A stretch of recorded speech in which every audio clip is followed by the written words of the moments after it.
Over the weekend, I'll see you at the footy tomorrow. That is us done for ABC AFL Daily. Don't forget the new drop of discussion available every day right here through the ABC Listener.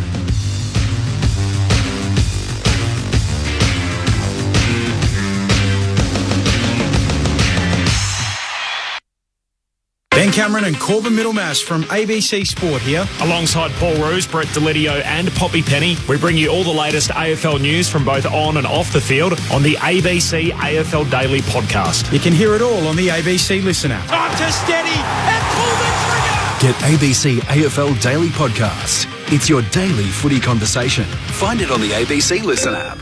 ABC Sport. We begin this broadcast by acknowledging the traditional custodians of the land on which this match will be played today and pay our respects to their elders past, present and emerging. We extend that respect to Aboriginal and Torres Strait Islander peoples listening. It's all on the line. Here we go. And the moment of truth has arrived. What a matchup this is. What a game. The umpire holds the footy up. I wouldn't want to be anywhere else on earth. On ABC Sport, this is the AFL. Oh, there's a bit to get inside of the net. The intensity and the pressure in the ball is unbelievable. Take your moment. This is that moment of the game of footy. This is just football at its best. And that'll be it. From walking on thin ice to dancing on the mountaintop, the Brisbane Lions never stopped believing. And they are the champions. Sit back, relax, witness the greatest. It don't get better than this. He curls the through for a magnificent goal. Comes out, gathers, snaps, goal! An extra bit of class. He smashed that through, what a kick! Goes bang with everything he's got. They are leaving nothing out there. Listen to the roar. The drop punt is good, and the building is jumping. We know he's a big shot taker. He's a big shot maker. Leans back on the kick. Game on. Like camera action, baby. Countdown to contact. From the right forward, on it. Oh, he's a sharpshooter, all right! Step up in the big moment. Points to the man on the mark. Drop punt. He's there. Gathers, snaps. He'll bring the house down. Sit back, relax, witness the greatest. It don't get better than this. We'll put it on the boot. Kick up towards the logo. You take a seat, cause it don't get better than He this. defies the laws of gravity. He runs onto it 50 from goal. He's in Dusty's pocket. He shoots. Oh, he's as bloody good as Dusty. Oh, yeah! Rose snaps goal. The drop punt. It's good. And you can hear that mighty roar. See, cause it don't get better than this. Ball's one way, and the next, and the snap. There's the finish. 60 out. Oh, my goodness. Oh. That's a massive hit. Big time spot. Big time goal kicker. That's why we love football. Brilliant to watch. From the centre wicket. Whacks it for six. Scores level. Running past. Throws it on the left. Could that be the sealer? Seconds ticking down. We're not done yet. What a finish. Welcome to the 2025 AFL Premiership season on ABC Sport. Cause it don't get better than this. On radio, on digital and on the ABC Listen app. You take a seat, cause it don't get better than this. The long wait for the Crows appears to be over. They're going to be playing finals for the first time since 2017, and now the conversation has shifted. Can they win it all in 2025 under Matthew Nicks? He started the year as one of the most embattled coaches in the game, and now he's leading this absolute wagon. The Adelaide Crows at home, a genuine September preview tonight, up against a side which wins premierships for fun over the last 50 years or so. They've collected 13 flags in that time. It is in their DNA, the Hawthorn Football Club. They were the darlings of last season, trying to recapture their best footy in the final month before we hit the spring. My name's Corbin Middlemass. It is Friday night footy in the City of Churches in Adelaide. It is always a joy to be at Adelaide Oval, and it's been a sensational day. It'll give way to a cool evening, a top of 13 today, but an overnight low of 5. The good news is there's no rain, and the final teams are about to drop in the next couple of minutes. So we're here early, as we love to say on ABC Sport, the first to the footy and the last to leave. Aaron Bryans is here to call all the action with me. Hello, Az. Good to see you, Corby. Only 8 top half clashes remaining in the season, so we're very privileged to get one of them tonight. And gee, there is a buzz in the city. You must have felt it coming through Adelaide Airport. They are absolutely excited, their home crowd. The Crows fans haven't sensed this kind of pleasure in about 8 years.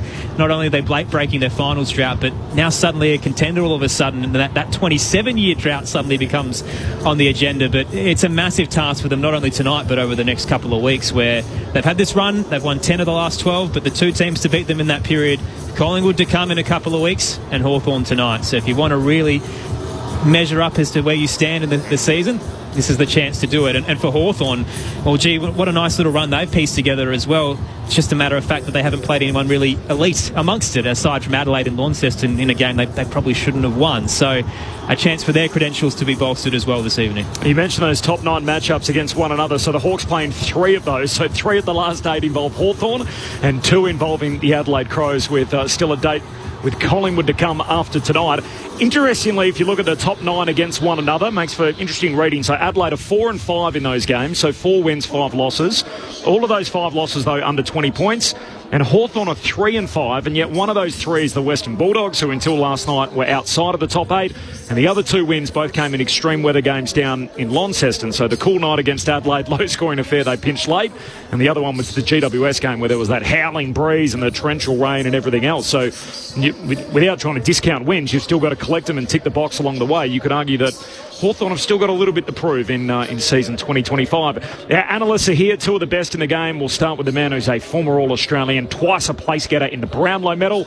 You know his voice on ABC Sport here in Adelaide. Josh Franco is with us. Hello, Josh. Good evening, everyone. This is a game, I must admit, I haven't been this excited for a long time in terms of the contest. We saw the showdown last week. They're normally big events here in South Australia, complete whitewash, both weather and also the result. But this game tonight, 2 sides with very similar profiles, 2 sides with very dynamic forward line in terms of the tall timber ahead of the footy and also the smalls at ground level. So it's going to be a really intriguing contest. You can hear this woman coming. She walks in dragging just about every single accolade in the game behind her. 3 times a premiership player, 3 times a club champion, 7 times an All-Australian, and the reigning best player in the AFLW, Ebony Marinoff. Ebony, great to have you with us on a Friday night. Oh, it's awesome. I don't actually think I've done a Friday night game. I'm usually probably training, but no, I'm looking forward to it.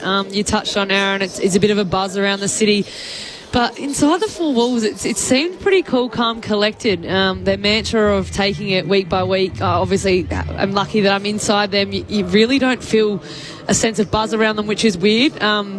But because I know all the hype around the city and naturally over in Melbourne, I feel like Adelaide Crows have been spoken about all week off the back of the showdown win. But like you just touched on, I think both dynamic forward lines, like such tall timber. Like what's going to happen in such a dry night like tonight? Is it just going to be a shootout, or are those smalls are going to be lively on the ground? How many's too many? So all the talk in Adelaide in the off-season was how are they going to juggle the big 3?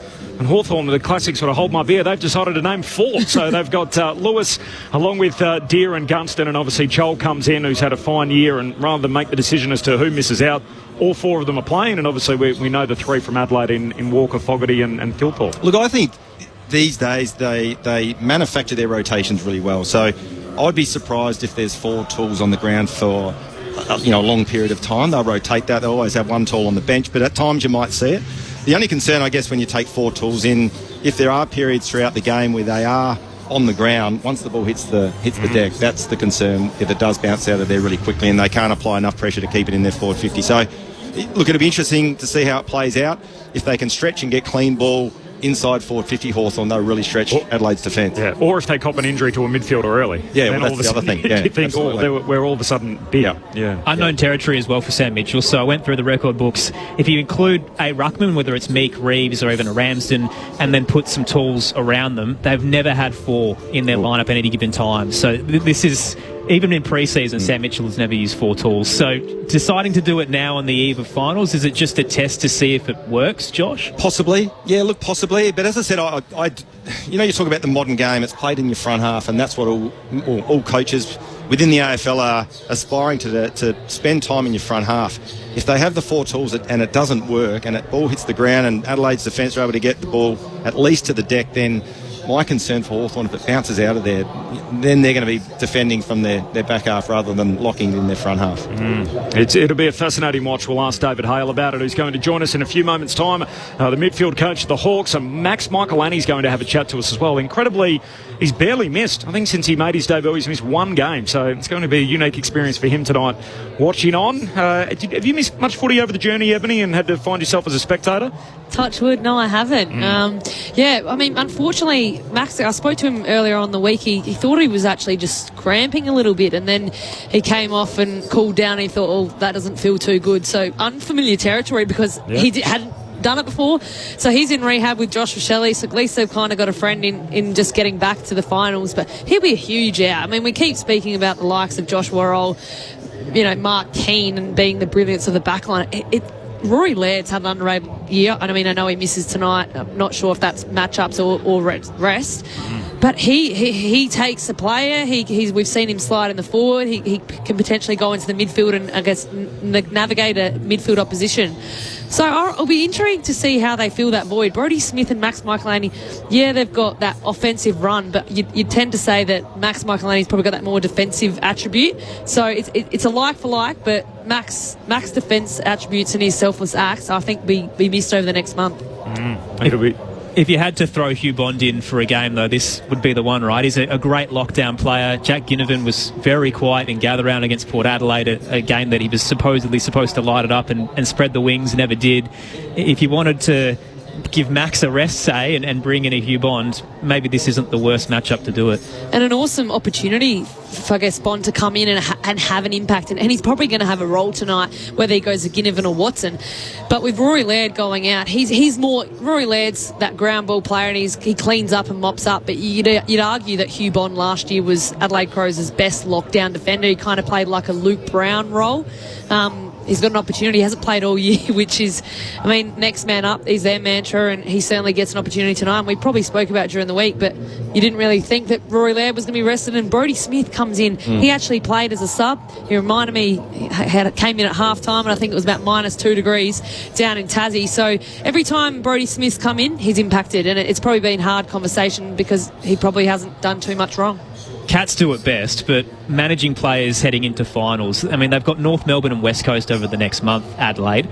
Why Rory Laird tonight is probably the big question. And is that just spreading out the talent, that maybe Taylor Walker can have a rest next week and somebody else the week after? Is it just saying, look, tonight's your night, Rory, and we'll see you for the next month of footy? Yeah, it's an interesting one because I haven't watched a huge amount, but he doesn't seem to me like he's fatigued. Sometimes you can kind of see that pattern over a fortnight, 3 weeks, and you go, okay, it's a smart decision. But maybe it's the smarter decision for the long run, that he doesn't get to that fatigue moment and he's just slicing away. He's actually an opportunity to freshen up and then head over to Perth. I can't imagine Taylor Walker's going to be playing next week because I think if he misses next week, then the first final is potentially his 300th. So don't tell me they haven't been on the mathematics of what game Taylor Walker's going to miss. But I think it's smart coaching and have the ability to do that even in a big game, that you've got trust in Hugh Bond and Brodie Smith to come in such a big clash. Yeah, I've got to say as well, I'm a little bit surprised Hugh Bond hasn't played any footy this year. I watched him last year. I reckon he's an absolute star. And potentially I reckon he's one of those that clubs might be looking at to try to lever out of Adelaide, because he's a very, very good lockdown defender. He's tough, he's physical, and he's got speed. I'm a little bit surprised he hasn't played any footy this year, but no doubt he'll slot into the Adelaide lineup superbly tonight. He certainly played roles last year and executed them to a really high level. He probably has found himself out because of Rory Laird sliding back to the half-back. Similar height and things like that. It's an interesting one. It's probably just the balance of the team that Rory Laird slid back, and then you bring in James Peatling, Isaac Cumming. Sam Berry didn't find himself in the team, and Matt Crouch is playing his third game on the sample. So you talk about selection pressure and integrity. I certainly think that the club's in a really good position in that. The teams are in, so they've just dropped, so we're inside the final hour now. There are no late changes for a sold-out game Friday night footy here at Adelaide Oval. Chase Jones is the sub again for Adelaide. So that's the last 4 games that he's since coming in that he's going to start as the sub. And James Warple is going to be the sub for the Hawks. So that caught me a little bit by surprise.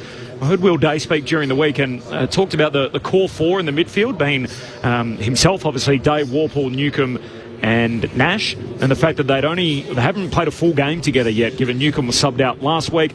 They played an opening round together. Warple got hurt, and then by the time he returned, Will Day was missing a bunch of footy with his navicular. So midfields notice that kind of stuff, don't they, when they're not all together as a particular unit. And certainly it sort of made my ears prick up that it was something that we weren't necessarily speaking about, and yet they knew it. They knew that they hadn't played a lot of footy together, and straight away that there's no room for all of them, according to Sam Mitchell. One of them will start as a sub. Yeah, that's an interesting one. I was a bit shocked too. You turn around to the screen, but I mean, Day, I think he only had the 15 touches last week, but he was only on 69% game time. I think you're probably going to see some big minutes in him tonight. They've got to work through that, though, because Hawks are kind of at that team. Are they going to make finals? They're going to play finals, and you've got to make a Will Day run into the finals so he plays, because you don't want another injury, because that...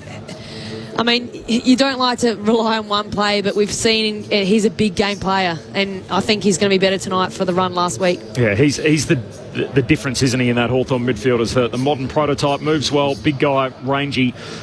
What a player he is. So only played 69% last week. Interestingly, the only two guys in Hawthorn's team that played less than him were both involved in the sub. So Newcombe came off early, and obviously Bailey McDonald came on as the sub, who's now out of that team for the Hawks. Only justification I can think of Warple being the sub, aside from maybe rotating with Day, is Connor Nash doesn't have to play in the ruck tonight. He's been having to chop out in the absence of Marbia Chol, and now they've got their four tools, so he can actually get a chance to have a crack in and under. And if the four tools aren't working, you need a bit more run, and they can, not that he's super fast, but you can bring someone in that fulfills a role in the midfield and certainly makes them a little smaller.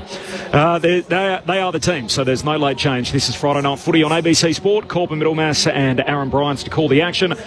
Josh Franco and Ebony Marinoff are your analysts tonight, so great pairing for you. Your thoughts on the SMS throughout the night on 0437 774 774.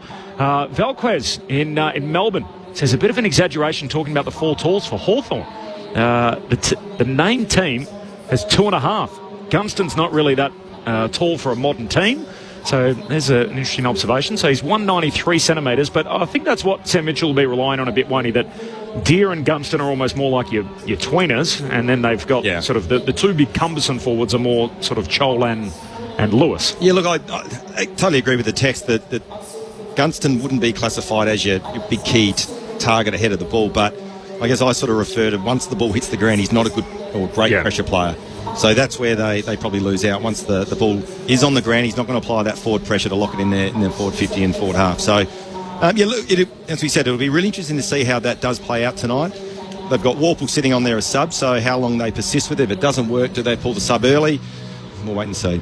We're in the final hour, counting down to the opening bounce. Friday Night Footy here from Adelaide Oval, Adelaide and Hawthorn. There's no late change. Just a quick look back to last night. Aaron, you mentioned there's only 8 games remaining between the contenders, the top 9 and the bottom 9. They've almost formed their own de facto league, haven't they? It feels like 2 different divisions in the competition, certainly in the back half of the season. Well, last night we had one of them. We had high hopes heading in, and yet it was an absolute drubbing, an 88-point win for the Western Bulldogs over GWS. Some of the numbers here were staggering. So 10 of the 11 top-rated players on the ground, Ebony, were Bulldogs players. 10 of the top 11. They won contest by 51, won clearance by 17, and in the end they scored their second top 8 win of the year. It's the same team they've beaten twice now, but that was a hell of a statement. You just don't know what you're going to get with GWS Giants, do you? You see them come through thrilling comebacks, and I mean, great teams are able to do that because they're able to switch the flitch and, the game's not over. But that's a must-win game.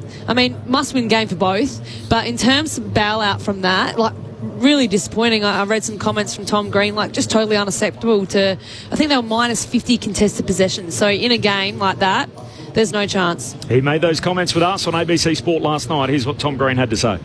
Pretty pathetic. Anytime you get beaten by 50 or whatever it was in the contest, we just haven't rocked up as a side. So that's really disappointing.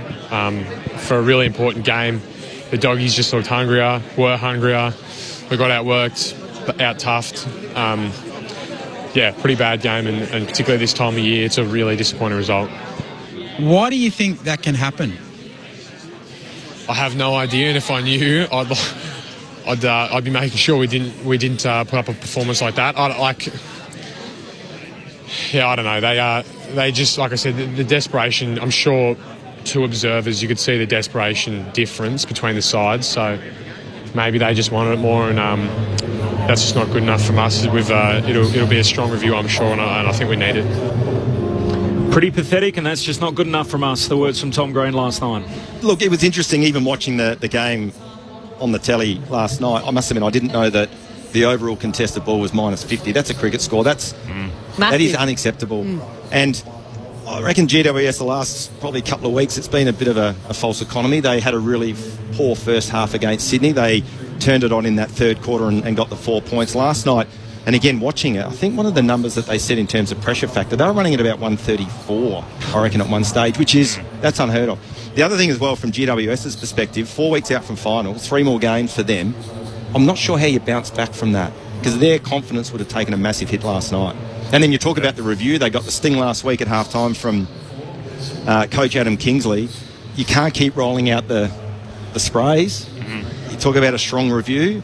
And then interesting to hear Tom Green, I don't know how that happens. Well, I know how it happens. You don't come to play. And the challenge for Kingsley and the coaching staff now is to get them back on edge, to build some sort of momentum leading into the finals so that they can attack September with some level of momentum.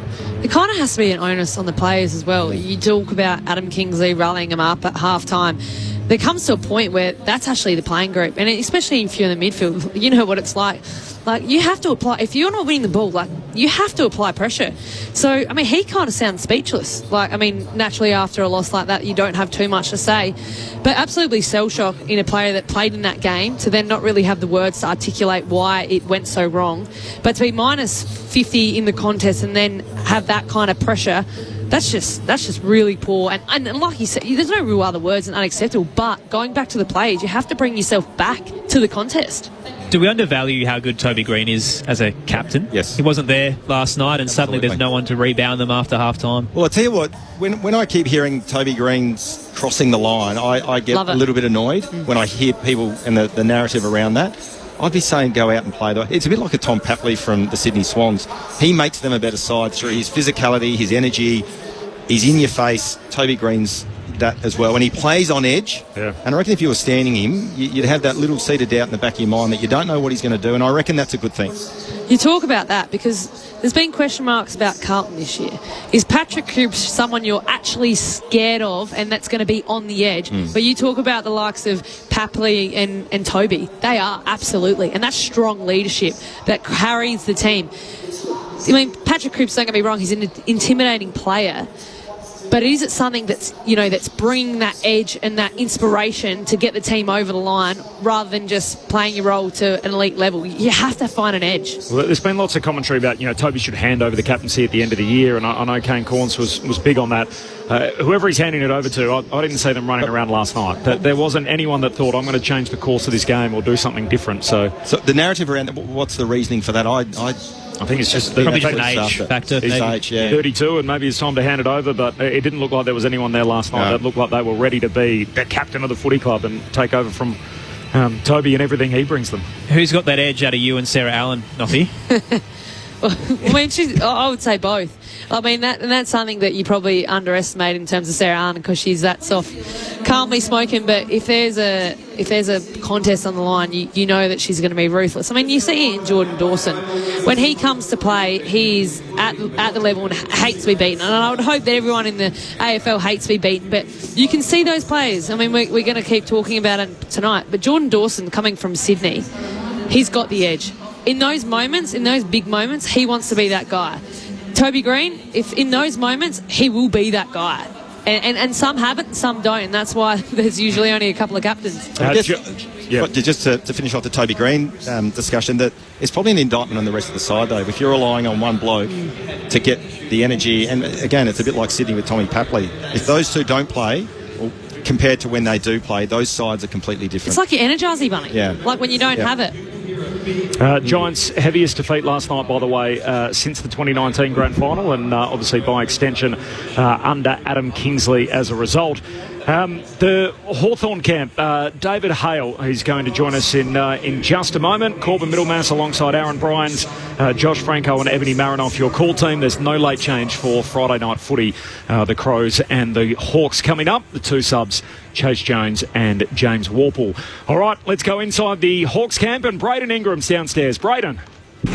Well, a big night for the travelling Hawks down here, Corbin. They've had a bit of experience coming to Adelaide Oval. Certainly this year was that infamous gather-round match against the Power. David Hale, their assistant coach, joins me now. David, did you learn something about that hostile environment that night where you ended up having a pretty decent loss?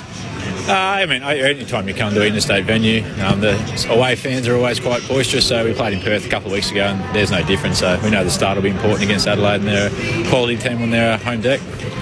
We often talk about records and that sort of thing, but you do have a decent record for the last 5 against the Crows. Obviously, that really tight game down in Launceston as well. What did you learn from that? I'm not sure how much it was take out of that game. Obviously, it was very cold and slippery and a little bit different to what it will be tonight. So Adelaide are in great form, and we think we're playing some decent footy as well. So we think we match up evenly quite across the park. Obviously, they've got some quality key tall forwards, and our backs have been in good form as well. So we're expecting it to be a good battle. The guys upstairs might ask you about this as well, but the 4 talls, it's the big talking point, bringing in Marby or Chol alongside the other 3. What's the thinking there? Is it getting a bit of a taste of it before possibly wanting to use it in the final series? Yeah, definitely. We think those 4 bring something different to the table, and we don't think it's that unusual. There's a lot of teams that are playing the 3 tall forwards across the competition. For our Adelaide have obviously done it all year, so we think the balance of those guys and having a look at it is important, and what better night to be able to do it than tonight. Let's head upstairs. David, Josh Franco upstairs here in the commentary box. Good luck tonight. Just looking at Adelaide, obviously they are the informed team in the competition, and no doubt the coaching staff and Sam Mitchell would have done their homework on Adelaide. What are some of the key areas tonight that we'll see from Hawthorn to nullify the influence of some of the Crow stars and their really dynamic forward line? Yeah, obviously being able to limit the ball getting in there would be one thing there. I think they're the best in the comp at scoring from their front half intercept, so really important we're composed in the back half and not make silly errors coming out of the back third. Obviously they've got some nice pressure players and guys that can do some X-factor things, so supply in the midfield battle is going to be important as it is any week, and just sticking to our brand of footy, we think we've stacked up pretty well against most teams, so making sure we get that from the start tonight. David Howe with us on ABC Sport ahead of the build-up between Adelaide and Hawthorn. David, it's Aaron Bryans here. Got to ask you about Jai Newcombe. It's been a funny old fortnight, so very quiet game against Port Adelaide. Gets subbed early last week, which may have been a bit of management, and some were saying maybe it was a message, but then he gets a 6-year deal during the week. So what is the reality of the last couple of weeks for Jai Newcombe? He's the first to admit he's obviously got tagged against Port, and he's a player that's had heavily scrutiny most of the weeks, and we think he's been pretty consistent most of the year, and obviously with Day coming back, being able to spread that load is going to be important for us going forward, so he's a quality player and he'll bounce back. How did you see Will Day's return? Yeah, good. He's missed 4 months of footy, and there's a few parts of his game that'll take a couple of weeks to get going to the level that he would like. He sets a pretty high standard, so he's such an influential player with his ability with the ball, but his ability to be able to pressure and tackle in the bubble is really strong for a player of his size and stature. So the confidence of the other guys and he plays goes up another level, and he's a very important cog. David, it's Corbin Middlemass here. I was interested to hear Will Day speak during the week, actually, and he talked about the core 4 in the midfield for Hawthorn. So alluded to the fact that himself, obviously being Will Day, Jai Newcombe, James Warple and Connor Nash had really not played much football together, period, across the course of the year. Warple was obviously injured in opening round. By the time he came back, Will Day was out, and then last week Newcombe got subbed, so they actually haven't played a full 4 quarters together. I must admit, it sort of pricked my ears up that it sounds like the sort of things that obviously clubs are well aware of, and that group in particular that had clearly done a lot of work together over the summer, and yet they haven't really been able to have much of an opportunity together as a collective. Yeah, definitely. I think round 0 was the only time that they've all played together. As you said, they spent all summer. They spent the last couple of years playing together, and as you said, with a few unfortunate circumstances in Warp's getting injured, Daisy obviously the same. Nash missed a chunk of football. I think Newcombe's probably the only one that's played every week. So, having those guys around you, the trust that you build, knowing who's going to do what, when they're going to do it is an important factor, especially around the ball. So we're excited by being able to get those guys, and obviously Josh Ward and Mackenzie. There's a couple of guys that have gone through there as well. With younger guys, the more experience they get playing together, the more comfortable they feel. Does that give you a bit of confidence if you're looking for where's the room for improvement at this time of the year when we've got 4 games to go? That's it, having them together?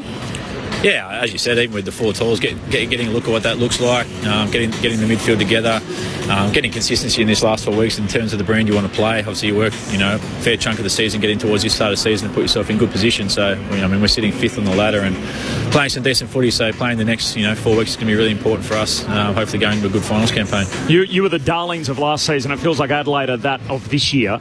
And if you look at your sort of signature wins so far, I would say probably the only, statistically, the only 2 of them were both in Launceston and extreme weather games on a ground that you know well. One against the Crows and the other one was against GWS. Do you feel like you have a bit to prove as a group even before September? Yes and no. I think, everyone gets carried away with the footy you played last year, and consistently winning by 10, 11 goals is hard to maintain at AFL level. So obviously Adelaide's playing a consistent brand of footy at the moment that makes everyone excited. But, we've had patches in games where we've been happy and content with the brand we've played. So, the best chance to test yourself is against these sort of scenarios against Adelaide on their home deck. So both teams want to play an attacking brand of football and score goals. So hopefully that's what it looks like tonight. David, how's James Sicily doing? It felt like he was copping a lot of heat in the middle of the season, and since the bye he's been quietly putting together a nice little resume of form. Yeah, his last week was probably one of his better games for the year, and as you know, he missed a chunk of footy with a bit of an injury that he was carrying. So, those top quality players always bounce back. Similar, we spoke to about Newcomb. Eventually they come back and play to an A-grade level, so we're excited by his back after the year, and we think he's going to be a really important cog going forward. And a man you know all too well, Jack Gunston, just seems revitalised at the age of 33. What's the secret? No, he's playing some great footy, but he's always been a really smart footballer. He's sort of been that in-between height, so he's never really been a key position forward, but his smarts of when to lead, the timing of how to get separation from his defenders has always been pretty elite. So mixing in with those other tools around him, Jack's always been first class at being able to get separation, and the delivery up the ground is important for a player like Jack, but footy smarts always go a long way. David, appreciate your time. Good luck tonight. No worries. Thanks, guys. David Hale, the assistant coach and the midfield coach of the Hawthorn Football Club, with us on ABC Sport. The countdown is on. We're about 40 minutes away from the opening bounce between the Hawks and the Crows as round 21 of the AFL Premiership season continues. Corbin Middlemass and Aaron Bryans to call the action for you. Ebony Marinoff and Josh Franco, your call team.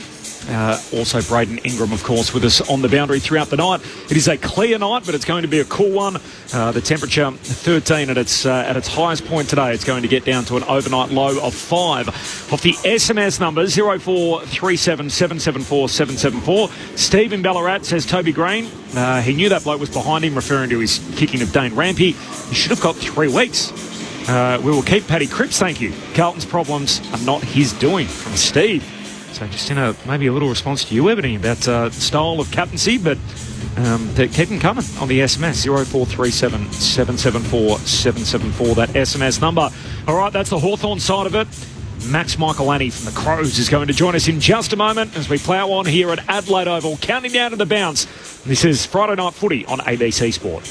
The new neighbour. I'm Isabel. Who's not what she seems. Somebody here knows something. You'd be amazed the things you learn about a place if you pay attention. The Family Next Door starts Sunday, August 10 on ABC TV and ABC iView. The summer of cricket has arrived early. Clubs it straight down the ground for 6. He's on the pull shot. Boy, did he get that! White ball cricket takes centre stage in the top end as Australia take on South Africa. Shout for leg before, finger goes on. It all starts on Sunday, August 10. Down the pitch, there we go. Bang! Every ball live on the ABC Listen app. Just click on the cricket button. ABC Sport.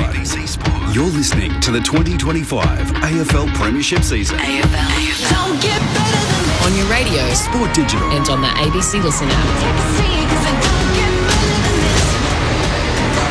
The countdown to bounce down Adelaide and Hawthorn, round 21, Friday Night Footy on ABC Sport. Corbin Middlemass and Aaron Bryans, Ebony Marinoff, Josh Franco, your call team, with Braden Ingram on the boundary. Speaking of Braden, let's go straight inside the Adelaide Crows camp. Braden. Yeah, well, Corbin, this is a man the Crows would love to have out here dearly tonight. Max Michaelani played every single game until that hamstring issue he suffered last week. Max, great to be talking to you. I'm sure you'd rather be out there tonight. How is the early recovery going? Yeah, well, thanks for having me on, first of all. But, so far so good. Got stuck into the rehab this week and started running yesterday, so everything's tracking how it should be, and, looking forward to getting back out here soon. When the scan came back and it was determined that it was a 4 to 6 weeker rather than a 2 to 3, did your mind immediately flick towards September and the worry about making sure you're fit in terms of when the side gets to there? I think naturally you always look at when you're going to be back, but that 4 to 6 time frame, a fair bit still, I guess, to play out. Hoping to get back as soon as I can, and thankfully I've got really good guys here at the club that are helping me out in Josh Manuel, Jared Hoare in the rehab group. Fair few changes tonight, 3, and mostly in defence, and it's Hugh Bond who effectively comes in for you. Hasn't played a game this season. It'll be just his 8th career game. What can we expect from him tonight? Bondy, he's one of those guys that you can always, what you're going to get from him, really. He's really defensive-minded, defends first, puts the team first, and he's also been working on his offensive flair. So I'm excited to see that tonight, and whoever he's matching up on is in for a tough day. Throw it to the team upstairs. Oh, Max, Josh Franco upstairs here. Obviously, commiserations about the injury last week. But just on tonight's game, having a look at Hawthorn, their profile is very similar to Adelaide's in terms of offence-defence. I actually personally believe that Adelaide have the best, most dynamic forward line in the competition. I reckon Hawthorn are a very close second. And again, I dare say that you've been privy to the meetings throughout the week. What are some of the areas that Matthew Nix and the coaching staff have looked at Hawthorn and how you nullify so you come away with the 4 points tonight? It's obviously a tough question because they've got stars across the whole ground. Looking back to the last time we played them, Jack Gunston, Jarman Impey, those boys all played really well. So trying to nullify not just only them, but I guess the team as a whole, because they do have superstars everywhere. So, yeah. And just as well, mentioned around what's coming up in 4 weeks' time. The question I've asked probably every player that we've interviewed post-game, how are you keeping a lid on the excitement that's building? Obviously, Crows haven't played finals for a long time. How are you keeping a lid on it down at West Lakes? Yeah, obviously it is very exciting, but there's a lot to play out until the end of the year, so we're just focusing on the small things at the moment, and it is a boring answer, but just focusing on each week at a time because, winning today and then winning for the next 4 games sets us up for a really good finals campaign, and that's something that we're looking to do.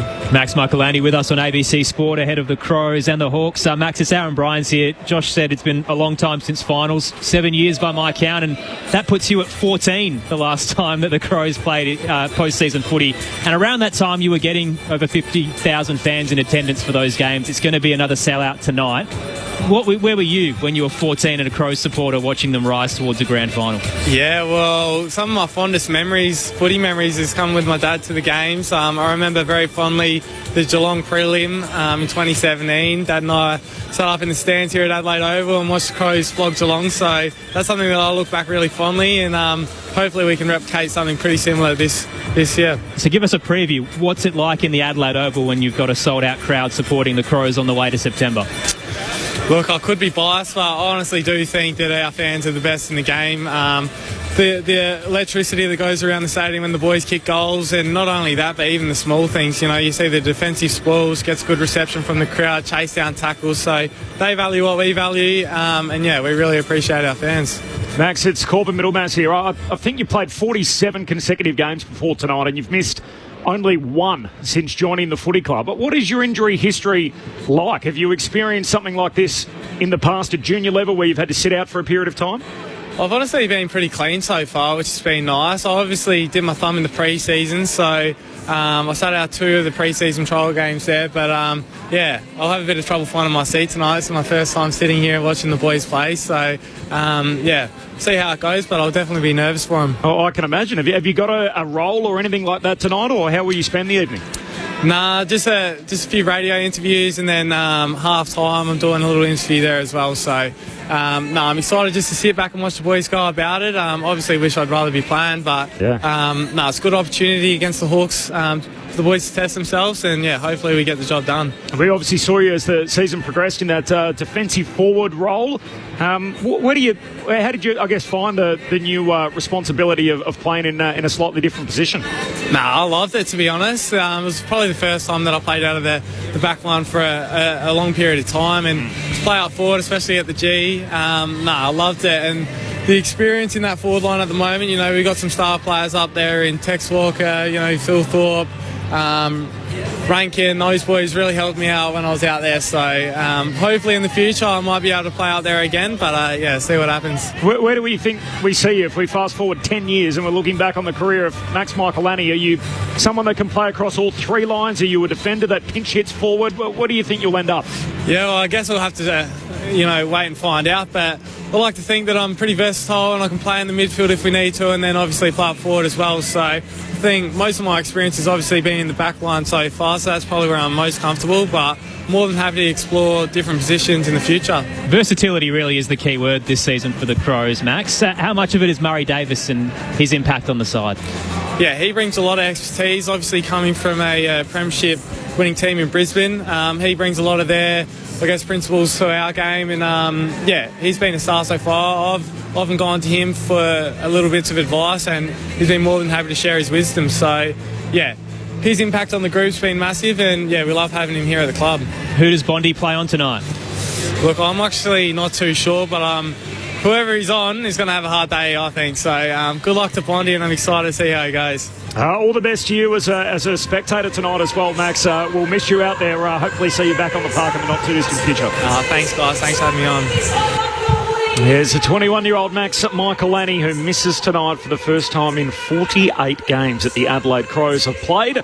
Just repeating, there's no late change. Chase Jones is the sub for Adelaide and James Warple for the Hawks. Touched on the crowd a little bit there, Corby, but it is absolutely electric in the state of South Australia. We know how long the drought has been since not only they play finals, but since they won a premiership. We've had over 40,000 since round 13. It's officially a sellout tonight. So that's the first time since the 2017 prelim that Max mentioned where Adelaide beat Geelong, and then the first time in a home and away game that isn't including a showdown or gather round since 2016 when Patrick Dangerfield played his first game against Adelaide. Again, Geelong involved in that fixture round 8 back in the day. But when I first moved to Adelaide, Corby, the great Andrea Williamson, Adam Jones, everyone in the town told me you haven't really experienced footy until you've experienced Adelaide on the charge to finals, especially when in reflections back in the day at Footy Park when the grandstands were shaking with how energetic it was. Tonight might be the first glimpse of what these next couple of months might entail, and I'm just so excited for it, to be honest. Certainly following them from Melbourne, so from afar, it does feel like the last fortnight the conversation has shifted. It's gone from this is a team that's going to play finals for the first time since 2017 to this is a team that can win the flag. Josh, your sort of great team that you played in with Port Adelaide, where you had a sort of a multi-year run at it, where you really bounced in 2001, and then obviously had all those top two finishes, and ultimately the group was able to get it done in 2004. What can you take us inside of a team that basically that makes the jump and has a spike, and are there similarities in what you're seeing in Adelaide this year? Yeah, well, look, it's a really interesting question, and I remember back in the early 2000s, when I think Essendon beat Melbourne in that year where they only lost the one game. They were outstanding. We bounced, as you said, in 2001 and finished in the top 4 for the next 3 years, and ultimately, as you said, winning the premiership in 2004.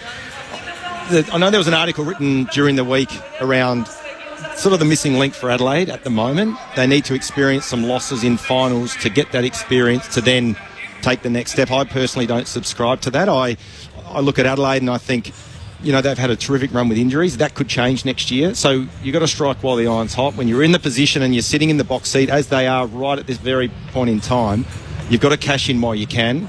They've proven that they've got the team, they've got the game plan, they've got the list to, in my opinion, to really shake it up come, that last week in September. And I've been probably for the last 6 or 7 weeks really bullish about Adelaide. I've said it numerous times here at ABC that I'm really bullish around their trajectory, where they can go, and this is just another building block in terms of their ultimate prize, which is no doubt now starting to shift, as you've said, towards playing in that last day in September.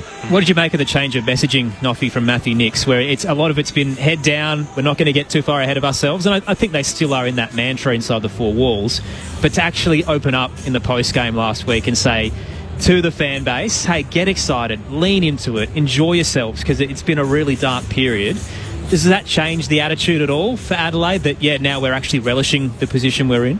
There's a few comments from Jake Saliga earlier in the week, and naturally everyone's talking about it when they're getting interviewed. How's it like? Are you playing finals? And he touched on it, that it's hard. I mean, it's a goodbye play, being honest. It's hard not to hear the hype. We all know what Adelaide's like. You can't say, oh, I'm not reading the paper, or I don't know what's going on, because you'd be lying. So the fact that he's opened up, but it's like you just touched on, relishing it, embracing it, using that as extra motivation. I mean, it's hard because they're probably not used to it, but I think last year, I mean, we spoke about it, Matty Nick spoke about it, they should have potentially played finals. I mean, we can sit here and argue, should have they or should have they not, but the whole kind of language around last year was we must make finals. That is expectation of us. And when you start talking about that and thinking about the end outcome before even processing rounds 1 to 6, that got them in a hole. And they did a whole reflection last year, and good on them to actually kind of open up and come out and say, no, our mantra's changed, and it certainly is week by week. I actually spoke to Ben Keys in the Spa earlier on in the week, and I said, who you got next week? Because obviously knew it was a Friday night game, and I mean, I didn't know, and nor did he. So you could even just asking that in that mindset of, you know, he probably would have been able to, we would speak in a couple of minutes, but in that moment, he didn't know what was past next week. So I mean, you never know, because you can kind of say, oh, no, they're just saying that. But around the club, inside the four walls, I can confidently say this footy team is taking it week by week. And that's been their mantra since round 1, and it's going to continue to be their mantra because it's held them steady. Past his prologue, I mean, we look at the recent premiership teams and the way that they did it, just to sort of jump back to the point about, you know, whether you need experience in September to actually go all the way and win it. So last year the Brisbane Lions, they had a multi-year run before eventually they were able to get there, including heartbreak in the grand final from the year previous, but won it from outside the top 4, so that doesn't seem to be as important as it once was. Year before that it was year 2 for Collingwood when they won it under Craig McRae. Year before that was Geelong, perennial finalists there all the time. Then it was Richmond, who were at the end of that great dynasty, obviously winning in 2020 and 2019. But when they won for the first time in 2017, they didn't have any of that. They didn't really have much finals experience whatsoever. They did have trips to elimination finals that obviously ended in heartbreak, but they weren't sort of deep, sustained runs in the spring, and ultimately they missed completely in 2016, came back and won the lot the following year. So for Adelaide, this is a group that haven't played finals at all since 2017, when of course that heartbreak occurred on grand final day. But what are they missing? If you look at their lineup, I think that was the thing that probably struck me early in the year, that they addressed their needs over the off-season and they went and got some blue-collar guys rather than some A-graders that you associate with, you know, teams trying to bounce up the ladder. So guys like Neil Bullen and Peatling and Cumming, and just to be able to fill the need in some key spots in the lineup. But they look pretty complete from the outside looking in. Is there an area of concern that you think on the run towards September that needs addressing? Look, I think with Adelaide, probably 5 or 6 weeks ago, the area where I thought they were probably one player short was a gun mid. I reckon Berry's actually come in and he's carried the workload and carried the can in that respect. And Saligo's taking his game again to another level after possibly a quiet first half of the season compared to how he was able to perform last year. But again, I keep saying I think they're beautifully balanced all over the field. Talk about the three-headed monster in Thilthorpe, Walker and Fogarty. So difficult to match up on. They're such different players. Thilthorpe, who's 200 centimetres, 100 kilos plus, and runs a 2K in 6 minutes. So he's a player, reminds me a bit of a Warren Treadray bloke that I used to play with, that just had that beautiful, unique ability to run and work his opponent over, and he's so strong aerially. So, you know, the three tools ahead of the ball, their smalls are electric. And you add Rochelle in there, who's not playing at the moment. Rankin's a magician, can do anything. So they're balanced ahead of the ball. Their midfield, as I said, with Berry and the improvement in him. But down back, there's probably not a lot talked about their defenders, but they're rock solid down there as well. And we obviously get another good look at them tonight, but I just think they're beautifully balanced all over the field. They've got the game plan, and the numbers that they've been producing in terms of their defensive profile stack up. You talk about Sam Berry, you'd have to argue that his last month has been as impressive as anyone. He looks like he's a faster player, and like not just a little bit faster, like he's dynamic, he's breaking lines, he's hitting the scoreboard. You know, players have trust in him, they're giving the handball receive and trusting him to kick. You know, you'd probably really almost say that that's your Jordan Dawson and that's it in that midfield part. But you would argue that Sam Berry's been gifted a few of those over the last few weeks, and it's been so impressive. So that was the only knock on them, was compared to other teams, they're not as star-studded in the middle. And weirdly enough, it's reflective in how they play. So they're one of the worst clearance sides in the competition. And Hawthorn is quite similar, but they are so good at intercept and turnover and scoring from that. Does it matter if you're not winning it at the source? Well, you look at Richmond in their sort of dynasty, whatever you want to call it.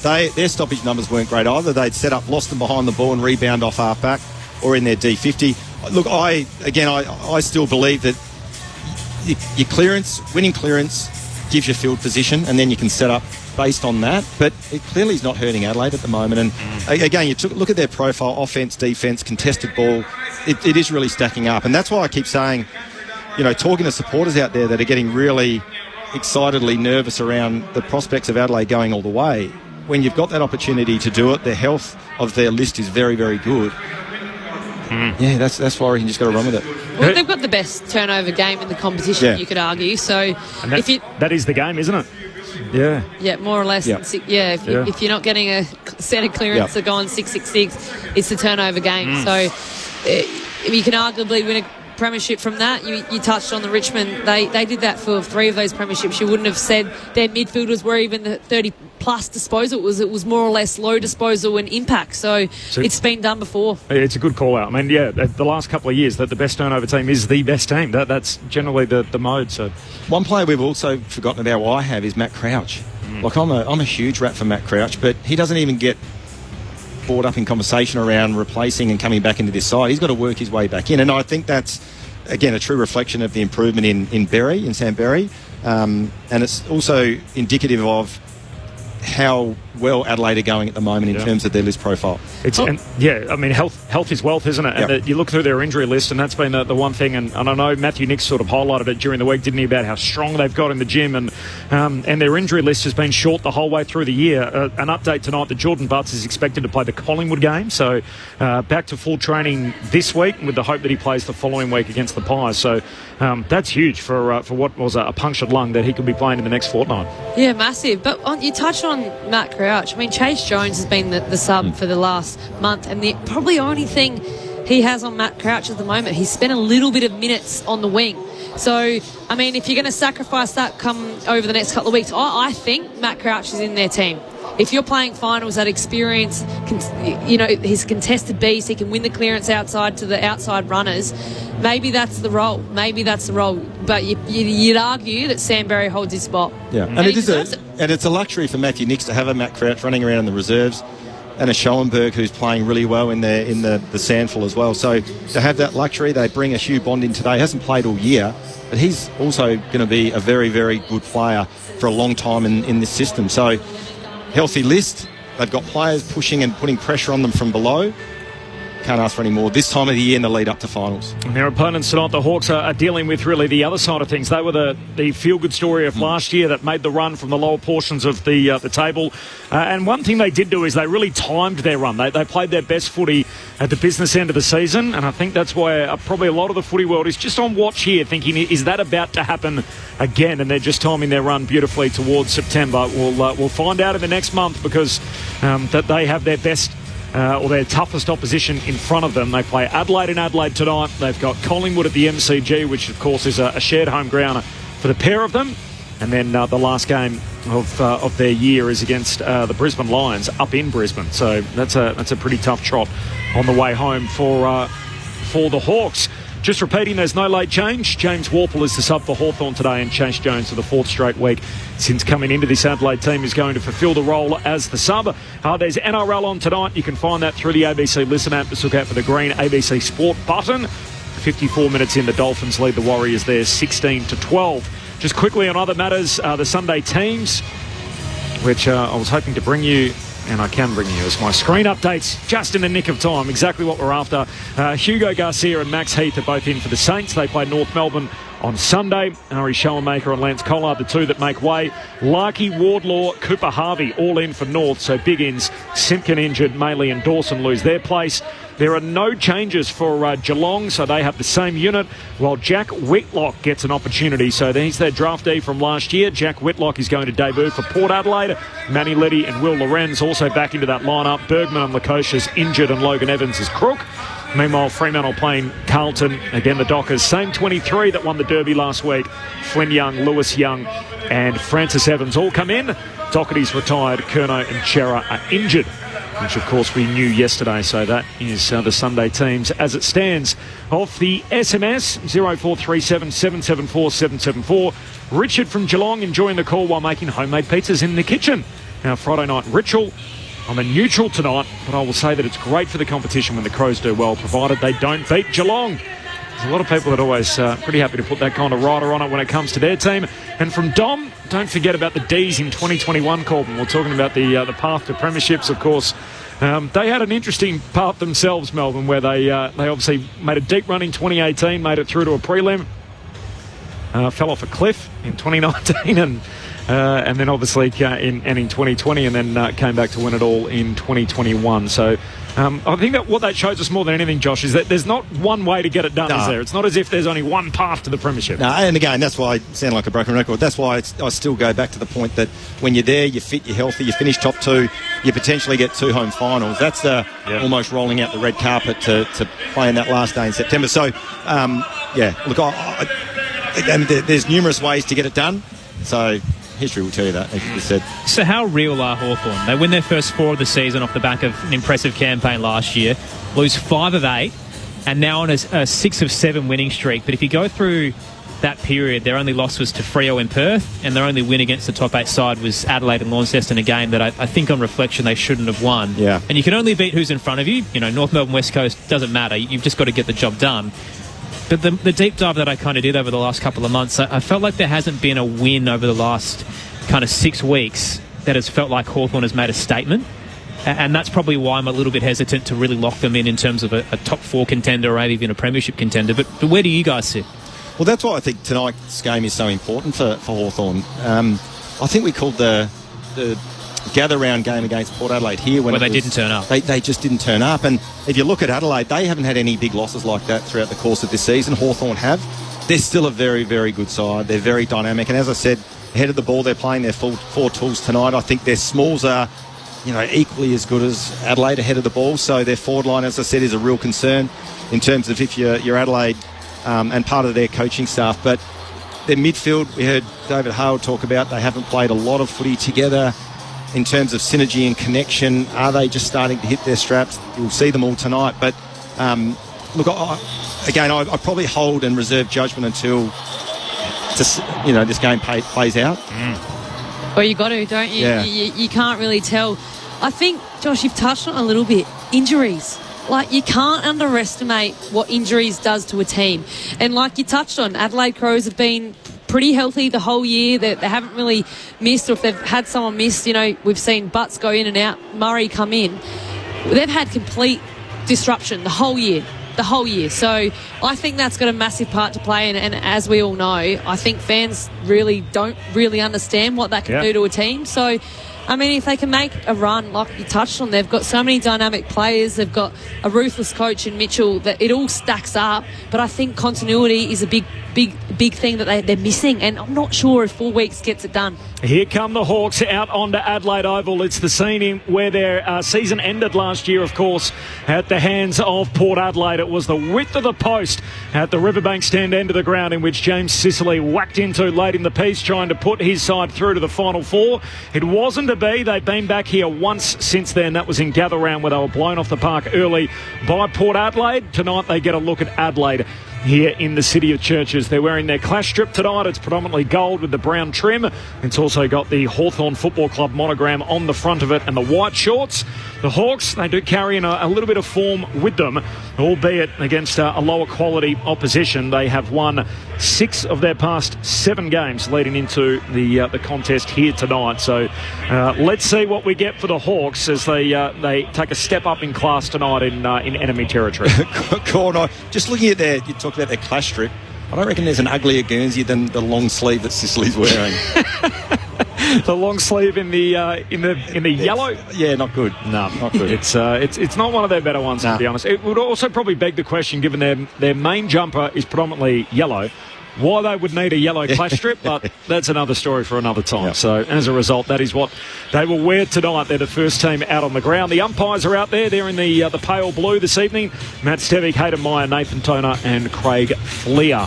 All right, so that means we've got The umpire's out on the ground. We got the opposition in the Hawks, and we're just awaiting the arrival of the home team in the Adelaide Crows, who are about to join us. I'll let you have a little listen into the crowd here at the Adelaide Oval as they burst up through the race in front of the Riverbank stand in just a moment. Just a little shout out, 774 ABC Radio Melbourne will be unavailable on analogue radio tonight during scheduled maintenance works from just after midnight. So that's 12:06am. Regular programming will continue to be available via the ABC Listen app, digital radio, or via Channel 25 on your television. Listeners in regional Victoria can also access their ABC local station on AM and FM as usual. We apologise for the inconvenience to our listeners. So that is on ABC Melbourne tonight, unavailable from 12:06am. Mentioned the crowd, it's sold out tonight, Corby, but coming in at the northern end, the Bob Quinn Gate, the line at 5 o'clock, which is 2 hours before bounce when gates opened, was all the way out to Pennington Terrace. So the Crows fans are hungry for footy tonight. It's a cold evening, but they're going to be loud and heaving across this contest. It's just a matter of if the team turns up for them. Do you think they get over 50,000 tonight? I think so, comfortably, because the last month they've been getting 43 plus. Why not tonight when you've got a top 8 clash and finals is a month away? I think we're going to start pushing records tonight for sure. The calendar has ticked over to August, and the Adelaide Crows are a month away from a return to September. They're huddled at the top of the race. They've won 5 on the bounce. The last team to beat them was their opponents tonight. And that was back in round 14 on a cold night in Launceston. They've got their own crowd watching on tonight, and Jordan Dawson leads them out onto Adelaide Oval.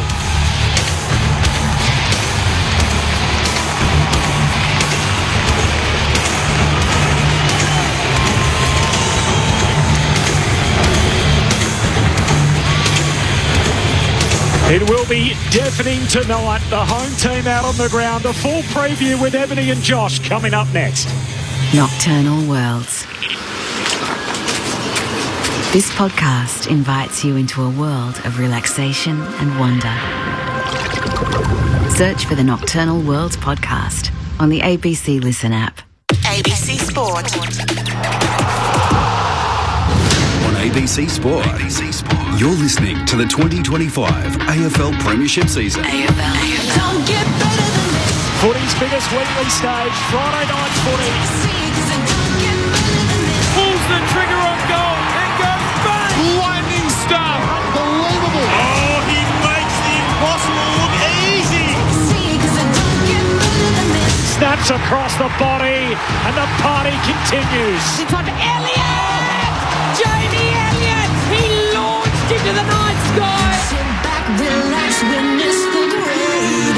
And don't get better than this. This is the 2025 AFL Premiership season on ABC Sport, on radio, on digital, and on the ABC Listen app. You take a seat, cause it don't get better than this. Season 2025 of the AFL competition. The home and away season reaches its final month before we hit the spring and the 9 games to decide it all. Before then, we've essentially got 2 de facto leagues, the top half and the bottom half. And when it comes to the top 9 in the competition, there are only 8 matches left of genuine consequence. The Adelaide Crows, who are comfortably sitting inside the top 2 at the moment, looking to try and defend that position tonight up against the Hawthorn Football Club, who many seasoned pundits think won't even be there by the time we hit September. They've got as tough a run home as anyone, and with the Dogs winning last night, the pressure for spots is well and truly on. Are the Hawks timing their run to September, or are they merely just hanging on as we hit the month of August? Great to have you with us. It's Friday Night Footy on ABC Sport. My name's Corbin Middlemass. Aaron Bryans is with me for the call. Braden Ingram on the boundary. And our analyst, 2 of the best in the game, the 3-time Premiership player, club champion, 7-time All-Australian, and the AFLW's best player, Ebony Marinoff, alongside the All-Australian and twice a Brownlow medal place getter in Josh Franco. Both teams are out on the ground. We are in readiness. There are no late changes. Chase Jones is the sub for the Adelaide Crows, and James Warple will start as the sub for Hawthorn. All right, we're about 8 minutes away from the jump. Take us through it. Ebony Marinoff and Josh Franco, what are we in for tonight? What are we anticipating here at Adelaide Oval in a genuine September preview? Well, look, I think when it all boils down, it's really hard to split. obviously being an ex-midfielder, games, in my opinion, are won and lost in the midfield. So the midfield battle is going to be absolutely crucial. We spoke to David Hale and asked him the question around, both forward lines are very dynamic. They've brought in the fourth tool for Hawthorn in Marvio or Chol. Their smalls are very dynamic and electric, and ahead of the ball for Adelaide. We saw it last week in the Wed in the showdown. Thilthorpe, Fogarty, Walker, outstanding. And again, their smalls are equally as important and equally potent ahead of the ball as the Hawthorn smalls are as well. So very difficult to split. First hand on the ball, the contested game becomes critical. But I think the real battle is the back six versus the back six. Who can restrict the tall timber and the electric force for both sides will potentially get the job done. That is helped obviously by the lack of supply and getting dirty ball inside their forward 50. So the pressure in the midfield becomes absolutely critical, Ebony. You keep speaking about the small. It's hard to argue that when they met each other, what was only 5 weeks ago or so. Yep. Moore and Impey, the smalls, that they pretend, I think, won Hawthorn the game. I think Impey had about 29 touches off the half back, 8 rebounds and 4 or 5 inside 50s, and Moore was electric in that forward half in the last half. So we're going to speak about the types of Rankin and Neil Bullen and Keys having an impact, but I certainly believe that Hawthorn's, those smalls, are as electric as crows. So that match-up in terms of this exciting game, it's an exciting brand of footy from both teams. I think it could potentially be a shootout. In terms of the tools that they're both playing, if they can get clean ball and it's a less of a pressure game, we spoke about, I think Adelaide Crows' pressure last week was 213. That's not going to be the game tonight. It's as clear as it gets. If this is clear ball, it's from centre bounce or from the rebound, I think there's potential for a shootout. Jack Gunston had 2 goals, 5 scoring shots when they last met. So there's some tall timber and there's some lively forwards. It's going to be an exciting game for sure. It'll be fascinating as to see which carries the day here, because they both have the firepower up front, and yet defensively they've both been really sound in recent times. So since round 15, Hawks elite defensively. They're number 1 in the competition for midfield intercepts. And Adelaide, after early in the season, it looked as if it was a bit of an old school sort of Malcolm Blight days, where it was, we'll score 120 and we'll let you score 100. And yet they've really tightened up, haven't they, defensively, the Crows in what really after the first 6 weeks of the season. Absolutely, they have Corbin. Obviously that was probably their Achilles heel last year. As you said, the narrative was around how they can move the ball. They've still got that in their game, and again, Hawthorn have to be, really on their game defensively to restrict Adelaide's ability to move the ball, particularly off half back, because if they do get quick entries, clean entries, one-on-one contest ahead of the ball, then they're going to be really difficult to stop. But you're right, Adelaide defensively, they look really rock solid, and that's why if you look at their profile and what's to come over the next 6 or 7 weeks, it's really exciting. But also the scoring for Hawthorn against bottom 4 teams, averaging over 120 points per game, but against the top 8 teams, just 68 points. So it does come down, obviously, as the quality of opposition goes up, and that's a big differential, isn't it, to go from almost or over 120 down to less than 70. I was going to say that's a massive differential, and probably something that they've been lacking, ability to score through great defences, and they're going to come up against probably arguably the most informed defence in the competition. What I love about the Adelaide Crows defence, though, they're just no fuss. They just get it done. They're fearless in the contest. They don't care what job they've been given. They all work together. It's a really they've got synergy. You can tell they've played with each other for the last 2-3 years. I mean, Rory Laird's probably been the only real one that's come back this year, but he's been around the group for as long. It's Taylor Walker and Rory Laird, the ones left from 2017, and Brodie Smith comes in tonight. So you can't underestimate what synergy builds. I mean, they've been building for about, you'd argue, 2 to 3 years now, Josh. Yep. So that's what happens, especially in a defence. You've got to work together. It's coming in hot sometimes. It's coming in it all differential how other teams move. But their ability to stay connected when times have been tough as well this year has been super impressive to keep majority of teams to quite a low score, you'd say. One man who's still got an O on his record is Matty Samet, who is the saxophonist for the Adelaide Crows. He is 10-0 this year when he plays here at Adelaide Oval as the Crows saxophonist. He's in the Bob Hammond race at the moment as he's playing and getting everybody in the mood here at Adelaide Oval. Let's take a listen.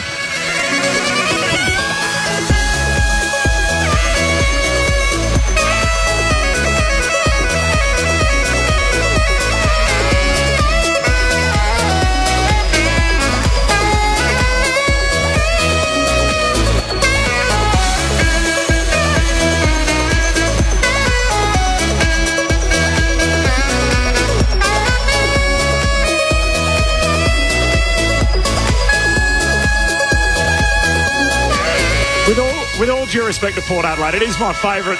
It is my favourite pump up to any game in the league at the moment. Can I ask you a question? Is saxophonist an actual word? Saxophonist or? Let's go with it. I think Yeah, I think like it. I'm with Corby on this one. I'm claiming it anyway. He nailed the assignment as well, so playing I Got a Good Feeling, and I feel like that is the vibe right now inside the Adelaide Oval. The coin toss is about to take place. Braden Ingram is the fifth member of our team. He's in the front row of the grandstand. Good evening, Braden. Yeah, good evening, Corbin. That coin toss has just taken place and Jordan Dawson has won the toss and will kick to the right of your radio dial. So that's the southern end here this evening. You talk about the buzz. There really is an atmosphere here tonight. Tim Silver's the Crows chief. I spoke to him pre-game. He tells me this is the first non-showdown sellout since 2017 when they made the grand final. So that gives you an idea of how excited the fans are for this one. In terms of the weather, we're not expecting any rain tonight. It's currently 11 degrees and really marginal wind, so perfect conditions for Friday night footy. In terms of the benches for the visitors, Connor Nash, Jack Scrimshaw, Marvio Chol and Connor McDonald will start on the interchange bench, while the sub will be James Warple. That'll be an interesting one for the Crows. It's Braden Cook, Zach Taylor, Brodie Smith and James Peatling with Chase Jones, the sub, guys. Thanks, Braden. I don't know if a team can have a personality. I mean, you're still part of the locker room, Ebony, and there are so many different personality types, but if we're looking at it as a collective, I feel like the storyline of the season at the moment is well suited to Hawthorn's personality type. They love a little bit of a chip on their shoulder. They love proving people wrong, and to be able to hear some of the analysis this week that a lot of people think they're the team that's going to miss, they're going to be 9th out of the top 9, I think they would be thinking, love it. Let's see. Let's see. And they walk into enemy territory tonight to take on the Crows, who have lost here just once all year. What I will say as well is it's got a final type feel to it, this game. Big crowd. Look at the hill. Yeah, it's pumping, isn't it? You would also say Sammy Mitchell would like that as well. Everyone's doubting his boy's going to miss finals. It's got that big game feel about it. September has come early. At the beginning of August, it's Adelaide and Hawthorn. It's all on ABC Sport. This is Friday Night Footy. You're with Aaron Bryans. Perfect pounce to get us underway. Meek straight down to Newcombe, who breaks away from Saligo. Arcing around Rankin, he hands it to Will Day. Out to the eastern side go the Hawks. Long driving footy. Hardwick sends it up to right half forward. Beautiful body work by Nick Murray to cut it off that left half back. Couple of matchups early as well. Berry not running with Newcombe. He's headed to Will Day. Here's Rankin on the back flank. Kicks up over halfway and Dan Curtin takes the mark. What a season he's had.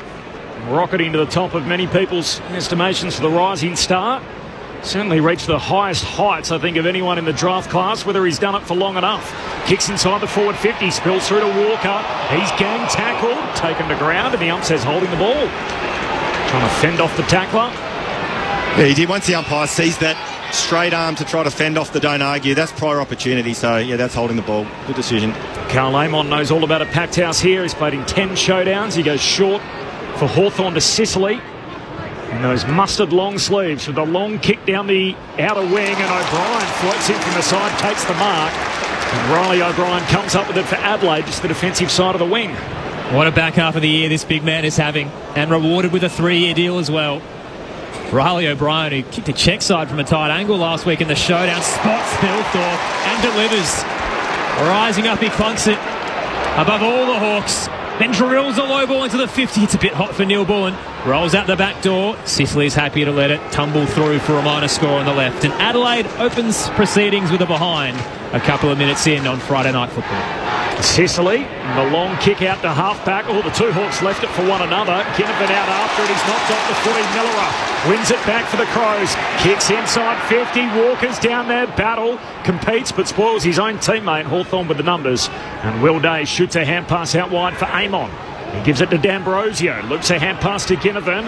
Trying to work it up the wing and well swatted down. Hinge forces the ball out. And the boundary throw-in on a halfway, so Adelaide one behind, Hawthorn yet to score. No late change, just repeating the two subs, Chase Jones and James Warple. On a clear, cold Friday night in Adelaide. Tossed into play, broadcast wing. O'Brien wins it down, sharked by the Hawks. D'Ambrosio got it across and a kick smothered. All day tried to get it up to left half forward. Barry pounced. Jeez, it's not just a full house and a hot crowd. They are engaged early. Like every smother, every defensive act, there's a roar coming from every one of them at the moment. Toss back in. Adelaide by a point. O'Brien from behind wins it down straight to Hawthorn again. Newcomb under duress gets a kick up to left half forward. For a couple of bodies, Bond's tracking it up against Moore tonight. Shoots the handball to Dawson. Adelaide do well, in trouble. Keane showboating as he balks his way past Deer. Kick down the line wasn't pretty. O'Brien tries to make it work. Handball smothered. Big man falls to the deck. Rankin buffeted it off it. Newcomb for the Hawks. Hands it to Sicily. Didn't get a clean disposal away. Holding the ball. Yeah, good decision there. Sometimes they haven't been calling it this season because they've been letting the game actually play, but your right decision there. The pressure's hot early. Ebony Marinoff on ABC Sport, Friday night footy. Neil Bullen takes the free, kicks to half forward, punched away by Barris. That's his MO, just trickles out of bounds in front of the chasing Saligo. Boundary throwing half forward for the Crows. Already 4 inside 50s for Adelaide. Hawthorn yet to go inside their forward 50. The pressure's on, as we said. We've seen numerous smothers to this point in the game. A lot of heat around the footy. No score through the opening half a dozen minutes. And the boundary throwing. Rankin, hand pass away towards Cumming in his 100th game. High bomb into the pocket. They come from all directions and it spills out off the chest of Sicily. We speak about that pressure around the ball. A couple of clearances to Hawthorn. So Adelaide are going to have to get their hands on the footy, otherwise they're going to be pressuring all night. Thoughts of the reigning W medalist Ebony Marinoff for Friday night footy on ABC Sport. The Crows by a point and inside 50. Tossed in, 30 out, Meek down. Day tries to get away from his opposing 12. Dawson with the tackle, but he gets the kick up towards the broadcast wing. Bouncing out the back. Good take from Deer as he shoots a handball through centre wing. Watson caught high when he received it. And a free kick to go to the young Hawk. Just in front of the benches as Hawthorn tries to flood forward. On the 45, Lewis has some space at the attacking edge. Spots plenty of targets inside 50 and uses Impey, who backtracks close to the Wanganeen stand. Takes it 40 from home on the slight angle to the right. That was terrific play there from Hawthorn. Just didn't blaze and bomb the ball 40. Looked up and identified that Lewis was in the 45 and almost unopposed. It looked like it was Murray that was his direct opponent, folded back inside their D50, and then a terrific connect inside 450 for Hawthorn's first shot at goal. Dangerous territory to give up that bridge in the 45. Yep. Jarman Impey torched the Crows in Launceston back in round 14. 3 votes to the ABC Footballer of the Year. Leans back on his kick from 48 and misses to the right. A point apiece in the opening 5 minutes here at the Adelaide Oval. Friday night footy on ABC Sport. Mark Keane with the kick-out duties, goes on a bit of a run to the back pocket. Some indecision, trying to step his way around Gunston, got around him.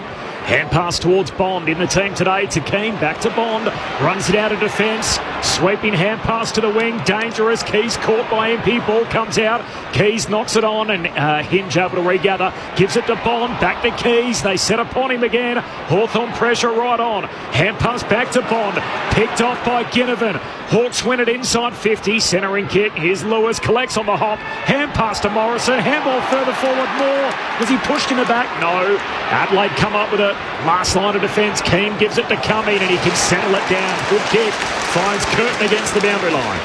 The rising star favourite out to the eastern side. Sicily launches. Good fly across as Battle kept Walker contained. And the Hawks skipper has it just forward of centre wing. Talk about pressure on the ball carrier. Outstanding bit of play from both clubs on the outer side. Back inside 50 it goes for the Hawks. Sicily's long bomb, Deer. Flight just couldn't repeat his efforts of last week. Trickles central. Neil Bullen with the tackle. Holds up Josh Ward. It pops out. D'Ambrosio's there lurking. Dangerously snaps and goals. Massimo D'Ambrosio. I reckon this might be a behind, actually. I think they've called it back. Called a free kick. So no score. Point apiece. Adelaide have the footy. Oh, the kick is ugly. It's wide from Neil Bullen. One bounce out of play. He certainly kicked it through for a goal, as Aaron called on the spot, and yet that free kick came back. And in the end, it saved Adelaide conceding the first goal of the night. Deer is so exciting, isn't he? He just flies at the ball. Boundary throwing, 55 out from the Hawks goal. O'Brien gets rid of Meek, grabs it for Adelaide, gives it to Cumming, kicks a turnover straight to D'Ambrosio, kicks to full forward and an intercept mark for Keane. A mark off Keane. That is his trademark, pardon the pun, as he goes short to Millerer. He's got it at half-back. Decides to play on. Looks for O'Brien, and he catches it just backward of the wing. One behind each for the first 8 minutes. On the instep, Riley O'Brien to Rankin. Release is coming. Here they come. Beautiful shade. And Berry goes for a march. He'll bang it inside 50. Looking for Keys. Too high. The chase is on with Sicily. Keys tries to paddle at central. Battle was waiting. Missed his handball over the line. The crowd begging for a free, but it'll be a boundary throw in 30 from home for the Crows. Scores level are behind a piece in the opening 8 minutes on ABC Sport. Well, Sicily was outstanding there, and he didn't give away the free kick, running back with the flight of the ball. Got some frontal pressure on, but did keep his eyes on the foot. He did it superbly. I was going to say, it's so good to see Sicily back. I mean, there was many knocks throughout the start of the season, but he's fit and healthy now and firing. Stoppage win for the Hawks. Ugly kick, though, from Ward out to half-back. Connor McDonald has to trap it, gives it to D'Ambrosio. Jams a kick down the wing, turnover, intercepted by Keane. Hand pass to Bond, goes back by hand to Murray. Handball laterally, Pete Lean a fumble, now he's under pressure, Chol closes him down, forces it out, Ginnivan wins it in the front half, tumbles a kick out in front of Gunston, got the Sunday hop, runs to about 35 out and trickles it through for the first of the night. Dare I say it, the early Crow puts through the first, and Jack Gunston with the opening goal of the night for the Hawks. 1-1-7 to 1 behind. We've travelled 9 minutes into the opening term. Friday night footy on ABC Sport. Well, I tell you what, Evan, you talk about finals footy. This start to this game in terms of pressure, intensity, pressure on the ball carrier. Players, every time they get the footy, they've got no time to scan. They've got no time to breathe almost. And on that occasion, Peatling just made the cardinal sin of taking his eyes off the footy, had frontal pressure coming, should have kept his eyes on the ball and been clean, wasn't. And Hawthorn were able to capitalise on that mistake. In and around that contest, James Peatling actually misses the ground ball, and there's 3 Hawthorn players waving through. I mean, prior to that, Bond turns around, thinking that he might have Keane or Worrell behind him and certainly put James Peatling under pressure, but you've got to take that ground ball clean. In the middle of the ground, turnover territory. Gunston had 6 goals earlier this season in gather round against the Power, now against his old mob on the board early. Hawthorn in front. Out of the middle, Peatling tries to reel the footy and couldn't. Day is spun down heavily. Barry thumped him into the turf and the tackle deemed illegal. 5 clearances to 1. That's worrying signs. I mean, we're only 10 minutes in. Day has a runner. Aim on now towards the 50. Too long for Gunston. Foot race on. Bond battling there with Watson. Good tackle. Bond composed in the moment. His first game of the season after the last 7 in 2024. He tackles him over the boundary line. It'll be tossed in about 5 metres out left forward pocket at the northern end. It's a good call out, Ebony. Their best players involved too. 4 for Day and 3 for Newcomb early on. So getting their hands on the footy. Here's Newcomb again. Got a hand pass out. Close to the boundary line to Nash. He feeds it to Watson through the head back. No free kick forthcoming. And Smith then tackled with it just inside the boundary line. He gets up holding his head, and the Adelaide crowd are all over Nick Watson. They're going to have to earn those free kicks tonight, and they are recidivists, throwing their head back, the 2 small forwards for the Hawks, and umpires awake to it. Another stoppage win here. Ward sweeps a hand pass forward. Gunston trying to pick it up, left it behind. Moore wins it and tumbles through the next. Hawthorn with the first 2. They come in similar fashion, and the Hawks are on. Exactly where they needed to be early on a Friday night in enemy territory. Hawthorn 2-1, Adelaide 1 behind. A dozen minutes in, Friday night footy on ABC Sport. And Ebony, we spoke about pre-game, about the modern game, it's off turnover, but as you just sort of highlighted, it's 5-1 a couple of minutes ago. It's now 7-1 clearances in favour of Hawthorn. Field position is king. They're dominating around the scramble. And I must admit, at the moment, Adelaide look like they're struggling with the pressure that Hawthorn are applying, because it's immense. Talk about field position. Even then, Wards, he's about 30 metres out from goal, just handballs it, understanding that there's two tools, and then the forwards at ground level. It's been an impressive start by Hawthorn, and you can sense that they've brought the pressure. The crowd isn't giving in.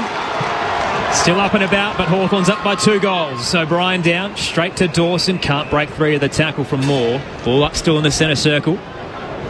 Will Day with 4 touches already in his second game. Back from injury. Tossed up. Dawson wraps up Moore this time. Tell you what, a lot of numbers around the footy. Both sides bringing a couple of forwards up.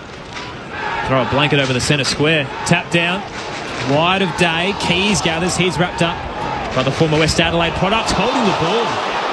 Wasn't a lot of prior, but Ben Keys didn't really make an attempt to get rid of it. Free kick to the Sacred Heart product, Will Day. Chips it forward. Just the required 15 to make. They've got runners everywhere. Here's Amon again. Screws the kick a little wide of Chol. Bounces perfectly to Gunston. Breaks away. Snaps for his second. Jack Gunston hot early. And so are the Hawks. They're up by 3 goals at the 12-minute mark of the opening term. 3-1-19 to 1 behind. Friday night footy on ABC Sport with Josh Franco and Ebony Marinoff. Well, you can just see Jack Ginnivan getting into Josh Worrell there. He just let Gunston have full run at that ball. I mean, obviously as a forward, you've got a tendency to kind of go forward, but that's just great bodywork. And I touched on it earlier. Gunston was the game changer. He was a headache for that defence last time they played. And just looking down at the boundary line, the Adelaide officials holding up the boxing gloves. So I'm assuming they've got to fight their way out of the hole they're in at the moment, because they're nowhere near this contest as we speak. Because at the moment, those boxing gloves might represent an early round knockout. Yep. And the Crows are on the ropes, wobbled in this opening term. It's Hawthorn who have kicked the first 3 goals of the night. Back in the middle, Saligo trying to collect. He's worried out of it. Hawks get numbers there. Their pressure red hot to start. There's heaps of players around the footy here. Umpire's going to give them a chance to work it out. Chol got boot the ball. Broken up by Bond. Ball spills down towards Impey. He knocks it away. Ginnivan, hand pass to Scrimshaw. Sweeps a hand pass out to Impey. Spins out of the would-be tackle from Bond. Gives it to Moore. Now at high half forward. Hand pass to Ginnivan. Draws the defender. Gives it to Ward. Hawthorn inside 50 again. Kicks to the hot spot. Leaping for it is Deer. No mark. Ball spills Adelaide's way. Curtin hand pass to Worrell. Hurried kick to halfback. Straight down the throat of James Sicily. The Hawks have a wall comfortably set up. And the repeat entries amongst their high-pressure footy around the stoppage. And just symptomatic of the pressure that's applied. The kick, I think, was from Worrell. Just the hack kick forwards, not the kick. A bit more composure coming out of your back 50, but easier said than done. Sicily's flirting with a set shot here. Drives it low, late towards the goal square. Front position was Thilthorpe. Brought it down. Scholl hits the deck. Squeezing a kick up was Roll straight to Ginnivan. He was waiting, pounces, snaps and hits the post. Minor score for the Hawks. They're up by 19. Even then, Hawthorn building that wall inside that 50 arc. I mean, Crows have just collapsed right through the corridor. 9 clearances to 1. As well, just the kicking efficiency of Adelaide, just running at 50% at the moment. Again, indicative of the pressure that Hawthorn's applying. Keane measures the kick, finds Thilthorpe, who marks at half-back. It's almost, now, Cobb, just maybe take a breath and just maintain a bit of possession as they did on that occasion with that 45 inside kick from Thilthorpe, but just to let the game settle a little bit and get their hands on the ball. Saligo with it, goes back and across to Smith. Now he switches, one back flank to the other and a drop mark, so just a little off here. Keane has time to mop it up, goes short to Worrell. Adelaide, by the way, have trailed at quarter time only 4 times this year, so they haven't lost many games. They've only lost 5, but they've played from in front in almost all of them. Smith back with it, still at half-back, and here's that possession game Josh you spoke about, just trying to change a bit of tempo. And Hawthorn well set up. Well, again, looking at the boundary line, they're holding up a sign which has got a capital T on it, so maybe that is just to maintain possession. And then Miller, who got the footy short, kicked it long, put it out on the full. So Hawthorn get possession back, and they are red hot early. The Hawks 3-2, Adelaide 1 behind. A 19-point advantage for the Hawks. We're 16 minutes in. If you're going to shift the ball, you've got to be quick. I mean, that invites all Hawthorn's pressure. Watson with a searching kick up to left half forward. Thilthorpe edged out of it. Day at the back. Picked up by Miller, though. Hands it to Keane. And now Berry up to right half forward. Places it well. Dawson has the overlap if he wants it. Keys is surging forward. He'll kick it into the right forward pocket. Had to get the weight. Was good enough. But a good backtrack from Battle, who gets a hand in and knocks it over the boundary line. 20 out. Riverbank stand end. Hawthorn by 19. Not a bad result there for Adelaide on that occasion. The kick inside 50 from Dawson. It was a 2v1 in the end, but the contest, boundary throw-in, and this is where guys like Rankin and Neil Bullen need to get to work. Can they get on the fly? Hawthorn have dominated these stoppages early. Meek palms it down. Sicily left it behind at ground level. Saligo trying to hand it out. Keys soccers it. Nutmegged his teammate Dawson. Neil Bullen had it, lost it. Hawks win it. Nash, hand pass out wide to Moore as he tackled high, trying to draw the free, not forthcoming, and now they all end up out of play. So boundary throw in half forward for Adelaide. Well, Hugh Bond's come in and he's the second disposal getter. He's only had the 6 handballs, but Adelaide midfielders just can't get their hands on the footy. Ginnivan and Day with 6 for Hawthorn. Toss back in. Right half forward. Meek loses his footing. Entangled with O'Brien. Whistle. Hold. Free kick. Going the way of the Crows. Big Rob at the attacking edge. Looks central, 20 from home. Walker's his target. Outworked by Battle. Super. Tremendous from the former Saint, and he wants to move it quick. It's treacherous, but it's good. His kick is pinpoint up towards McDonald, who pops up, and here come the Hawks off half-back. Gives a handball out wide to Morrison. He swings it back inside to Hardwick. Handball to Moore against the boundary line. Feeds it further forward to Amon. Kicks to Newcomb. This is clean ball movement from the Hawks. Newcomb hurried kick forward. They have numbers out the back. No mark there from Murray, but he's getting it free for a high tackle as Kelshadier came in a little clumsy. It was the right idea from Newcomb. He saw the Hawks players streaming back towards goal, just couldn't get it past Murray, who saves the day there. Goes long down the wing. Walker, last man standing, takes the mark, turns and kicks down to half forward. Miscues the kick and it rolls out of bounds. Oh, I thought he was going to play. I thought he was. Yeah. He says spin it in though. Boundary throwing. So 70 metres out from the Adelaide goal. Greater good of a shank probably from the umpire. 19 is Hawthorn's lead, 3-2 to 1 behind. We have travelled 19 minutes in the opening term. Friday night footy on ABC Sport. Tossed in front of the Rashudo stand. Meek down, straight towards Curtin though. Quick kick into the 50 for the Crows. Fogarty pushed out Scrimshaw. Just couldn't take the mark, diving to his right. Gathered out the back by Sicily and running out of room. He'll hook it across the body out of defensive 50 and claimed by Curtin. Stuck both mitts up. Against Lloyd Meek of all people, managed to reel it in. Curtin quickly back towards the left forward pocket. Walker with the fly, but couldn't get there in front. As Scrimshaw and Battle both got hands to it in front position. Right idea by Curtin, but he hadn't allowed the Adelaide forwards to set up, so it's a 3v1 with Walker getting outmarked again. So the former son, Jack Scrimshaw, back to right half back. Feels like a bit of volleyball here. Day rises, can't take it. Front and square, McDonald handed it to Morrison.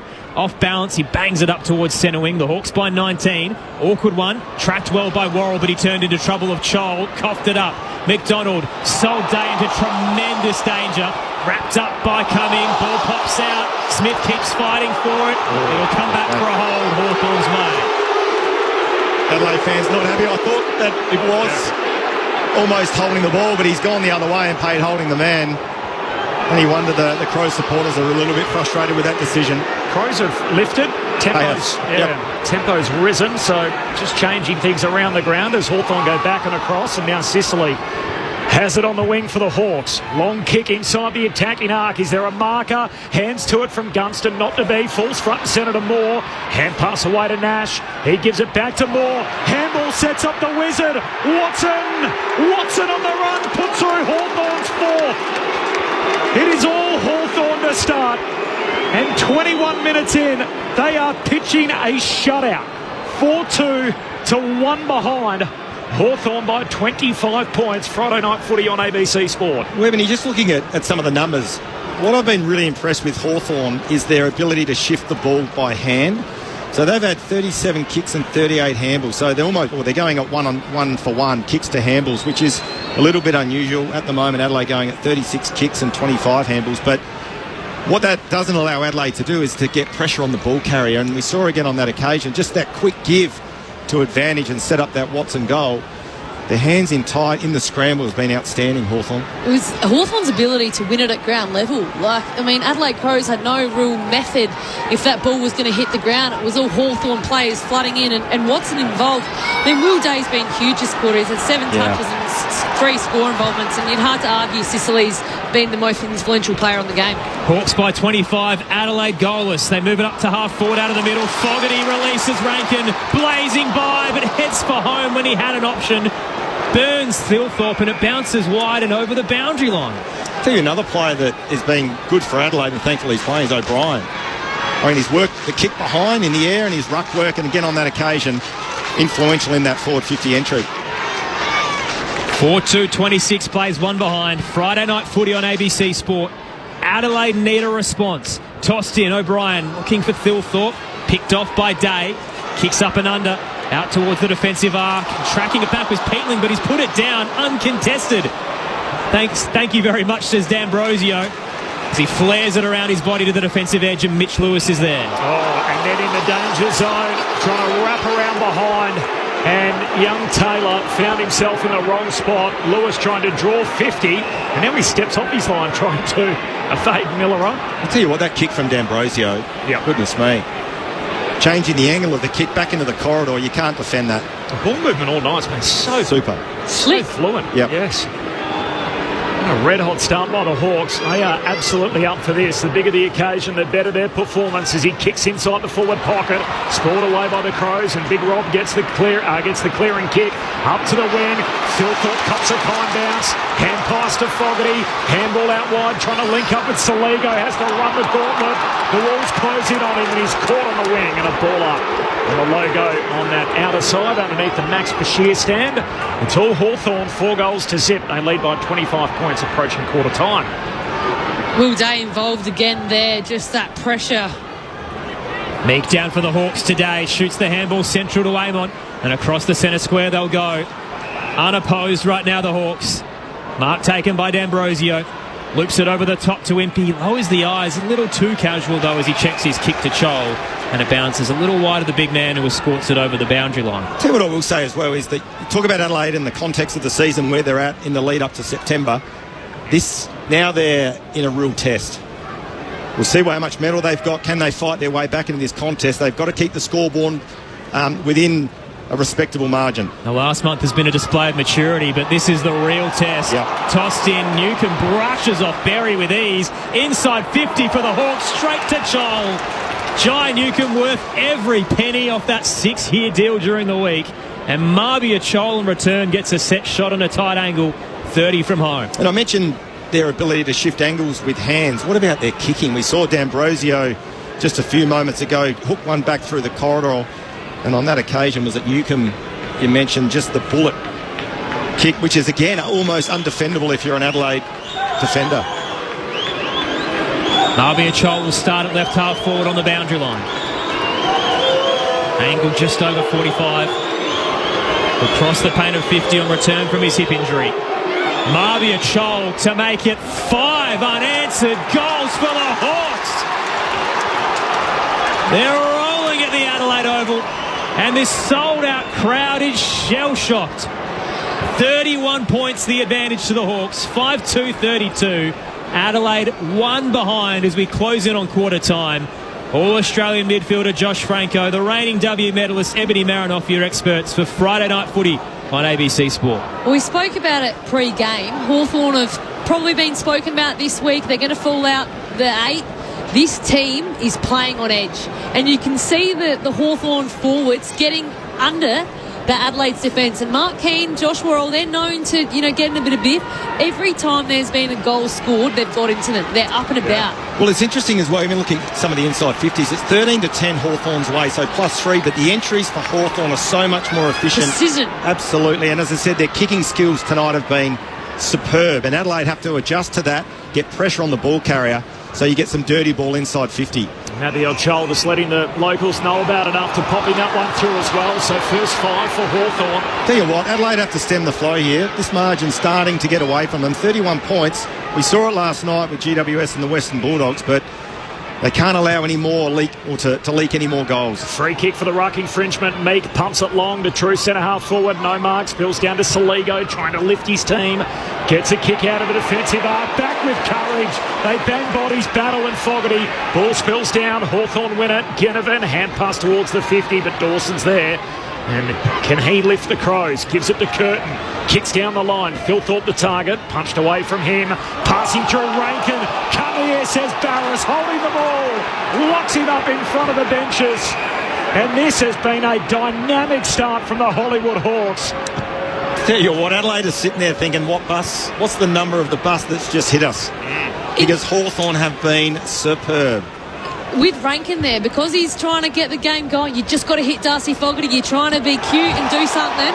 Barris to aim on, went long. Deer tried the high-flying hang but couldn't take it. Spills down towards Chol, he releases Watson, tries to barge through a couple, did well. Day backtracks, handball to 50. Ginnivan running out of room, did well on the phone box. Now swung across the body by D'Ambrosio. Neil Bullen fighting in front position, knocked it down. Day's there for the Hawks, can't break free of Bond. Ball up to come, 30 out, straight in front for Hawthorn. Adelaide are just waiting and calling for that quarter-time siren. Goalless in the opening term. I'm not sure they would have been 31 down at any stage all year, Adelaide. Even in their losses, their biggest loss, I think, is less than 20 points. As Curtin grabs it, tries to run away, and he's caught. Had an arm free, didn't make an attempt to get rid of it. It's a harsh call, and it's going to result in a shot at goal for Hawthorn. And Massimo D'Ambrosio will get it left half forward, 30 out. Corbin, I read a stat today that Adelaide's the only side in the AFL that hasn't conceded 6 consecutive goals throughout this season, and we're just about to see it. Amazing. We've only played 19 minutes of the first quarter. On the 1st of August. Never yet seen. 6 goals against the 2025 Crows. Massimo D'Ambrosio makes it so. Puts it through, and Hawthorn have got the first. No? Oh, I've gone there. Speak about the early Crow. That's a goal. Did you think they get that? Yeah. I don't know if you've been kind to me or not. I thought it missed to the left. Oh, maybe we've got different angle. I'm glad you said that. I'm Team Corbin on this one as well. That looked straight through. Do you reckon that looked good? Started left, swung back. Maybe my eyes are deceiving me. But that's a behind. 5-3 to 1 behind, so not so fast. 30 minutes into the opening term, a minor score. Slightest bit of relief for the Crows. Murray to Worrell, now to the eastern side. Will be held up on the logo. There's a tackle laid on Impey. And Ebony, the clearance count 14-4, so plus 10 to Hawthorn. So that would also be a concern, other than the fact they can't get their hands on the ball, but their clearance domination of Hawthorn has been impressive. Hawks by 32. Saligo out of the stoppage, hacked it straight towards Impey. Gives it off to Amon up to half forward. Cut off by Miller up. Here come the Crows now. Bit of slingshot footy. Brodie Smith towards the 50. Fogarty brought it down. Did his own crumbing. Arcs around from 45 to get the party started. It took 29 minutes. Adelaide's on the board. Margins 26 heading into quarter time. Hawthorn 5-3-33. Adelaide 1-1-7. Ebony Marinoff and Josh Franco on ABC Sport. Wayne Malera through the corridor there just to go quick. Just to go quick and not invite Hawthorn's pressure at the ball carrier, nor allow Hawthorn to set up. It's the first time they've probably had 4 in the Adelaide Crows inside 50 for about 15 minutes. Impressive. Oh, that's a one-on-one that's Darcy Fogarty's won and a brilliant finish. But if you're a Crows fan, that's just a sign of pure relief. Braden Ingram on the boundary. The Crows crowd just needed an excuse to finally get into this game. They were up and about there, so if they can shift the momentum, they'll be right behind them. Not being plugged into the electrical socket. Well, they were just waiting for a moment, as you said, Braden, to get themselves involved. So 5 goals to 1. And they're playing catch-up in this game. First 5 goals for Hawthorn, the miss for D'Ambrosio. And then Fogarty goals at the other end. On the stroke of quarter time, O'Brien wins it down. Trying to get the kick away. Keys knocked off it. Day, another touch, pumps it out to half forward. He's up to 9 disposals in the opening term. Off the back flank, though, Miller sends it back the other way. Curtin. What a prospect he is as he marks on the wing, kicks down to half forward as time expires on this opening quarter. And what a jaw-dropping start. The road team, the Hawks, don't forget about us. 5-3-33. They lead Adelaide at 1-1-7.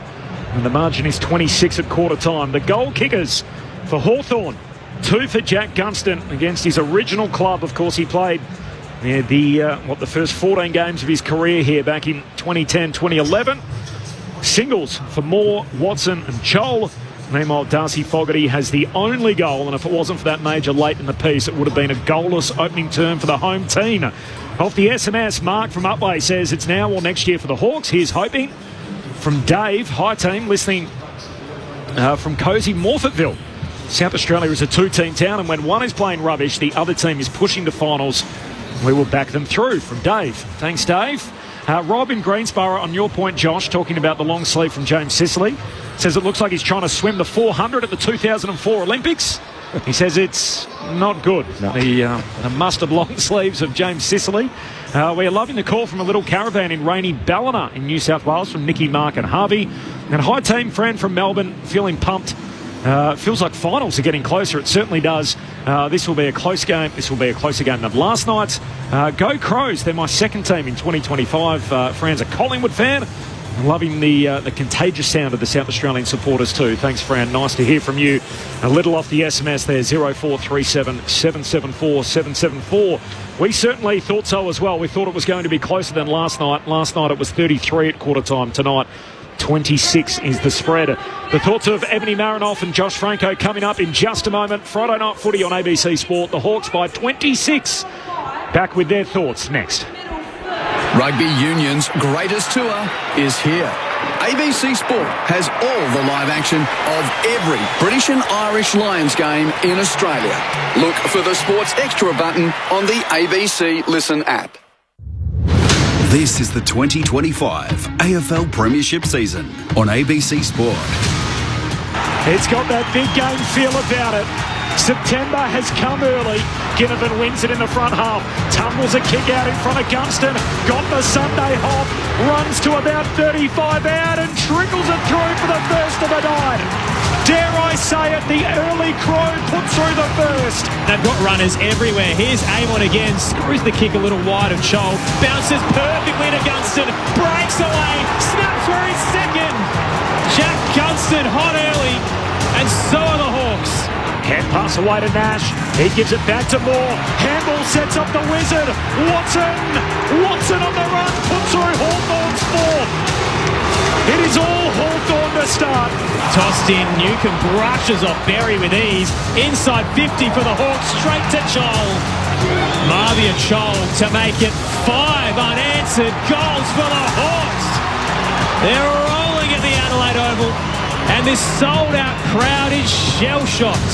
Here come the Crows now. Bit of slingshot footy. Brodie Smith towards the 50. Fogarty brought it down. Did his own crumbing. Arcs are out from 45 to get the party started. It took 29 minutes. Adelaide's on the board. This is ABC Sports coverage of the AFL. On your radio. ABC Sport Digital. And on the ABC Listen app.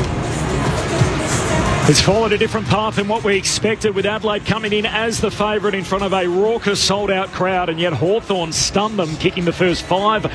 Barry in the eastern stand. Tell the kids the dream is over.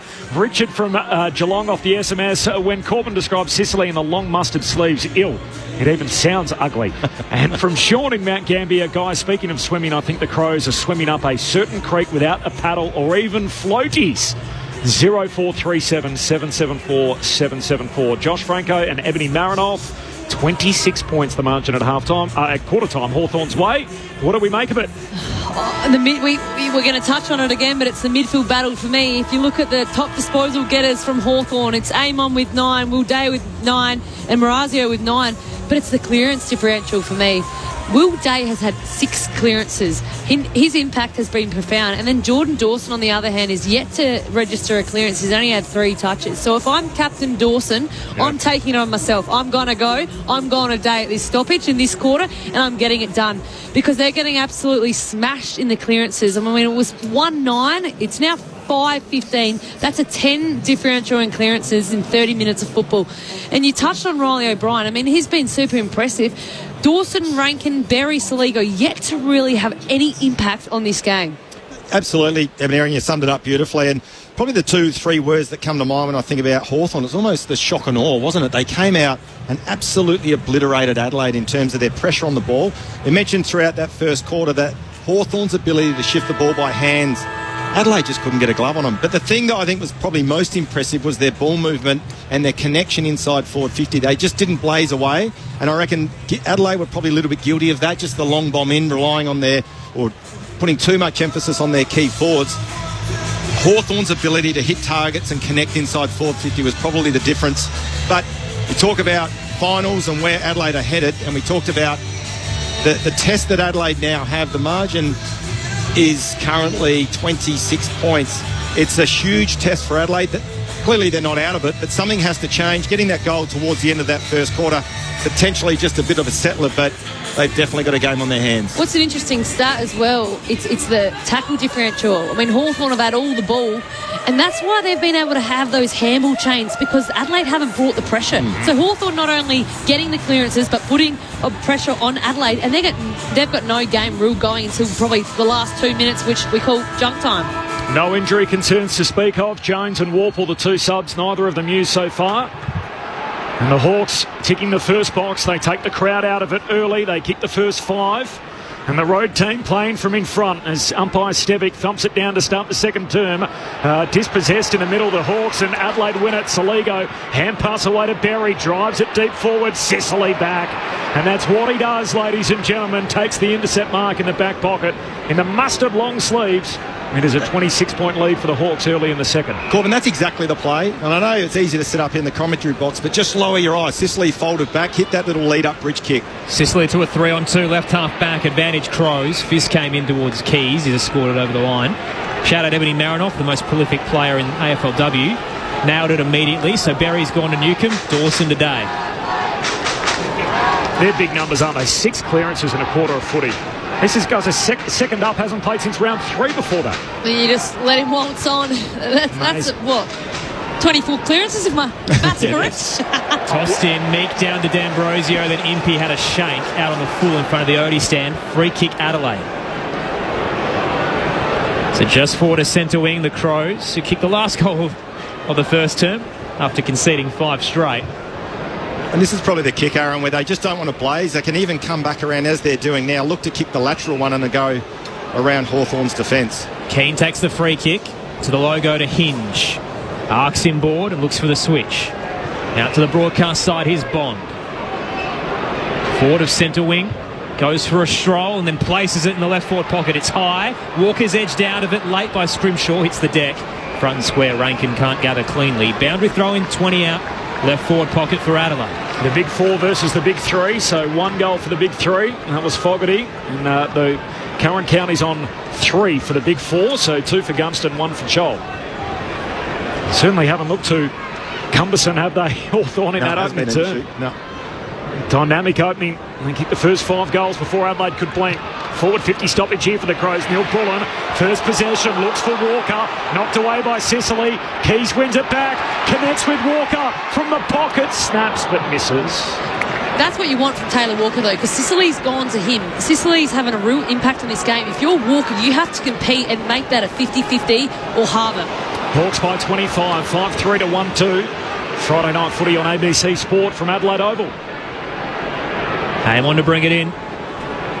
And a career best season, the former power defender sends to the eastern side for the Hawks. Flying late, Dawson.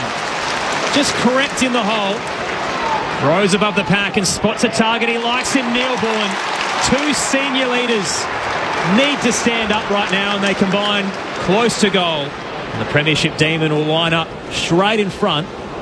He's about 40 out. What a kick there from Jordan Dawson. You could see Neil Bullen was all unattended inside their forward 50 for about 5 or 6 seconds, identified it, but then you've got to hit it, and he did.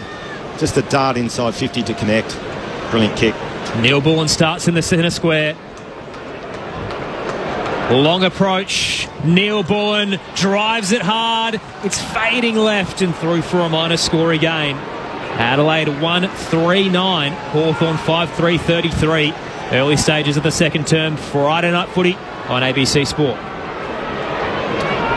Sicily brings it in to Morrison, who marks at half-back and then just dabs the kick in the direction of Amon's going to have to collect on the bounce and then steps out of play. Ump says spin it in. 24-point game. We touched on it later stages of the opening term. Felt like Adelaide had turned momentum around the ground. And now it's up to Hawthorn to try and get that dominance back that they had at clearance to start the game. Ebony touched on it at quarter time. It was 9-1 at one point, the clearance count. They make sure Will Day's going nowhere fast here. Berry locks him up at the boundary throwing. Well, good signs for Adelaide in the early part of this second. They're getting repeat stoppages and dominating field position that's played in their front half at the moment. Make down to Newcomb. Surge kick forward. Is there anyone on the end of it? Watson throws his body at it. Spills to Miller. Chol grabs him, takes him to ground. Ball up on the wing. No late change coming in. Jones and Warple, the two subs. So the Hawks with a big four up front. Warple starting as the substitute. Hawthorn by 24. Meek taps it looking for Day. Overran it, but Newcomb's there with the assist. Hands it wide, and Nash now will hook it back towards the 50 for the Hawks. Miller with a double fist. Knocked it straight to Keane for the Crows. Kick smothered by Moore. Whistle late, too high. And a free kick coming back to the home side. The man from County Cork, Mark Keane, just behind left half back. Spots a central target through defensive 50. Wayne Miller now looks to complete the switch. Coming in game 100. Just behind centre wing. Breaks wide. Gets past Ambrosio with ease, but his kicks impeded by the pressure. Wide of Walker. Tumbles towards Scrimshaw for the Hawks. He'll retreat. Barris has it in defensive 50. Goes long to a contest on the wing, and Miller just shoves Watson out of the way. Can't complete the mark. They all scrap in trying to release it. Hawks do well to get it out. Gunston's hand pass links up with Watson. He gives it to D'Ambrosio. Umpire blindsided, but a turnover. Bond gives it to Neil Bullen. Trickles a kick forward. Keys. Hand pass to Fogarty. Caught. Hawthorn still on it. Bond goes and wins it. Umpire lets them work it out. Hands it back to Cumming. Kicks to half forward. Impey. Courageous drops in the hole. Spoils it out of play. And out it goes. So we'll have a boundary throw-in. And he looks sore too, Jarman Impey, as he slowly picks himself back up. But a throw-in here, 48 out from the Adelaide goal. They're kicking to the Cathedral end, the open end of the ground where the old scoreboard is. And a bit of momentum here with Adelaide. Sold out crowd on the back foot. O'Brien takes it out of the ruck, hands it wide to Rankin. It's in his range. He hooks it to the goal square. Phil Thorpe drops it, tries to kick around the body and gets the climb bounce. It was ugly, but Riley Philthorpe works his magic in a tough spot. Adelaide bring it back down to a 3-goal game. 5-3-33. The Hawks lead the Crows 2-3-15. 6 minutes into the second term. Friday night footy on ABC Sport with all Australian midfielders Josh Franco and Ebony Marinoff. That's the sort of pressure that's on this game. Riley Philthorpe drops an uncontested mark inside the goal square. They're under all sorts of pressure. They've probably stemmed the flow a little bit, but Hawthorn's ability to have that perceived pressure is still so impressive to watch. One thing I will say is that it's been a really good start to this second quarter from Adelaide, though. They have dominated field position. It seems like they've addressed the clearance imbalance at the moment. It's 3-3 for this second quarter. Inside 50s, they're dominating. So they've started this game well. Things aren't really happening like clockwork yet for Adelaide. They've just got to stick at it. And eventually that will turn, but good signs to start this second term. Well, at one point it looked like they might have even fallen 6 or 7 goals down, so it's a huge flip from that point on. O'Brien down to Peatling, tumbles it inside 50. On the bounce, Walker got it out to Taylor, hand pass to Dawson, steps his way around a couple. Oh, he's a champ, Jordan Dawson. He's a superstar. Kicks it on the run, and Adelaide are right back in town. 3-3 to 5-3. And this is only a 2-score game. Hawthorn by 12 points. 8 minutes gone, second term. Well, Ebony, when you're under the most pressure and under siege from an opposition, you need your gun, you need your superstars to step up. And again, the pressure from Hawthorn is still pretty good, but Dawson just showed enough composure, but then was able to nail the finish. Now we've got a game on our hands. And that's the moment we spoke about at the start of the game. You know, your captain goes, he had a quiet quarter, he had no real impact in the first quarter, but he's like, this is my moment. Brilliant finish. Brilliant finish through traffic.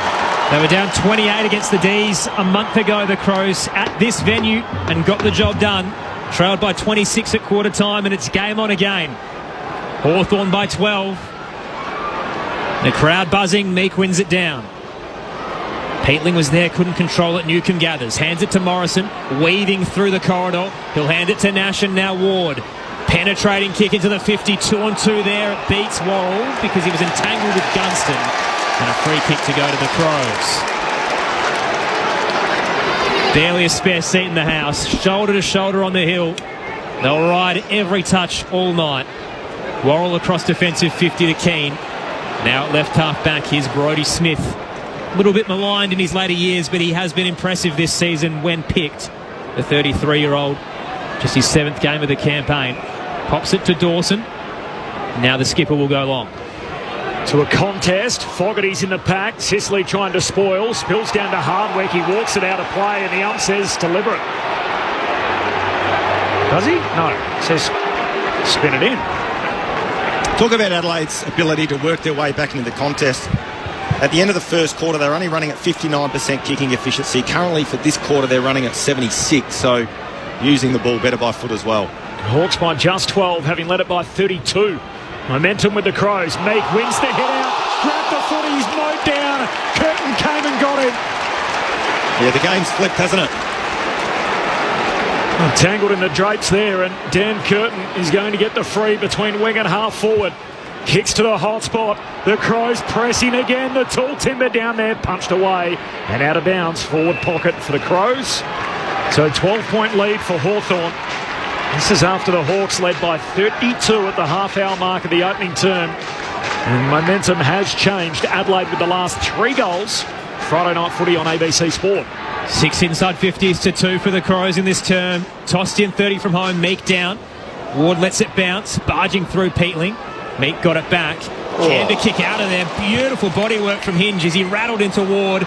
Adelaide gets another inside 50. Double fist comes from Scrimshaw. Amon was going to leave it and let it roll through, but it got a bit of backspin. Finally tumbles over to Hawthorn's relief. Adelaide trail by 11 now. 10 minutes into the second term on ABC Sport. I'll pose a question to both of you about Sam Mitchell. What does he do now in the Hawks? How do they get this game back on their terms as Amon goes long out to the wing? Ball spills down towards Soligo. Crows wanted a free kick, not forthcoming. Kicks inside 50. Amon collects, but there's a free for a hold. It's going Fogarty's way, right half forward, right on the 50. Well, it's an interesting question, Corbin. Again, looking at the numbers, they've flipped the key metrics in terms of tackles, contested possessions, ground ball gets, clearances are now in favour of Adelaide.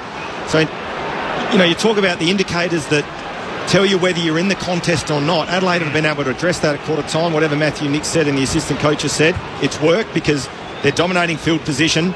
And as we said, momentum has totally shifted 180 degrees. 8-2, that inside 50 count. Fogarty's always within range from there. Not on this occasion, though. Lands short and Barris off his knuckles punches it out of bounds. So Corbin, the other thing as well is that you look at Hawthorn, every time they get the ball, they're under siege. That's what they were doing to the Crows in the first quarter. So in terms of pressure, physicality, intent, they've been able to shift momentum in that space. Yeah. It's real finals footy. The Battle of the Birds, heavyweight clash, Friday night on ABC Sport. Tossed in, Adelaide's 50. O'Brien knocked it down straight to the Hawks, though. McDonald got it back. Looking around the body, Nash just looking for some territory. Dawson floats across. Knocked over the boundary line again. They do it a bit different, the Irish guys, don't they? You saw Connor Nash there. He picked on the ball. He was running towards the boundary line and yet somehow kicked it back over his shoulder. They do some special things, the Irish. We've got Niamh Kelly, and you really don't know what you're going to get with her, that's for sure. But you got to love it because it's the point of difference. I first thought, where's he going? And then all of a sudden, he knew what he was doing. 45, 50 metres back in the other direction. Hawks by 11. O'Brien taps it into the 50. The skipper's waiting. Snaps from 30. Jordan Dawson! He's too good. It's a 5-point game. Hawthorn kicked 5 unanswered to start. And Adelaide are right back in this as Dawson salutes the front row in the left forward pocket. Adelaide 4-4-28. Hawthorn 5-3-33. Midway through the second term on ABC Sport. Ebony Marinoff, Josh Franco, your experts. You just love a response like that. You could see Jordan Dawson was getting frustrated in the first quarter, as you should be when your team's down 10 in the clearances. The way he's come on this quarter, he went to Day at the first stoppage. I think he's kind of going Newcombe for its seen over the last 10 minutes. His ability to impact this game and get this game on Adelaide's Crows terms. But you know what I love? Is the team rally behind him. Yeah. You can see the energy that they bring from him. It's profound. I mean, he would have to be up there with the Brownlow medalists at the end of this year. Got to be. You set it up beautifully, Ebony. You called for it at quarter time. You said, look, he's got to get himself in the game, and he has played a special 13 minutes here. He's kicked back-to-back goals, and he has led the Adelaide fight back. They're within a straight kick. Back in the middle. Ball ricochets towards Hawthorn's goal. Smith collects. McDonald trying to reel him in. Got a hand pass away out to the wing. Here's D'Ambrosio for the Hawks. Hand pass to Impey. Slipping over now. It's the Hawks who are fumbly under the Adelaide pressure. They go back and across. D'Ambrosio aim on to Meek. Handball out of bounds. Umpire says throw it in. But Adelaide are just barnstorming at the moment. They are all over them. Well, that's the play that you'd highlight the difference in the shift in momentum. That's what we saw the Hawks doing to Adelaide in that first quarter. And now Hawthorn are under the pump from Adelaide's pressure and they're intent around the ball. This heaving home crowd can smell blood. Tossed in. Day tries to hand it off. Water scored it over by Berry. Boundary throw in again through centre wing. Mentioned it in the pre-game, but they've ticked all the boxes through the year, the Crows. It's beating top 8 sides, winning on the road, being able to do it against in close games. And the last month has been about maturity, adaptability. They've won from behind. They've beaten close teams, thumped them. Done it against the Dogs at Docklands. And now tonight, once again, coming back. And it looks like the odds were well and truly against them. Out of the stoppage, Hawthorn break 3, up to left half forward. Kicks a little heavy. Tracking back, Smith. Hospital handball over his head, nearly picked off by Gunston. Wall wraps him up in the washing machine. Umpire waits. And Matt Stevick says holding the ball. Free kick to the Crows in the right back pocket. It's amazing too, when you've got momentum, those little free kicks go your way. Seemed like the umpire was trying to give the crowd a rally up, wasn't he? But holding the whistle. They've also got the crowd back involved. There's no doubt about that. They were stunned early when Hawthorn kicked the first 5. Adelaide have kicked the next 4. There is 5 points in this game. Hawthorn still lead it, as they have done throughout the night so far. 15 minutes gone, second term. Murray, defensive side of the wing, kicks down to half forward. There's a push in all that. It's going Walker's way, and there's the rub of the green you spoke about, Josh. Crowd calling for a 50. The oblong ball just pitching in front of Walker and running away from him, but umpire a little more forgiving. Walker just forward of the wing, dabs it short to Millerer. And Hawthorn playing defence again, trying to get as many numbers back into their defensive arc. And Adelaide on the attack. Philthorpe, hands around it, marks at centre half forward. He's got Velcro for hands.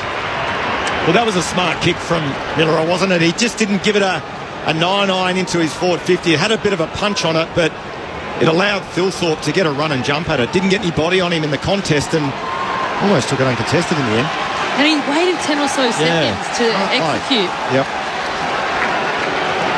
They have worked their way all the way back, Adelaide. Now for the lead.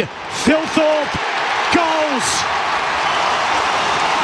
Adelaide's in front. Who'd have thought that? 25 minutes in, when they were 5 goals to zip down, and now they're landing punches of their own. 5-4 to 5-3.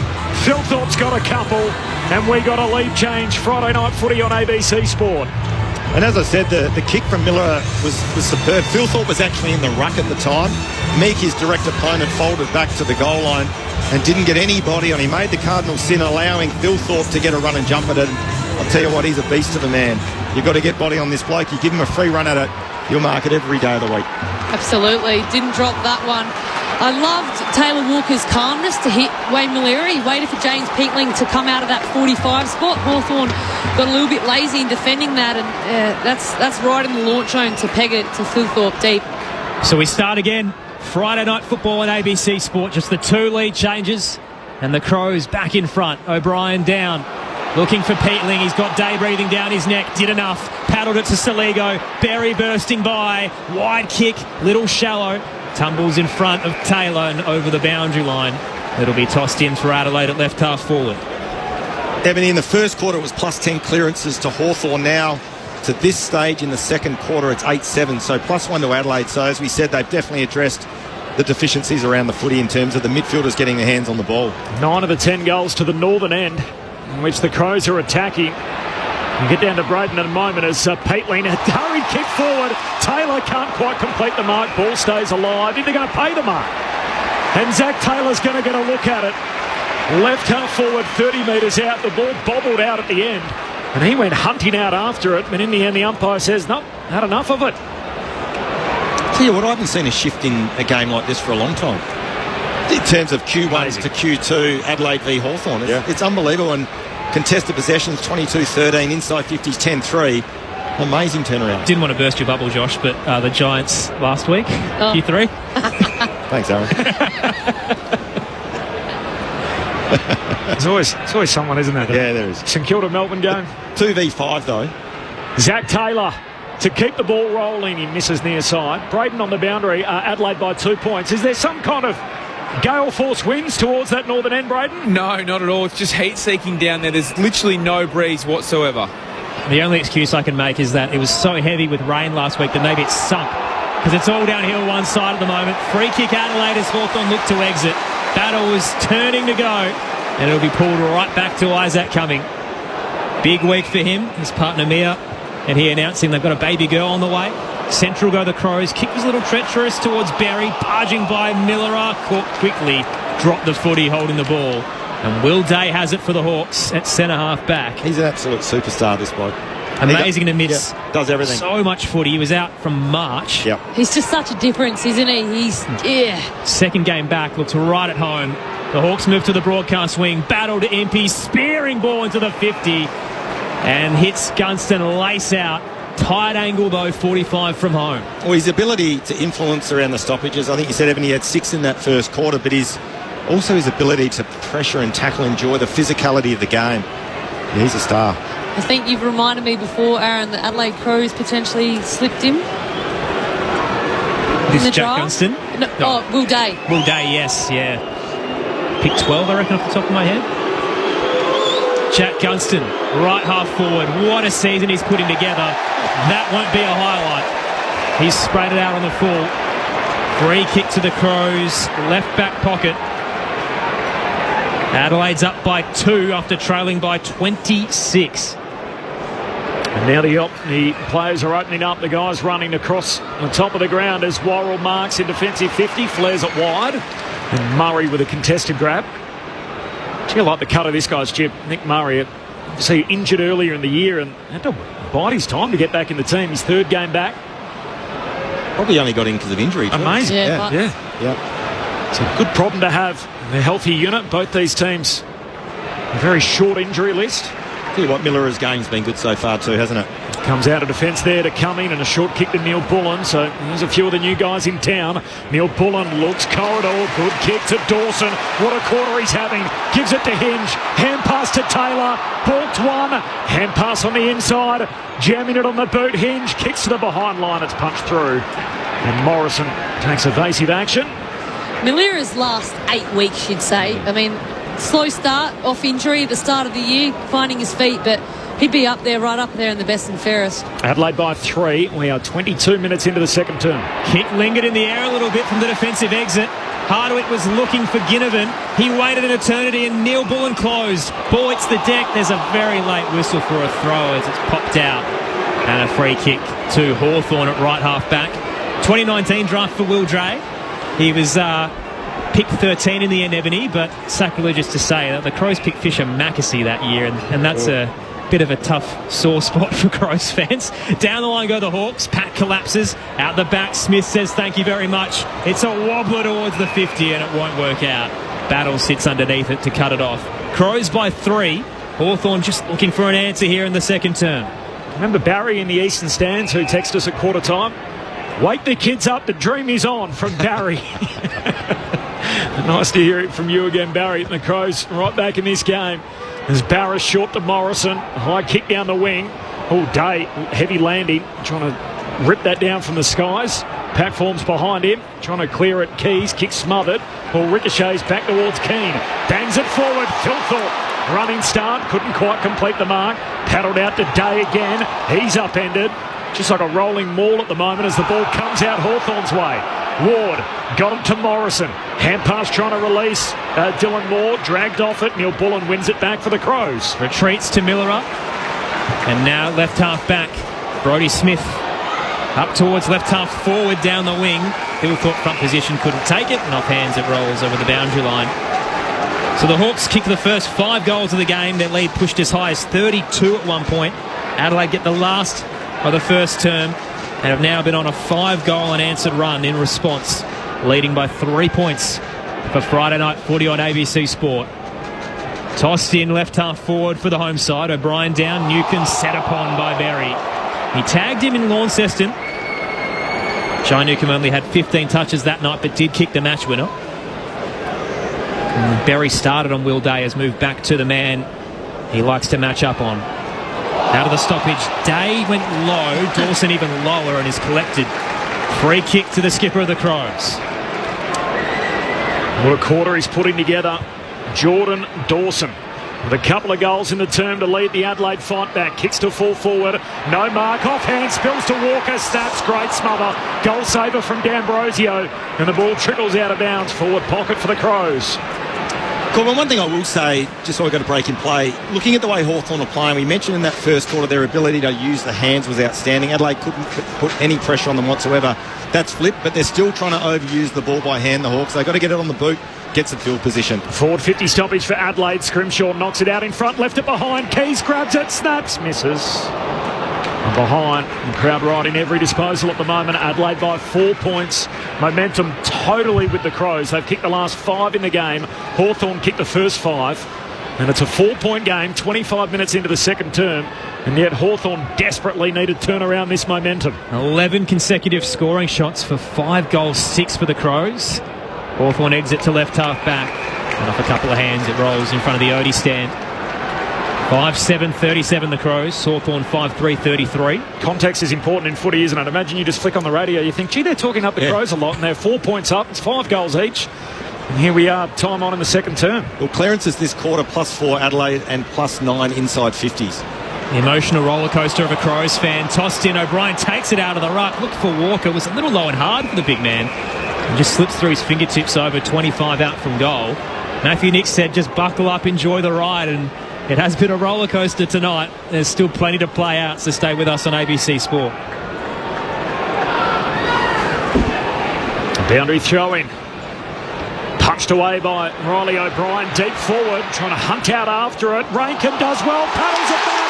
Philthorpe sockers it through for a goal. How about that for a bit of brilliance from Isaac Rankin? And it spikes a melee in front of the hill. And I think Adelaide have kicked 6 on the trot here. And Isaac Rankin, with the quick thinking, whacks it back inside the field of play. He's a freak, Isaac Rankin. There's lots to check here. So first of all is they've skipped straight to the soccer, but they're going to need to check whether the ball was over the behind line. Not crossed back to the behind line, not back into play, and it comes off the Adelaide attacker's boot last before crossing the goal line. Decision on the scoreboard. That's a quick review, and that is a bit of brilliance. There's no other way to chop it up. Isaac Rankin keeps the ball alive, and Philthorpe does the rest. He's got 3, and Adelaide lead by double digits. Crows by 10 points, 6-7 over Hawthorn 5-3, 27 gone in the second term. Friday night footy on ABC Sport. I was just about to say that Isaac Rankin hasn't had a real influence on this game. He's only had the 6 touches, but that's what you get. You get magic. That's just keeping the ball alive, understanding that you've got forwards in the goal square. That's a brilliant finish. I just love their ability to, I guess, get this game on their terms. It's talk about maturity through the year. This quarter and this shift in terms of the game, complete maturity from the Adelaide Crows. I think conversely too, Sam Mitchell would be seething at the moment. Looking at some of the numbers, they have absolutely fallen off a cliff in terms of intent around the ball and ability to pressure Adelaide. Meek in the middle wins it down. Newcomb shoots a handball out off the deck. Day let the footy go, and the tackle wasn't really riding the contact well enough. Amon can pick it up, hooked it up to half forward, but Miller is there for the Crows, and Dawson now puts on the Jets up towards the broadcast wing. Big push on Fogarty. They're going to pay the mark to Sicily though. He'll take it true centre wing. Just on that goal, by the way, we saw one similar last week, didn't we, with Cadman knocking it back to Toby Green, and these things are contagious. Sicily into the 50. Big fly from Lewis. Quiet tonight so far. Drop down. Boot to ball from McDonald. Picked off though. Taylor hands it to Hinge. Under duress. Did well to bang it long. Flirting with the boundary line, but gets it the wrong side. Out on the full. Hawthorn have it down 10. They had their foot on the throat of the Crows, and then Adelaide decided to do a push-up. in the second quarter. 3 minutes to go on ABC Sport. I'll tell you what, too, the halftime break can't come quick enough for the Hawks. Yeah. They're on the ropes. Long kick from Barris down to half forward, trying to reel in the mark Mitch Lewis. Haven't really sighted the big four up front in this quarter for Hawthorn as Adelaide work it out of the tight confine at half back, and Saligo hits up Philthorpe on the wing. He's got 3, by the way, Philthorpe. Dawson's got a couple. And Adelaide have kicked 6 on the bounce. Hand pass to Cumming. Handball away to Millerer. Long kick to half forward. Taylor leaps for it. Over the back comes Scrimshaw. Knocks it out of play. Down to throw in half forward for the Crows. That's a huge win from Taylor. 2v1, and he just makes it, splits it in half, 50-50 ball. Adelaide get a forward stoppage. 10 points the Crows lead after being down 32 in the opening quarter. Tossed in, high arc. Charging in, O'Brien gets there first. Taps it straight to Taylor. Dishes it off. Peatling drops it. Bowled over the footy. Battle gets the exit up towards the broadcast wing. Miller floats across. Couldn't reel it in. Watkins takes a tumble with the footy and rolls his way over the boundary line. Left half forward at the moment for the Crows. Closing in on half-time. Like Miller's game, as I said, 14 disposals. Been hugely influential off half-back. 6 ground ball gets as well, so he's having a real influence at ground level. 10-point lead for the Crows. Boundary throw-in, Ruck share it down. Newcomb tackled, taken the ground. Just not given any time and space at the stoppage, and the umpire waited a long time before calling for a ball up. And this was the heat and intensity that was the Hawks were bringing in that opening stanza. Adelaide by 10. Up it goes again. Down it comes to Saligo, and he's met straight away. Now it looks like Day's gone to Dawson, so Sammy Mitchell changing up their roles there. Free kick here for a hold. It's going Hawthorn's way, and Big Lloyd Meek will take it. Can Hawthorn make something happen late in the term? 31 minutes into the second quarter. Adelaide by 10. Meek at right half back. Didn't have a lot of options. He'll send it deep. And easily marked by Keane. Just got a bit of space on Gunston. Yeah, great body work there. Sorry, Aaron. That was, terrific body work there from Keane. He's had a great night. This will be disposal 17 in the first half. It's a bullet pass to Neil Bull and just put it down, but did well to gather. Hands it off to Saligo. Bit of shake and bake up towards the 50. Walker's there, 2-on-1. Didn't get there, but out the back door is Keys. Snaps a little wide of Philthorpe. Sliding across, couldn't reel it in. Picked up by Morrison. No one to go to. He's got a paddock. Just has to hit and hope. And cutting across is Brodie Smith. He has it in front of the Wanganeen stand. The crowd rises. The veteran Smith towards another in Walker. Wasn't quite the aerial special of the pass, but he got enough hang time to make it look decent. Taylor Walker, 20 from home, slide angle to the right. We'll have a set shot for the Crows, and my goodness, what a term they've put together. Well, Smith, the subtle push there from Philthorpe to allow Walker to launch that ball. And he had Peatling there unattended as well. I thought he'd missed the opportunity, but Walker, give him a run and jump at it. Absolute Jekyll and Hyde half. They conceded the first 5. Walker comes in and makes it 7 on the trot. The Texans on the board. Adelaide's up by 16. 7-7-49 to Hawthorn's 5-3-33 as we close in on half-time on ABC Sport. Ebony Marinoff, Josh Franco, your experts. Well, Ebony, I reckon Matthew Nixon, whatever he said to the players at quarter time, he's returned serve in a big way, and now the gauntlet's been thrown down to Hawthorn where they're at. How does Sam Mitchell address this? What does he do to get his players back into the game? Half-time can't come quick enough. We're just under a minute left in actual game time in this second quarter, but they're absolutely on the ropes. And that's what good teams do. They have the ability to fight back. I mean, they were 5 goals down, and it's been all Adelaide Crows in this second quarter, and you can almost sense that they're going to keep humming. Plus 11, the inside 50s Hawthorn's way, Adelaide's way rather, in this second term. And after trailing by 32 points, they're now 16 up. Braden Ingram on the boundary. The Crows talk about how crucial Alex Neil-Bullen has been this year in terms of his leadership. This quarter, there's been a few times where he's just body-lined the ball more than anyone else, and it's won the footy for the Crows and paid off for them. And with that premiership DNA, the only premiership player on their list, Good call out, Braden. We got repeat stoppages in the middle. Hawthorn eventually win it. Walker went to bump on D'Ambrosio rather than the tackle, and Hawthorn work it out of there. McDonald to Impey. Now to Amon, off and running, looking for a man to hand pass it to. Gives it to Ward after running a long way. Kicks inside 50 for Hawthorn. Keane goes up, whacks it out of play. Boundary throw in forward pocket for the Hawks. And Coleman, just another number to highlight the dominance of Adelaide this quarter. Total disposals 93-62. 26 marks to 9. Big numbers here for Adelaide in this second term. Most importantly, 6 goals, 6-0. Yeah, that's the key one, isn't it? Tossed in. Hawks 50, a rare occasion. Bouncing towards Worrell. Tried the soccer. Ricochets out towards Moore. Brought to ground. Popped out back. Keane hands it towards Worrell around the body, looking for an exit. Fogarty flies. Sicily with the fist. Bounces 45 out. Ripped away from Ward. And a standing ovation for a dominant quarter from the Adelaide Crows. They've kept Hawthorn scoreless after conceding the first 5 goals of the game. Adelaide's up by 16, and they're daring to dream of a serious run through September. 7-7-49 to the Hawks, 5-3-33. Goal scorers heading into the major break. Thilthorpe with 3, Dawson with 2. Singles to Walker and Fogarty. And for the Hawks, 2 to Gunston. Individual goal scorers Moore, Chol and Watson. Game of 2 halves, as they say. It certainly was that. And if anything, Adelaide were able to turn momentum in the latter stages of the opening term, and they carried that into quarter number 2. What a game of footy. First 5 for Hawthorn, last 7 for Adelaide. And the Crows by 16 points at the long break. Ebony Marinoff, Josh Franco on ABC Sport. Oh, how do you put all that into words? Well, it's hard.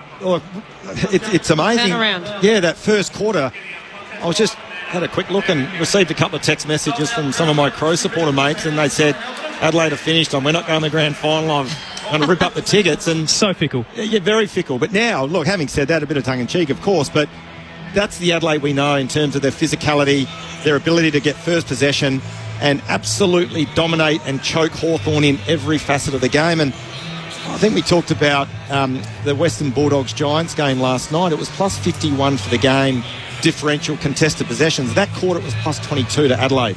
So for all the listeners out there just tuning in, that's probably the dominant, absolute glaring stat which highlights the shift in momentum in this game. And at the moment, Adelaide are all over Hawthorn. As I said, towards the back of that second quarter, the gauntlet's been thrown down to Sam Mitchell and the coaching staff and the Hawthorn players. How do they react to this? Because their season's on the line as well.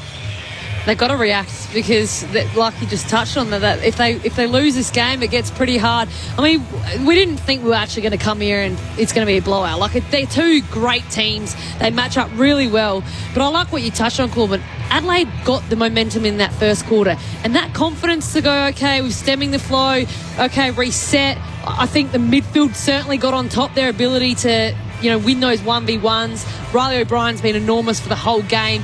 Dawson's gone, hey guys, get on my back. The midfield in that second quarter had all the ascendancy going forward, and Hawthorn couldn't even stem the flow at all.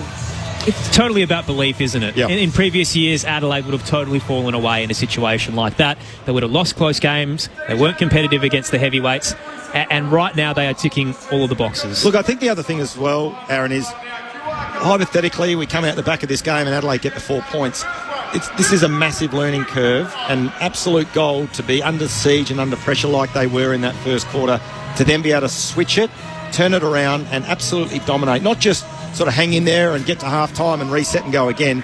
They absolutely dominated Hawthorn. And, some of the players which stood up, I've written a few names. Andy Miller, I reckon, has been absolutely outstanding off half-back. Thilthorpe ahead of the ball. He's kicked 3 for the game. He's been superb. I thought Riley O'Brien, particularly early in that first quarter when Adelaide were under siege, he was the one shining light. But probably the man that's put his hand up the most is their skipper, Jordan Dawson. How good's he? 7-2 in the quarter. 4 of his 7 touches led to a score, including 2 off his own boot. You called for it, Ebony. He said, look, he's got to step up. Will Day was the dominant player on the ground in the opening quarter. Day limited to 3 touches in that second term, and Dawson took over. And that's what happens when you just have someone that doesn't really care about their game. Obviously, he knows how he can impact, but it's they go, all right, I'll go stamp out a player and then I'll get them on their offensive game. And that's what he got. He was running through the corridor after he was gone to Newcombe and Day. Day actually went to him in the last 5 minutes I was watching. But I love that from a player, and you can see that they just all carry on with him. And the maturity of this group, like you just touched on, Josh, just to not just stem the flow, kick a couple of goals. They want to set themselves on this game. They want to hit 100 points again. Like, they're not just kicking goals for fun. They're being ruthless. Yeah. Phil Thorpe kicked 3 in the quarter. So big 3 v big 4 watch. 4 goals in the term for Adelaide's big 3. Obviously, Walker kicked 1. Phil Thorpe got 3. Fogarty's kicked 1 in the opening term. That gives them 5 for the game. In that quarter, Lewis, Deere and Scholl didn't touch it, and Gunston had 1 disposal. So 0 goals added from the Hawthorn Big 4 in that term, and 3 of them didn't have a possession. And Adelaide have done all that work on the back of Rankin having 1 touch, and it was a magic touch. Yeah. But you'd argue Isaac Rankin's had no real impact on this game, and Adelaide Crows have turned around a 5-goal, Well, I think the other thing as well, so from Sam Mitchell's perspective, like, what does he do? Does he, and I know he won't panic, but potentially the temptation would be, we're going to throw maybe Sicily forward and maybe Hardwick forward, because he's done jobs ahead of the ball previously. One, it's not getting down there, so it'll be interesting to see what about whether that? He just settles and keeps it status quo and tells them to lift their work rate, or he does make some positional changes. What about Warple in for one of the big 4? And they just go a little smaller in the second half and get another runner in the midfield. Absolutely. Yeah, absolutely. We mentioned that pre-game, that if it's not working in the first quarter, wasn't even talked about, wasn't an issue. Yeah. You'd probably say that it wasn't an issue even that quarter, because they was never really exposed up forward, because they hardly went inside forward 50 with any sort of method. But Warple's the one, you talk about pressure on the ball, contested play, he's the one that they need to inject. And sometimes we wait too long for the sub, don't we? Agreed. Where it's sort of it's there as a tactical point, and sure, you might cop an injury, minutes after you use it, but bad luck. But the game's risk. You got to win the game. Yep. I think if you said to them at the start of the night, you'd be 16 down at half time in Adelaide, you'd be thinking, look, we can still win it from there. Yep. And that's how they got to approach it, despite the fact it's been a landslide. It's been 7 consecutive goals Adelaide's way after Hawthorn kicked the first 5. So a dramatic shift in momentum here. We've had a couple of lead changes. Hawthorn led it by 32. They now trail by 16 at the half. More from Ebony Marinoff and also Josh Franco coming up. Braden Ingram on the boundary. Aaron Bryant and myself, Corbin Middlemass, calling the footy. Shout out to Terry. Says, great call, guys. Loving the special comments as well. It's a balmy 32 degrees in Thailand. Certainly not that here tonight. Getting down to 5 overnight. More of your thoughts coming up on the SMS in just a moment. I'll tell you what's happening in the NRL, plus the Sunday teams. All of that ahead before the third quarter gets underway. Crows by 16 at half time. Let's get the latest from the ABC newsroom.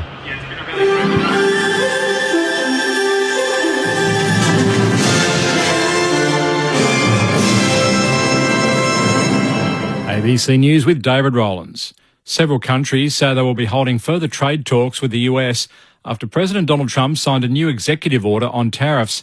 Chelsea Hetherington has the details.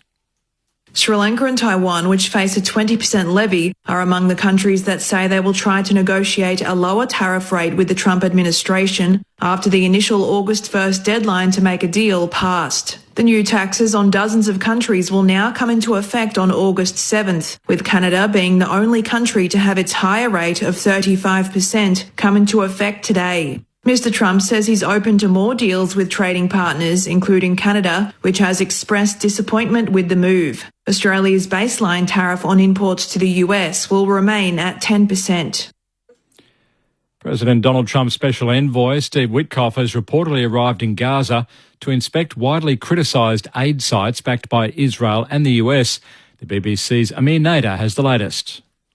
Unconfirmed footage posted on social networks shows a motorcade inside what appears to be a Gaza Humanitarian Foundation distribution site in southern Gaza's Rafah area. The GHF's militarized distribution method continues to provoke international outrage. Steve Witkoff is expected to meet local Gazans and push Israel for more food aid to enter the territory. Latest figures published by the UN report that at least 859 Palestinians have been killed near GHF aid sites since it replaced the UN-led food distribution model in May.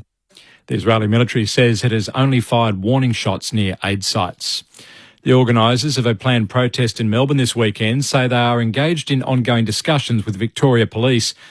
Police have urged the protesters to rethink plans to block the King Street Bridge due to concerns around disruptions to emergency services. The Free Palestine Coalition says it's planning to go ahead with the peaceful protest, but says that talks with police about access are ongoing. Superintendent Troy Papworth says there will be a large police presence on hand. Our experience has been that it significantly slows and delays emergency services in moving anywhere around the city anyway. So for us, accept that they do say that, but for us it is still a risk that we can't accept. Germany says it will deliver 2 Patriot systems to Ukraine after reaching an agreement with the US. In return, Berlin will receive new Patriot systems, for which it is providing the funding from the US at an accelerated pace.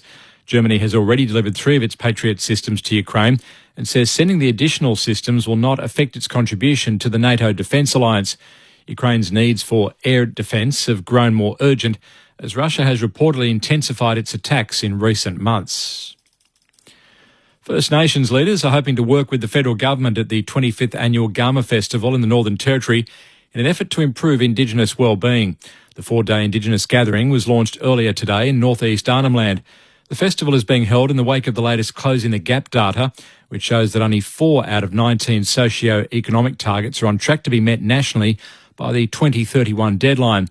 The CEO of the Yothu Yindi Foundation, Denise Bowden, says the gathering presents a timely opportunity for meaningful change. If ever there's a chance that the Prime Minister and his Cabinet can move forward on Indigenous affairs, now is the time. We've made ourselves available to provide any types of advice that may help progress all of those outcomes. Search and rescue crews remain hopeful as their search for a man missing near Alice Springs approaches the end of its 4th day. Gitch was last seen on Monday night and his car was found abandoned on Tuesday morning west of Alice Springs. Acting Sergeant Christopher Grother says 50 people have scoured more than 500 square kilometres and will continue to search into the weekend. We'll be persisting with formal search efforts tomorrow. We do reassess the situation on a daily basis, but current indications and information that we have, we're hopeful that we will have a success. It may not be the case, but we will certainly be continuing intensive search efforts throughout the course of tomorrow. Prominent Sydney priest and youth worker Father Chris Riley is being remembered as a tireless advocate who helped thousands of disadvantaged young people. He's died at the age of 70 after a long battle with illness. He founded the charity Youth Off the Streets in 1991 and served as its CEO for nearly 3 decades. Its current CEO, Judy Barraclough, says he had a unique ability to inspire and transform the lives of youth at risk. And he just had a fierce dedication and commitment to helping young people. His heart was enormous for seeing young people to thrive and flourish and reach their potential. ABC News. The summer of cricket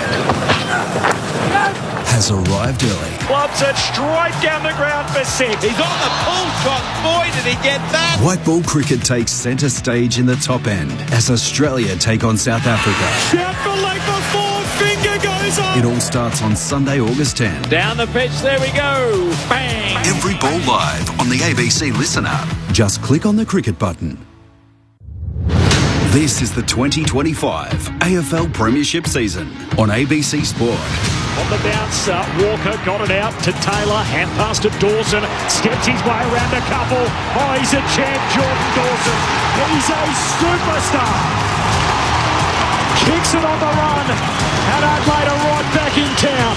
Hawks by 11, O'Brien taps it into the 50, the skipper's waiting, snaps from 30, Jordan Dawson!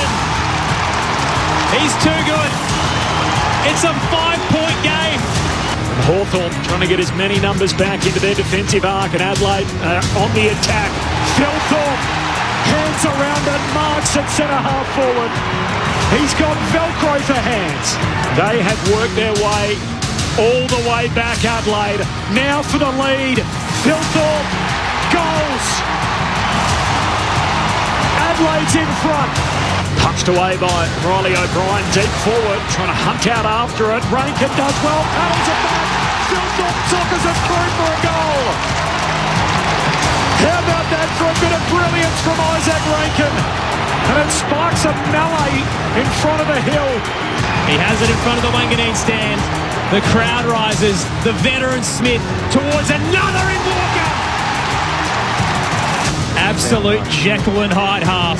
They conceded the first 5. Walker comes in and makes it 7 on the trot. This is ABC Sports coverage of the AFL. On your radio. ABC Sport Digital. And on the ABC Listen app. What a turnaround. If you thought it was going to be a blowout, well, you probably thought you're on the right path, but the other way around when Hawthorn kicked the first 5 goals of the game, led by 32 points, and then the tenor of the game completely changed. 7 straight back the other way for Adelaide either side of quarter time, and at half time it's the Crows who led it by 16 points, 7-7-49 over Hawthorn. 5-3-33, the triple premiership player, 3-time best and fairest winner, 7-time All-Australian, and the reigning W medalist as a premier player in the game, Ebony Marinoff, alongside a man who was twice a place getter in the Brownlow medal and the All-Australian in Josh Franco.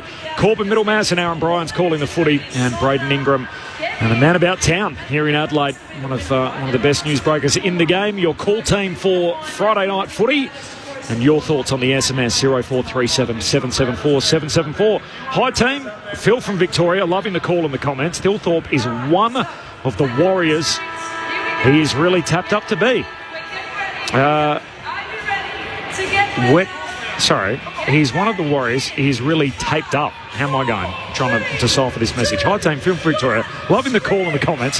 Thilthorpe, he is one of the Warriors. He is really taped up. He absolutely is. He wears all the strapping. That's pretty common, obviously, for a lot of footballers that have had shoulder issues in the past. Where did the Crows find this player?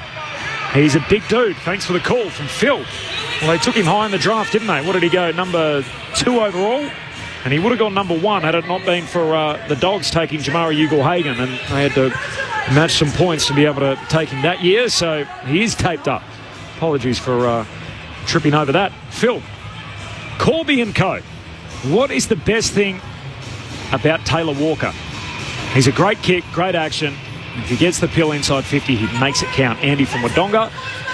No doubt about that. He's still playing his role. He's up to 32 goals for the season. He's kicked multiples in his last 5 games, and that's still in play here with obviously a quarter to come. Steve from Ballarat. It's pretty well 1 quarter each at the moment. You would think Sam Mitchell would give it 10 or so minutes if this continues. We'll probably bring Warple in from Steve. So, I reckon. Yep. Wait and see what happens. I reckon if Adelaide come out and kick the first goal, I reckon you might see Warple injected in pretty quickly. Okay, he's yet to come into the game, and he's still wearing the tracksuit top, which means that sub hasn't been made at half-time. The NRL, it is second half action between the Broncos and Souths. The Broncos lead that 24-6, so the Rabbits on the bottom of the table, and that's not changing, at least unless they can do something dramatic here in the second half. Meanwhile, the Dolphins beat the Warriors, and their losing skid continues. The Warriors, after that slip-up last week against the Titans, they now drop this close game to the Dolphins. So Dolphins 20-18 over the Warriors. Broncos second half action, live score 24-6, currently leading Souths. By the way, Game 3 of the Wallabies and the British and Irish Lions tomorrow night in Sydney. You can find that through the ABC Listen app. Look out for the Sports Extra button. Our coverage starts from 7:30. And the cricket, by the way, the first international, can we say, of the home summer? And certainly of in the dry season up north. The Australian cricket team in action in white ball games against South Africa starting Sunday week. So first 2 T20s up in Darwin. There's also games played in Cairns and Mackay. But Sunday week, Australia and South Africa, we will have coverage of that through the ABC Listen app. If you're listening, by the way, through 774 ABC Radio in Melbourne, we will be unavailable tonight on analogue radio during the scheduled maintenance works from 12:06 a.m, so just after midnight. Regular programming will continue to be available through the ABC Listen app, digital radio, or on Channel 25. If you're in regional centres, you can find your local ABC radio station on the AM or FM band as usual. We apologise for the inconvenience to our listeners, so fire up your ABC Listen app if you're looking for that in the early hours of the morning, because the traditional analogue radio is going through scheduled routine maintenance, and as a result will be unavailable in Melbourne. All right, teams are back out on the ground. Ebony and Josh, what are we on the lookout for here in the opening 10 minutes of quarter number 3? I'm looking for a response from Hawthorn. I'm really intrigued to see how they come out. The first quarter, they set the level of pressure to Adelaide, and I'd really like them to just bring that pressure again, because I think they fell away from it. A little bit shell-shock, you'd say, from Adelaide Crows' turnaround. And yeah, we keep talking about the stuff, but I'd like to them. We know Sam Mitchell takes risks, so I wouldn't be surprised if that was pulled early. But they'll be looking for a turnaround. Just again, looking at some of the numbers, one thing I'd like to see from Hawthorn, it worked in the first quarter, it didn't in the second, was their use of hands. At the moment, they're running at 83 kicks, 78 handballs. So I reckon they've just got their ratio out of whack. I'd like to see them kick the ball more, get a bit of field position off the back of that. And also just having a look to see if Sam Mitchell's pulled the trigger on any positional moves. I thought Hardwick and Sicily may have. No, they look like they're going down back as status quo from the first half.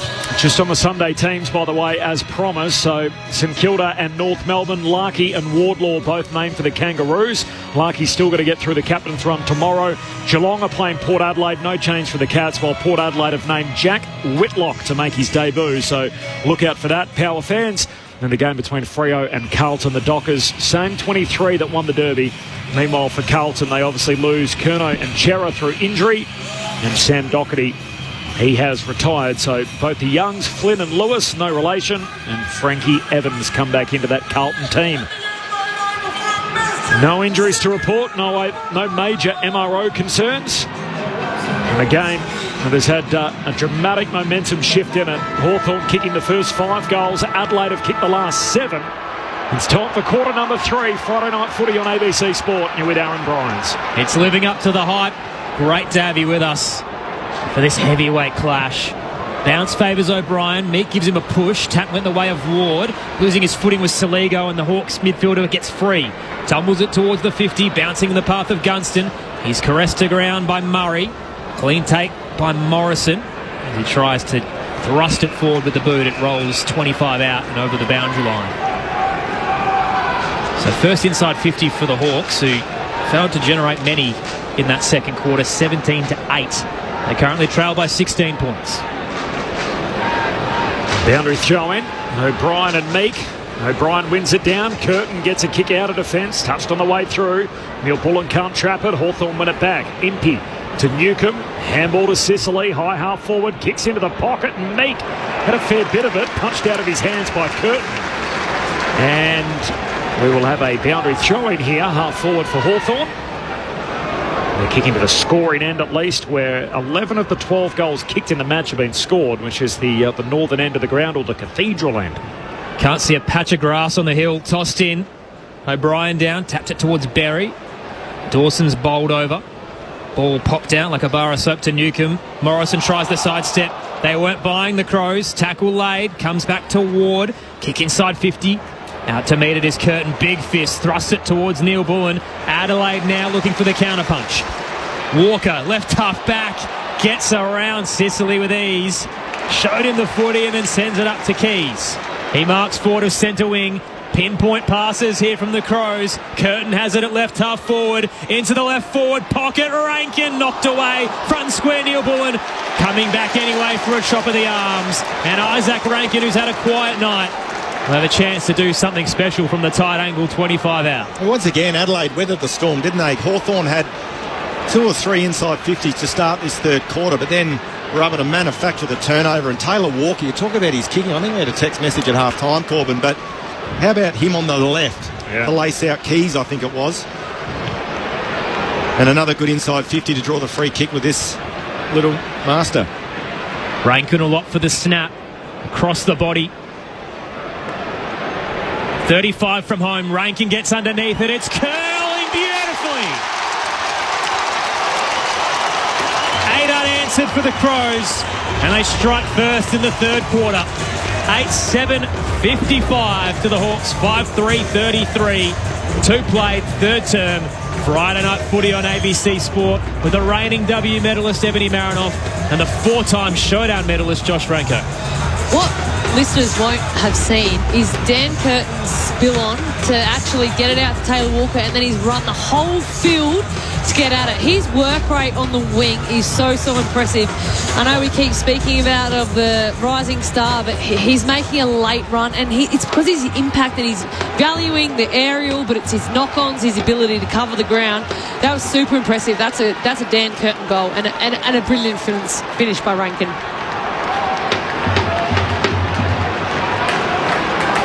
They made Adelaide reach into their bag of tricks tonight. Hawthorn, they kicked the first 5 goals, laid down the challenge, and what a response thus far. They've kicked the next 8 goals to have the game in their control. Newcomb gets a hand pass forward to Morrison. Hawks going forward against the trend. Punched away by Keane, close to the boundary line, forward pocket for the Hawks.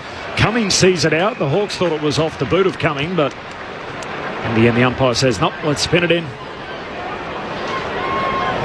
Forward 50 stoppage for Hawthorn. So James Warple, the unused sub. Chase Jones for the 4th straight week. The sub for Adelaide also yet to come into the game. Ruck share it down. Ball pinballs around. Keane left it behind. Cleaned up though. Isaac Cumming got it away to Worrell, and that's what he does. Gets it out of defence. Monster of a kick. Fogarty battling with Sicily. Off hands, tumbles back to the Hawks 50. Nash wrapped up by Curtin. We'll get a ball up on the paint of 50. Braden Ingram downstairs. Yeah, Jordan Dawson is just a touch hobbled. He was slow to get up from a contest a short time ago. Looks to be moving at the moment, but one to just keep an eye on. Off a prolific second quarter, they need him. Adelaide by 22 after trailing by 32. Berry out of the stoppage, bangs it forward, tumbling through centre wing on the eastern side. Walker has 2 to beat. Shepherd on from Hardwick will free up Battle, and he'll go for a march. Up through the logo, hands it forward. Central, Nash to Ward, and now inside 50. Chol late, crunched the pack, took out Hinge, spills towards Neil Bullen, hands it across, didn't favour Bond. Moore, clean, Ginnivan, unselfish, across the face. D'Ambrosio waited, Worrell trapped it, knocked it towards the boundary line, and it'll be tossed in left forward pocket, 20 from home. The desperation from the Crows, up 22. And refusing to quit. And that was probably the missing link, wasn't it, in that first quarter for Adelaide. Unselfish from Ginnivan, but Worrell was outstanding. Should be an All-Australian contention. Last 14 scores of the game have gone Adelaide's way. They've kicked the last 8 goals. Saligo upended in the tackle. The umpire says holding the ball.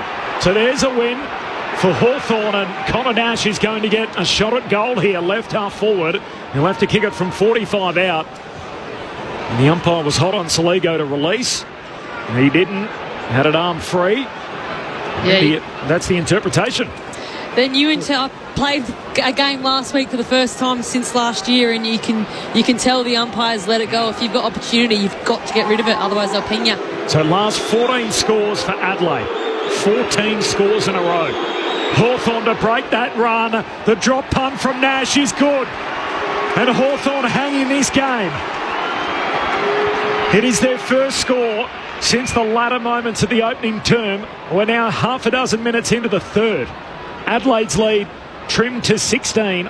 The Crows are 8-7-55. Hawthorn moved to 6-3-39. Friday night footy on ABC Sport. Ebony Marinoff and Josh Franco. Ebony, much needed goal is an understatement for Hawthorn. Under siege, their first major since the first quarter. So as we talk about momentum and shifts in momentum, they've actually started this game, beg your pardon, they've started this quarter reasonably well. The Hawthorn Footy Club, the inside 50s 5-1, the clearances. So the numbers at the moment are looking all right, albeit we've only played 4 minutes of actual game time, but at least they're tracking in the right direction. These are crazy numbers, aren't they? 8 of the first 9 scores went Hawthorn's way. Yeah. And then 14 in a row went Adelaide's way. And now a score for Hawthorn gets them back in the game. It's all about momentum. The Hawks have it at the moment. Meek wins it down. Nash trying to rip it away from Peatling. Will get a ball up. Interesting little nitpick as well. So I reckon the water from last week is stuck around the centre circle, and they're bouncing it closer to the northern side. That favours one of the two ruckmen. Out of the stoppage, Dawson toes it towards the eastern wing. Knocked away by Day. Out from Watson, McDonald, and now to Impey. Shoots a handball over the top to Morrison. 2 tailing him. And he's careered over the line in front of the Odie stand. Boundary throw in to come. Once again, sorry Aaron, that handball from Impey comes off in the first quarter, and it doesn't then. And going back to the theme at half-time and to start this third quarter, I reckon the kick needed to go forward there rather than overusing the ball by hand from Hawthorn's perspective. Conspiracy theorists will be hot on that, Aaron. 12 of the 14 goals have been kicked to the northern end, and the ball's been bounced slightly towards that end. As the ball's back out of play here from the boundary throw-in, and all the defensive backs being applauded at the moment by the Adelaide faithful. I mean, you'd think there'd be a howling wind to the north, but looking at the flags above the scoreboard, they are dead limp. Ward trying to keep that ball in, and James Peatling in the big-time smother. Boundary throwing, still on that eastern wing. Ball spills down to Dawson. Got a hand pass out. Berry through traffic. Gave it to Curtin. Set upon. Ball spills to Peatling. Collects. Kicks to half forward. In front though, Scrimshaw. Able to pick it off for the Hawks. And immediately retreats back inside the defensive arc. Finds Battle.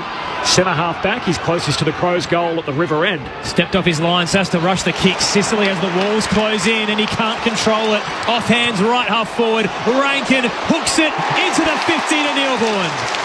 And just like that, Adelaide's turnover game is on display.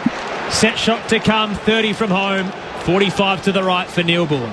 Brodie Smith, that's just making a 50-50 contest, and Isaac Rankin gets the ground ball. You can almost get a little bit nervous in that because you get called front on, but he just timed it well, Brodie Smith. That's a fantastic 1%er. Just the behind for the night, Alex Neil Bullen. And a rich run of form. Crosses the paint of 50. Neil Bullen, straight line. Can't squeeze it through. It was sitting on the right-hand upright. Ends up on the wrong side. Adelaide by 17. The Crows 8-8-56. The Hawks 6-3-39. Third quarter on ABC Sport. Impey brings it in to half-back. Morrison marks and then immediately goes long. Out to Battle. He's crept up the ground. Usually chained to the goalpost at the defensive end. He kicks along the boundary line. Ball spills out in front of Gunston. He keeps it alive desperately, and then he's kicked smothered. Out of play it goes. And again, just all over the 1%ers. Mark Keane with the defensive act there. 17-point game. Adelaide 8-8. Hawthorn 6-3. 10 minutes gone in the third term. Friday night footy on ABC Sport. Neither of the subs used. No injuries. No major MRO concerns. First home and away, non-showdown, sold-out crowd in 8 years. Tossed in, O'Brien to Berry. Weaves his way through traffic. Gives it off. Dawson to the 50. Outnumbered is Fogarty, so he sticks a fist in. Does enough to knock it over the boundary line on the paint of 50 in the left forward flank. I think that was pretty smart by Fogarty. He didn't try to take the mark. He was on a 2v1, and I think he was just happy with the boundary throwing. Got field position. Reset the play at a stoppage. That's the difference from the first quarter. They were allowing Hawthorn to take all the intercept marks. All you got to do is make it a 50-50. Adelaide by 17. O'Brien down. Meek keeps fighting for it. Head over the footy. Bit of tunnel ball. Hardwick got it out towards a Nash. Pushed off his kick. Backtracking. Watson couldn't reel it in. Adelaide now. Peatling thrusts it forward. A hit and hope. Sitting back. Hardwick's kick not great as he looks to switch across defensive 50. D'Ambrosio wrestling with Cumming. Did enough to get rid of his man and free Scrimshaw. He bursts through. Handball central. Josh Franco not happy with it. Got it to Battle. D'Ambrosio now up to left half forward. One-on-one there. Knocked away from McDonald. Scholl got low. Tackled for his efforts though by Murray. Another turnover for Adelaide, but they're not clean. Scholl throws his body in. And caught here try. Free kick right half back for Adelaide. Yeah, I was a little bit frustrated. Scrimshaw had a 1v1 ahead of the ball. I think it was Gunston v Keane. Just kick it to them rather than trying to manufacture an extra handball, which ultimately they ran into trouble. So Hinge, after the sloppy infringement from Joel, takes the free, kicks down the wing, and Sicily all over it. Picks it off with the intercept mark. Best of field last week. The ABC Footballer of the Year got 10 from the coaches for his 14 intercepts against Carlton. And he's back to Hardwick. Long kick to half forward. Joel in the one-on-one. Almost outmarked. Ball hits the deck. Spills to Connor McDonald. The croc goes bursting away. Snaps across the body and misses. Oh, he leaves a certain goal out there. He was running downhill into an open goal. And McDonald misses. And the margin is 16 Adelaide's way. Braden Ingram on the boundary. Yeah, Mitch Hinge just copped a bit of a knock in a contest before. I imagine they're going to have a look at him now. He's come to the bench. Dicey exit, straight line to Peatling, knocked away by McDonald. Back inside 50 for the Hawks, 30 from home. Watson brushes a couple, hands it across to Ward. He's fumbling and bumbling. Smith is closing, gets a handball out to Moore. Left half forward now. Amon will pull the kick, smart, but closing again is Worrell. Gets the fist in on Ginnivan. Give him the blazer. It's going to be a free kick. Something in the arms, I think, Aaron. Jack Ginnivan to receive it. Everyone was applauding the efforts of Josh Worrell, and in the end, it's illegal. Tell us, Noffy.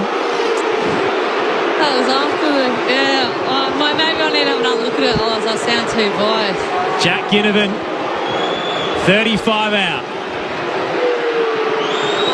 Opens the angle. Low snap. It'll sit up on the line and touch through by Keane. Goal. Enough of a curl to get past the Irishman. And Jack Ginnivan gets his first of the night. No celebrations. All serious for the Hawks. Margins 10. 8-8-56. Hawthorn 7-4-46. 13 played third term. Just a quick one. If that is an issue for Mitch Hinge, by the way, it's also an issue for Mabior Chol. So he ran past the ball, made contact with Hinge. Now he's off getting the check, as Braden told us. So that is a little bit of a worry. Well, even just in the context of this game again, I reckon we've seen another momentum shift. Hawthorn look to be back in the contest. Whatever Sam Mitchell said at half-time has clearly worked. The numbers are looking good in terms of clearances, contested ball. The inside 50s all dominated by Hawthorn to this point in the third quarter, but now they're starting to cash in and hit the scoreboard. So that another twist and another swing in momentum. First 5 for the Hawks, next 7 for the Crows, last 2 for Hawthorn. Joel in the ruck now. Gets boot to ball, kicks out wide, but Curtin's there. Looks for a runner, dishes it off to Smith, running the straight line, kicks out wide, and Battle takes the intercept mark. Josh Franco all over it. Momentum swinging back the other way. And Hawthorn with a few wins here, playing the game in their front half. Long kick to half forward. Newcomb competes. No mark. Falls to the Wizard. Watson gives it out to McDonald. Kicks inside 50. Gunston can't trap it at his bootlaces. Dawson fumbly. Day sweating on him. Got it out. Moore hand pass to Ginnivan. He too extracts it, but Adelaide win it. Smith to Dawson. Tumbles a kick to half back. Worrell sets up Curtin on the back flank. Dancing and dodging, has to thread the needle. A tumbling kick up to left half back. Scrimshaw ensures it'll roll over the boundary line. I reckon their pressure's back too, Hawthorn. Yeah, a lot of their exits, Adelaide, from their D50s under pressure, as we saw on that occasion. No real clean exits. Everything's hurried and rushed. We've seen the best of both these sides across the night, and now it feels like a level playing field. Who can stand up in this back half? Adelaide by 10. Scholl dispatches Thilthorpe, takes it out of the ruck, bangs it into the 50. Gunston outmarked. Keane used the body, freed himself up, takes it in front of the scoreboard. Tell you what, he's developing into a player too, isn't he? Yeah. Collingwood got so close to getting him. Disposal 20 for Mark Keane across the night. He'll pop it short. Peatling will head wide. Here's Worrell at right half back. We're halfway through the second quarter. Lewis and Deere haven't touched it for a quarter and a half.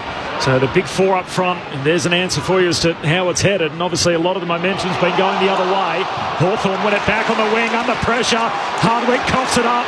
Neil Bullen gives it to Keys. Floats a kick inside 50 for Adelaide. The surge kick, a turnover. And Sicily with the intercept mark. Braden Ingram. James Warple, the sub, is ready to come on. He's stripped. He's just waiting for the replacement. So it won't be long before he's injected into the game, the Hawks midfielder.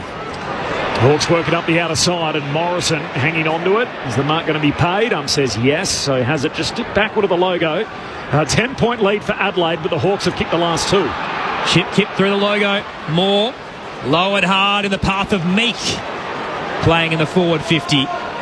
On the march wide, he takes it in front of the Wanganeen stand. Wants to pop it more central, just the required 15 to McDonald. Couple of points long from his teammates, but the man on the mark's 60 out. McDonald sets it up. The Crows converge. Fist from Keane. Knocked down to Lewis. Hands it to Day. Snap is low. Is an awkward bounce though for Worrell. Straight over his head. They need a bit of luck, the Hawks, and they've got it. Will Day. Happy homecoming. 4-point game at the Adelaide Oval. Hawthorn moved to 8-4-52. The Crows 8-8-56. The Hawks have 3 on the trot, approaching time on in the third on ABC Sport.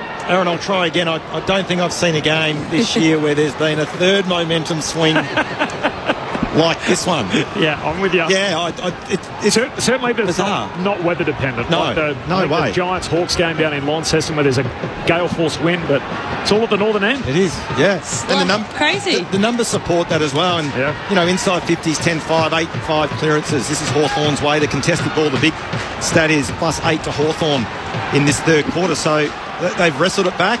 Warple's now been injected into the game, and it's game on. Okay, Brayden Ingram on the boundary. Yeah, so the sub has officially been made. James Warple in for this centre bounce, and it is Cal Shadir who's been subbed off for the Hawks. He was cold. Cal Shadir hasn't had a disposal since the opening term and now out of the game. The 19-year-old and the youngest man on the ground, so he's out of the action, and we got a one-score game. 4-point margin. Adelaide lead it. Peatling free in the middle. Kicks inside 50. Spills into the pocket. Rankin with it from the tight angle. Kicks across the goal face, and Impey takes the intercept mark. Here go the Hawks on the slingshot. Kicked out looking for Morrison. Hits the deck. Free kick. And it's funny, you get momentum. You get the rub of the green with the free kicks, as Hawthorn did on that occasion. Yeah, Taylor drags him down. It's all coming up Hawthorn at the moment. Aim on to Impey to battle all by hand. Hand pass back inside to Morrison. Kicks up to Lewis, who takes the mark. In fact, it's Day. Day with the ball. Hand pass away towards Morrison. He gives it to Warple. Gets it back. Hawthorn still moving. Hand pass away to Amon. Amon kicks inside 50. D'Ambrosio had a fair bit of it. Not to be. Ball hits the deck. Miller to Worrell. Kicks out of defence. The wall is there again. And the man leading it is Sicily. He'll pop the pass back into the 50. Just lean back off a step. Beautiful pinpoint to D'Ambrosio. And Hawthorn on that occasion set up beautifully behind the ball. Sicily outstanding, contested mark. Didn't waste any time. Looked inside 50. They actually had 3 players there on their own, Hawthorn. And he was able to connect a nice little 25-metre kick inside 50. It's a couple of times tonight Josh Worrell's just kicked that little banana outside defensive 50. I mean, James Sicily's been enormous in terms of his aerial. 8 intercepts on the night for Sicily. D'Ambrosio just inside the paint of 50, gives it absolutely everything. 4 unanswered goals and our third lead change of the night. Hawthorn's up by 2. Game on at the Adelaide Oval. 9-4-58. The Hawks lead the Crows 8-8-56. Time on, third term, Friday night footy, living up to the hype on ABC Sport. Well, Ebony, I've got no idea what I'm talking about. As I said at half-time, I'd like to see Hawthorn kick the ball more, but their handball game is getting going again. Yeah, absolutely, it's back, and they had 4 or 5 handball chains on the outer wing where they could have kicked but didn't. So their handball game's back, and that's now Adelaide's challenge. Can they apply the pressure they were able to in that second quarter to cause the turnovers? Because, as we said at the moment, Hawthorn are looking very confident with ball in hand. Where's Ted Hopkins? Second half, handball happy. Barassi's Blues. Yep. Hawthorn by 2 points. And our third lead change in the game, as Aaron noted. Hawthorn with the last 4 in the game. Back in the middle. Palmed down by Meat, but straight to Berry. Back the other way go the Crows. Kicks to centre half forward. Walker spills the mark. Hands it off to Neil Bullen. Hand pass to Keys. Keys shoots goalward but misses. Out to the left and behind. So wipes off 1, and that makes it a 1-point game. 9-4 to 8-9. 22 minutes gone in the third term. What a game of footy. One in which Hawthorn have led by 32 and Adelaide have led by 22. Battle, long range up to left half back. 4-on-4 as they converge. Ball hits the deck. Day to Warple. Slipped, didn't know what to do. Panicked and gave it to Rankin. Clothesline twice. No free kick. Hawthorn take the footy. Warple the sub back towards centre wing. Miller flies, got a hand to it. Murray's handball smothered by Moore. Desperate dives, bodies everywhere. This is an important game in a top 9 clash. And it feels like September. Early August. We just ticked over, didn't we? Hawthorn are back here too. Pressure. Outstanding. On his knees, Peatling, hand pass close to the boundary line. Saligo keeps it alive, kicks it down to half forward, but a turnover. Scrimshaw with the intercept mark for the Hawks. A lot at stake, as Aaron said. Hawthorn still need to win 2 of their last 4, but it's a tough run home. And Adelaide, if they win tonight, they'll be provisionally on top of the table. Hand pass from Sicily, away to Hardwick. Long kick to the wing, trying to crash his way through Newcomb. Held up, ball comes out. Murray for the Crows. Handball away to Hinge, who shoots a hand pass forward. Socket on by Rankin. Turnover. Hawthorn back with it. Scrimshaw to D'Ambrosio. Kicks to centre half forward. Murray punches it away. Ball hits the deck. Gunston Down towards Moore. Short kick to Ginnivan. He plays on. Has to move it. Good decision. Finds Lewis. And he marks 15 out, 45-degree angle. And Ginnivan just trotted off the mark, and he had chasers behind him. But all's well that ends well. Well, I tell you what, Sam Mitchell and this Hawthorn have returned serve, haven't they? An amazing game of footy with violent momentum swings. And it's Hawthorn's turn to score. They've kicked 5 on the bounce. They open that way. And in between, Adelaide kicked 8 consecutive goals. What a wild night at Adelaide Oval. Hawthorn by 7. 10-4-64. Adelaide at 8-9-57. 24 minutes gone in the third. Friday night footy on ABC Sport. And what I will say, I'm infatuated by this boxing glove that the official holds up. Obviously, it's when they're under siege. Fight back. Yeah, fight back, absolutely. And that's what they need. We saw that towards the end of that first quarter, and it's out again in this third, and indicative of the violent momentum swing, as you said, Corbin, in this game. You talk about up for the fight. That all came from Hawthorn able to rebound defensive 50. Rankin chose not to take the ground ball. Hawthorn run in waves, and they get all the momentum coming inside their 50. Hawks by 7. Meek taps it down. Dawson reels it in whilst being held. Free kick to the Crow skipper, and he'll go for a run. Breaks past Ward through the centre circle. It's a deep kick to Belfast. How does he do it? Players all over him, sticks the mitts out, and the ball just doesn't move. He locks it in for the set shot. 25 out, slight angle to the right. I'll tell you the other thing as well, just looking at the replay, I reckon Walker did it superbly. That's a couple of occasions tonight. He just bodied out his defender and allowed other forwards to just launch at the football.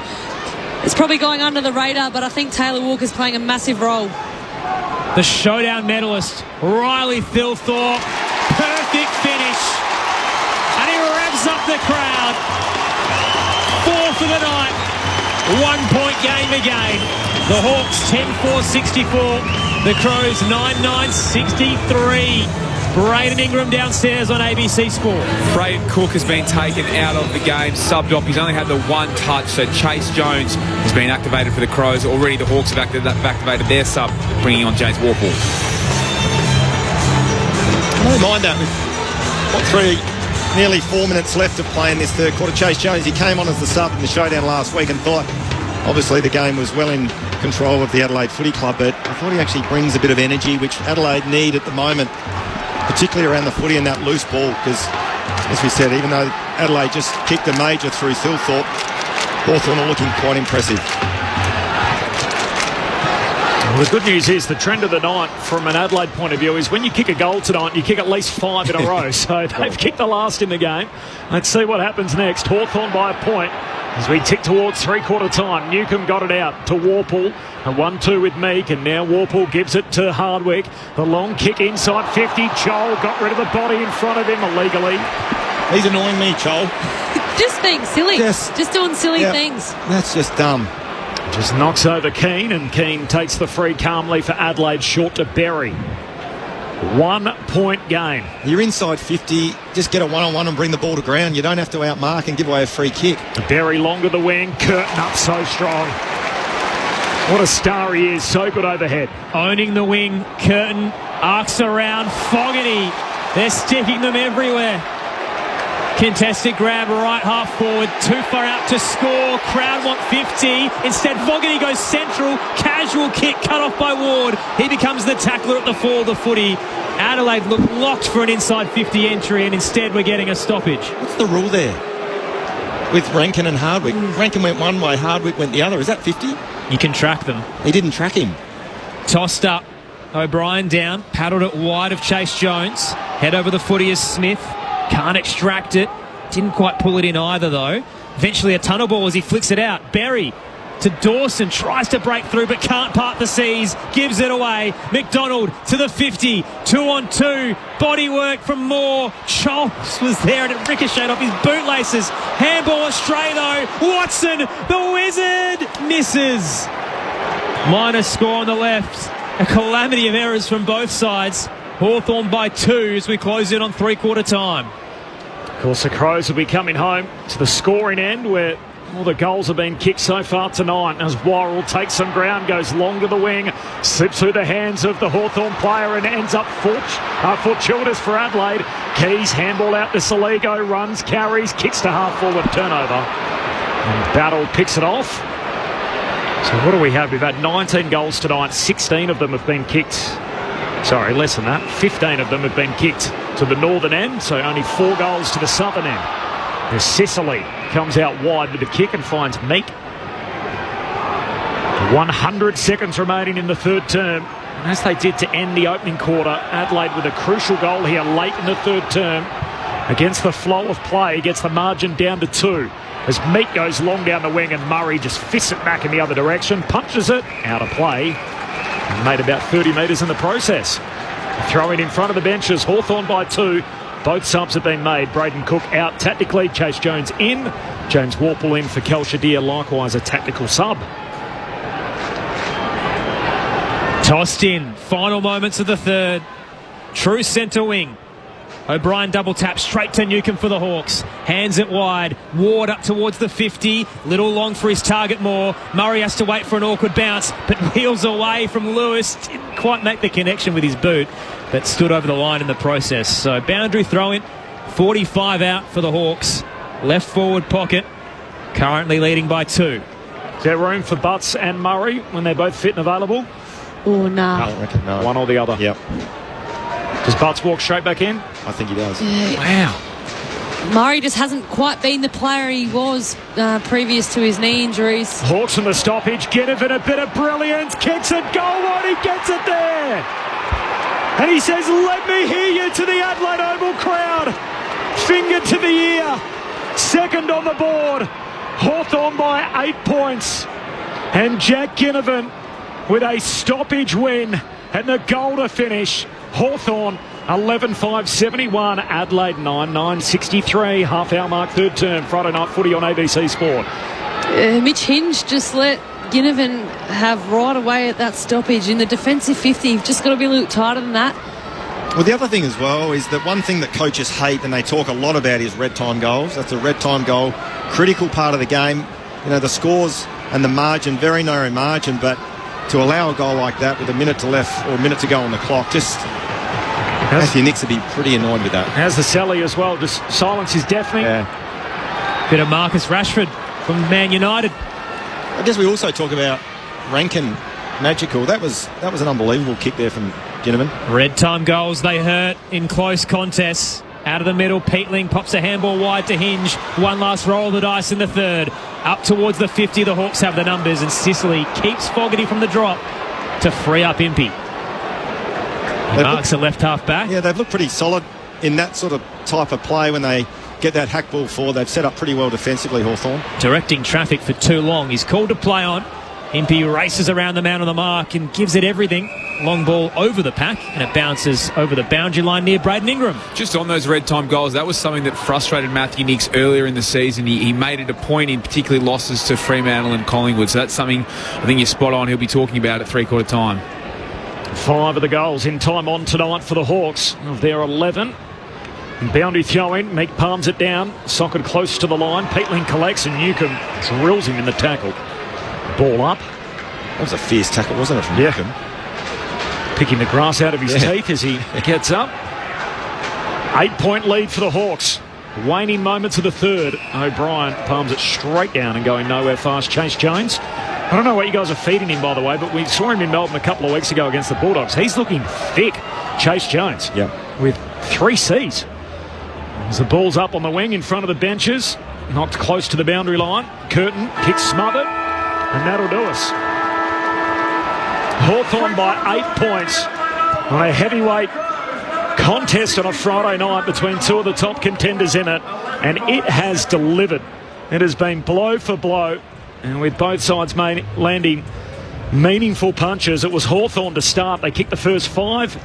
Adelaide kicked the 8 in the middle, and now Hawthorn have responded with 6 of the last 7 in the game, and as a result the Hawks lead by 8 points at three-quarter time. The goal kickers for Hawthorn, 2 for Jack Ginnivan, 2 for Jack Gunston, and then singles for Lewis, Nash, Day, Moore, D'Ambrosio, Watson and Chol. They've had 9 goal kickers, got it done by committee tonight. While for Adelaide, Riley Philthorpe, he has kicked 4. He's fourth coming in that term. He kicked 3 in the second, 2 for Jordan Dawson, and then singles for Walker, Rankin and Fogarty. It is superbly set up. An 8-point lead for Hawthorn. Adelaide coming home to the scoring end. It's all in front of us. The thoughts of Ebony Marinoff and Josh Franco coming up in just a moment. This is Friday Night Footy on ABC Sport. News breakfast is just like regular breakfast. It's lovingly prepared, relaxed, and ready when you are. Watch ABC News Breakfast, the perfect start to your day. 6 a.m. weekdays on ABC TV and ABC iView. This is the 2025 AFL Premiership season on ABC Sport. Amon will pull the kick smart, but closing again is Worrell. Gets the fist in on Ginnivan. It's going to be a free kick. Dropping in the arms, I think, Aaron. Jack Ginnivan to receive it. Opens the angle. Low snap. It'll sit up on the line and touch through by Keane. Goal. Enough of a curl to get past the Irishman.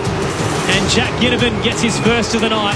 D'Ambrosio just inside the paint of 50. Gives it absolutely everything. 4 unanswered goals and our third lead change of the night. Hawthorn's up by 2. Game on at the Adelaide Oval. Down towards Moore. Short kick to Ginnivan. He plays on. Has to move it. Good decision. Finds Lewis. An amazing game of footy with violent momentum swings. And it's Hawthorn's turn to score. They've kicked 5 on the bounce. Free kick to the Crow skipper and he'll go for a run. Breaks past Ward through the centre circle. It's a deep kick to Philthorpe. How does he do it? Riley Philthorpe, perfect finish. And he revs up the crowd. Hawks on the stoppage. Ginnivan, a bit of brilliance. Kicks a goal line. He gets it there. And he says, let me hear you to the Adelaide Oval crowd. Finger to the ear. Second on the board. Hawthorn by 8 points. This is ABC Sports coverage of the AFL. On your radio. ABC Sport Digital. And on the ABC Listen app. That tells the story so far. Hawthorn led by as many as 32 and then fell behind by 22, and now at three-quarter time, the Hawks lead by 8. They need to win 2 of their last 4 on the run home with a tough draw just to make it. While for Adelaide, if they win tonight, they will be on top of the AFL table when they put their head on the pillow. Hawthorn by 8. The thoughts of Josh Franco and Ebony Marinoff through 3. Well, I think the telling part, just holistically looking over the stats, the one that stood out for me is the disposals.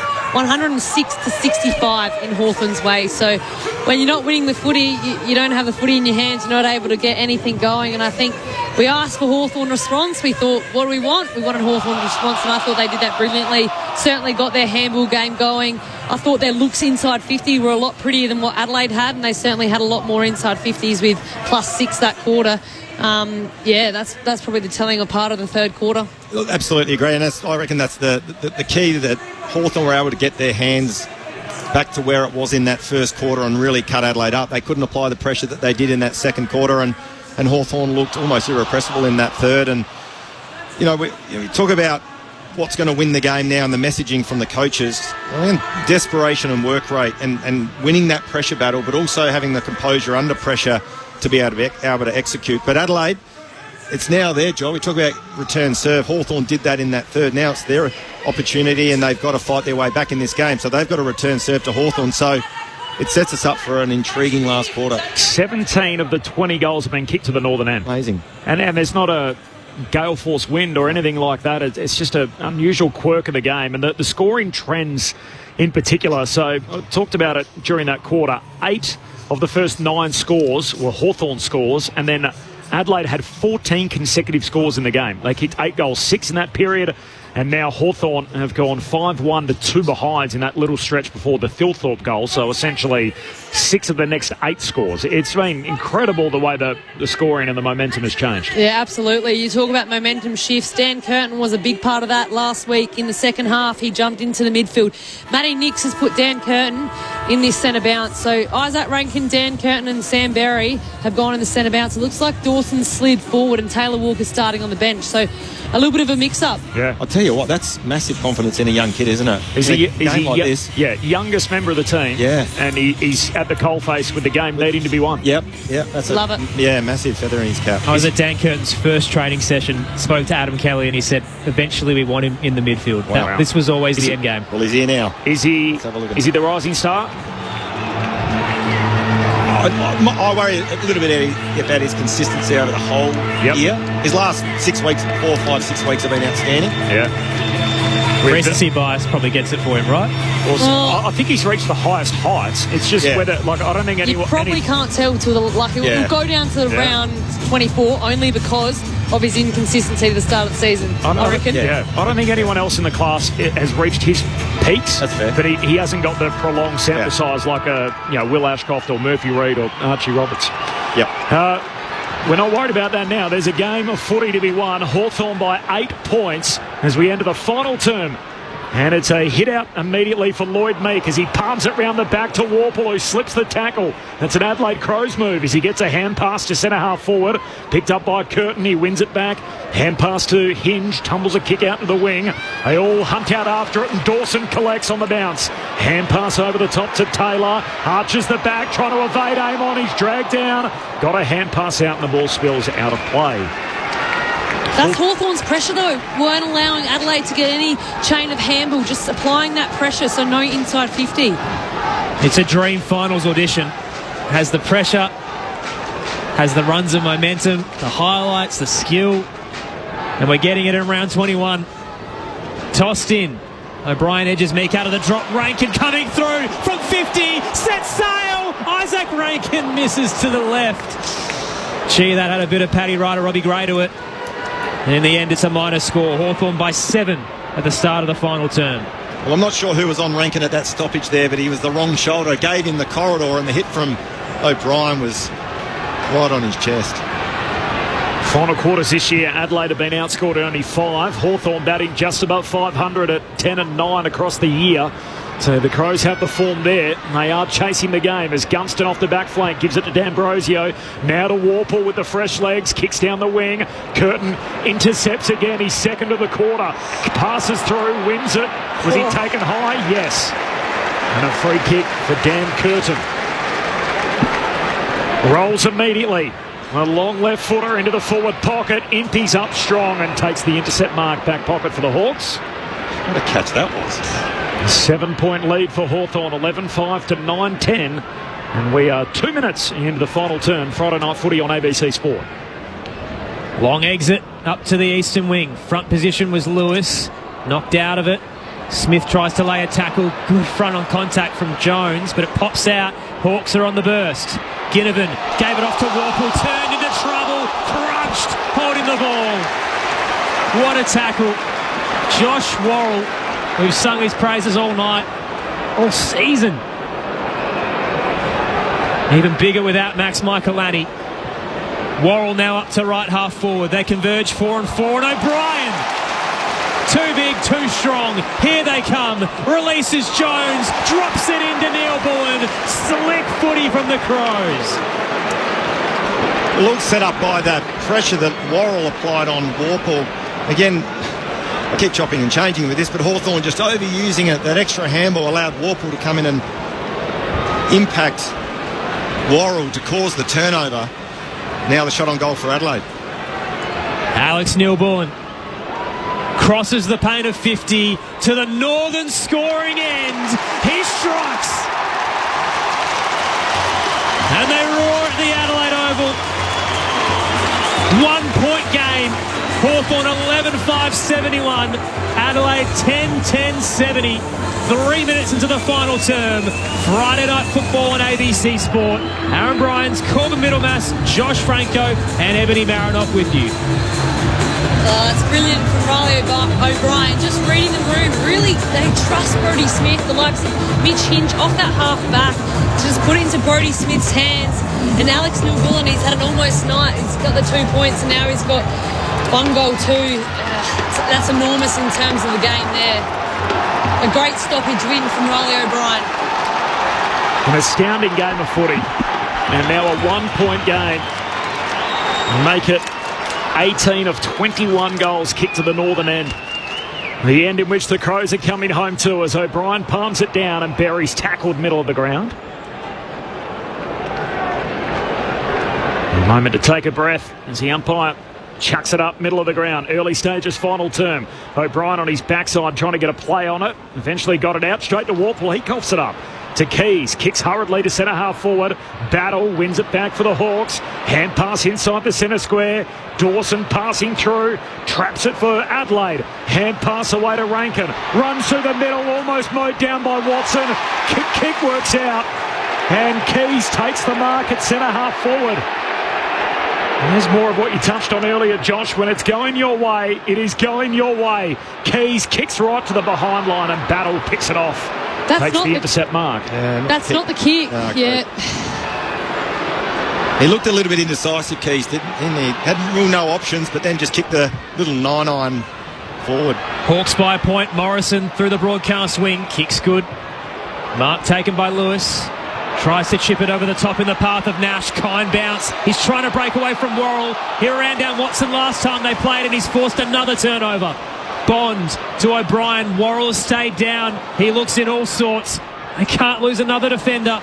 Up through the broadcast wing. Neil Bullen with the volley. 1-on-1 inside 50. Fogarty, strong, brushes off Battle. Floating forward is Dawson. He's got multiple options. Saligo can march in. It's a procession from Adelaide. Friday night football, but the cathedral end feels like Sunday Mass. Every prayer's getting answered. The Crows are up. 11-10-76. Hawthorn 11-5-71. Fourth lead change.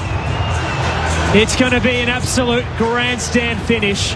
But the concerns for Josh Worrell downstairs, Braden Ingram. Yeah, that's right. His shoulder when he laid that tackle right on the boundary line. I think it was on Nash. His teammates all got around him after that goal was kicked to say well done.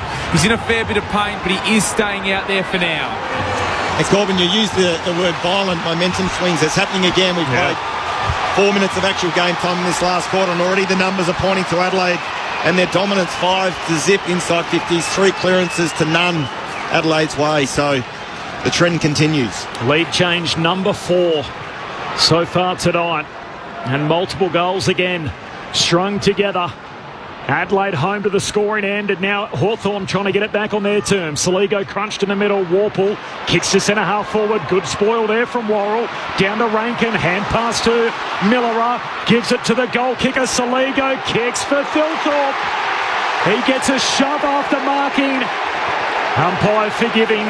And Thilthorpe will take it. 55 out. Man on the mark right on the 50. Thilthorpe, he's a raking kick of the footy. The home run drop punt hits the post. Wow. They would have brought the house down from about 60 metres out. Casually drifted off to his right. And a behind for Thilthorpe makes it a clean kick in it. So 6 points the margin. Adelaide 11-11. Hawthorn are 11-5. 7.5 gone final term. Friday night footy on ABC Sport. It's a pure blockbuster. Aim on for the exit. Out to the broadcast swing. Little wider Battle. Fresh air as he tried the volley. Hinge committed but didn't go low enough. Tackle laid. Diving in was D'Ambrosio on top of the footy. Ball up to come close to the boundary line. Tell you what, the crowd's into it too, aren't they? It feels like finals. Electric, yeah. Cannot wait for the official figure. Sold out crowd. Tossed into the air. O'Brien taps it down looking for Keys. Floating across Saligo mid-air against Lloyd Meek. Just held up. Brought down. And a stoppage will be called. How about this on the SMS? Richard, does a professional modern football team really need a silly big corflute and with a boxing glove to know that we need to fight back? It's working. O'Brien down to Saligo, tries to barrel through the bulldozer, but loses the footy in the process. Meek up to centre wing. Miller can't stick the mark. It rolls out to Jones, though. Bullet pass to half forward. Fogarty on the bounce. Slick hands it to Neil Bullen. Sidesteps Nash. Check side entry. Down into the lap of Rankin. He stood off his line. It's got to be 50. It's going to be 50. They didn't call play on. Sicily closed in, and Rankin's going to be marched to the goal square. Adelaide were down 32. They kicked 8 unanswered. The Hawks answered back. Isaac Rankin, top of the goal square. Just winds down the clock. Here we go. Listen to the roar. Rankin's got 2. Adelaide by 12. 12-11-83. Hawthorn 11-5-71. 9 into the final term. And there's more than belief now amongst this sold-out crowd. Josh Franco, Ebony Marinoff for ABC Sport. Well, I'd like to see the replay of that 50-metre penalty. From looking at it live up here at the Adelaide, it looked like Rankin actually went to play on, but I think Sicily it was, just paid the price and made the Cardinals send. He didn't play to the whistle. I was about to say, the problem is you can't just, because you see him step off the line, you can't just assume that it's play on and go and get him. You do have to wait for the umpire to call that, and as a result, if it wasn't play on, it had to be 50. Brayden Ingram on the boundary. And James Sicily said to the umpire, I couldn't hear you. That's how loud it is here. Josh Worrell is on the bench, but he's fine. He'll come back on shortly. Well, he was the one that needed to wait for the play-on call, so that was didn't pan out too well for Sicily and the Hawks. Nash gets it going forward. Ginnivan's going to get a high tackle free. Don't like that one. I reckon they're the ones they've got to play on. They're few and far between for Jack Ginnivan as he pokes it inside 50 and ripping it down a superb mark. Had Hawthorn come up with it, it's the wizard Watson. And that's ordinarily reserved for a big man. And Watson with the contested grab at centre-half forward. And I'll just clarify as well, when I say I don't like that, I reckon we know that Ginnivan's the master of dipping the shoulder to draw the free kick, and I thought he did on that occasion. To the naked eye, it looked like he did go low. The credit to him, he drew the free kick and shot on goal. The tallest 170-centimetre player in the game, Nick Watson, kicks wide. Out to the left. You ordinarily hear that roar when he bangs one through at the MCG, but it's a behind that they call through tonight here in Adelaide. Crows by 11. As many minutes gone, final term, Adelaide coming home to the scoring end. Miller to Neil Bullen, left back pocket. Broadcast wing is the path he wants. Thilthorpe flies with 2. Rolls front and square today. Shoots it off towards Barris. Now Morrison for the Hawks. Blazing towards the 50. Kicks in the Gunston direction. Murray floated across. Whistle, hold, free kick. The 3-time premiership Hawk. These are the moments he's built for. Well, he certainly is, Aaron. He hasn't had a big night, just the 5 disposals, though. He's kicked 2 goals, but I guess it just shows the advantage. The long high ball inside forward 50. The one-on-one contest, more often than not, draws the free kick from the defender. Has a history of breaking the hearts of the Crows faithful. Jack Gunston comes in casual as he pops it over the goal umpire's hat. 5-point game. Still 12 to go. Gunston's got 3. Hawthorn 12-6-78. Adelaide 12-11-83. Friday night football on ABC Sport. Just a couple of those inside 50s for Hawthorn. Josh Worrell and Mitch Hinge have been called off on the bench. Josh Worrell making his way out there now, but that's a 1v1 win by Gunston. He got him in the previous game earlier in the year. You've got to be able to play in front or back shoulder. In that sense, he gives away a free kick. That is their first goal, by the way, tonight to the Riverbank stand end. So if you're a Hawthorn fan and you bought a ticket in the Riverbank stand, you're probably thinking, damn, haven't seen a whole lot of goals go through here, period, and even less from my team. Brings it back to a 1-score game. 5 points the margin. Thilthorpe and Chol, the 2 backup rucks, lock out it. Ball spills down front and centre. Dade jumps on top of it, had to get it out. Warple likewise to Nash, and he's held up immediately. Ball up. Knight has delivered. And as we hit the 13-minute mark of the final term, it's a 5-point game. Adelaide lead it. Thilthorpe grabs the footy, tackled, dispossessed. Ginnivan around the ball, jumps in on top of it. Thilthorpe goes and gets it. Hurried kick forward for the Crows. Unkind bounce for Adelaide. Sicily gets the Sunday hop. Hand pass out towards Impey. He swings it wide. And Ward off the back flank can kick down the wing for the Hawks. Driving ball in the direction of Lewis. Had to get a fist in against Murray. And then a good tackle as well to escort it over the line in front of the Bashir stand. Gee, the energy It's just rolling around this ground, and there's a reason why. There's 50,654 in attendance. Not quite the sellout they marketed. A couple of thousand stayed home, but still a great result. Tossed in off the deck.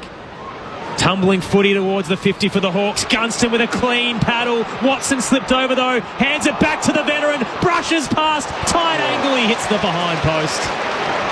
Gunston just couldn't work his magic. And a free kick to Adelaide in the back pocket. They're currently leading by 5. 50,000's generally the number around here, isn't it? If you get to 50, it's a good result. Yeah, it's a great result. That is when it is heaving. And we get there tonight, 50,654 as Murray goes long up to the wing. Spills through to Amon though. Hand pass close to the boundary line and Hinge sees it out.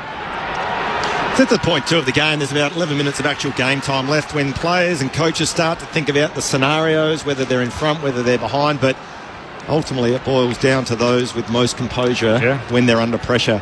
Last time they met, the lead swung on the last 3 goals in the game in a low-scoring affair. We've had a lead change in the final term already as Nash kicks it inside 50 over the head of Gunston. There's a hold. Free kick for Gunston.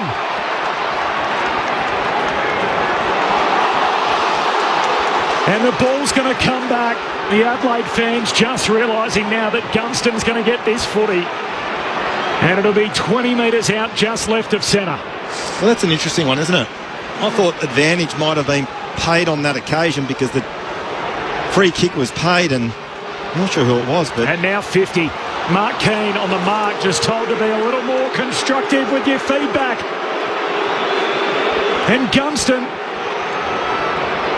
is going to make a certainty of it. He returns Hawthorn to the front. The old Crows got 4.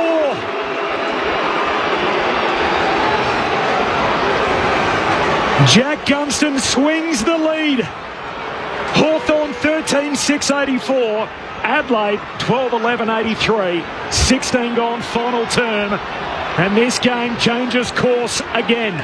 Hawthorn by 1. And just looking at the replay, just going back to the free kick that Gunston drew, I think it was Lewis that played on and kicked the ball off the ground. He would have heard the umpire's whistle, so that's his choice to keep playing. That should have been play onto advantage point to Hawthorn. I don't know. I'm confused. 5 lead changes across the night. 1 point game. The Hawks up. They won't lose any supporters out of tonight, but they do just need to get the job done to stay alive. Bounce in the middle. Phil Thorpe battling with Meek, wins out, tapped it down, clean pickup as it's reeled in by Saligo, quickly rushing it forward, bangs the kick to Rankin, tight angle, slips over, it's a tumbler, 10 out from goal, left forward pocket, Fogarty tackles Scrimshaw and forces a boundary throw in. So Matty Nix is trusting Riley Thilthorpe to take all ruck battles over the last 5 minutes, so that's an interesting one because that previous goal came from a Chol win at the source. Tossed in, 20 out. Thilthorpe beaten by Meek. Lands towards Rankin. Quick snap off the step. Isaac Rankin. He's extraordinary. 3 for the night. Adelaide back in front. It's had everything. Strap yourselves in because we're not done yet. 10 to go on ABC Sport. Ebony Maradoff, Josh Franco, your experts. He's a generational player, isn't he? You just don't have words sometimes. No, you don't. I must admit, I'm speechless. This bloke, you talk about, good recruiting, good trades. And Justin Reid, the list manager at Adelaide, identified this bloke, brought him back from the Gold Coast, and having spent 3 years up there with him, that's his bread and butter. You see him do that at training probably 100 times each time he steps onto the field. But to do it under pressure, you talk about game breakers. Yeah. Wow.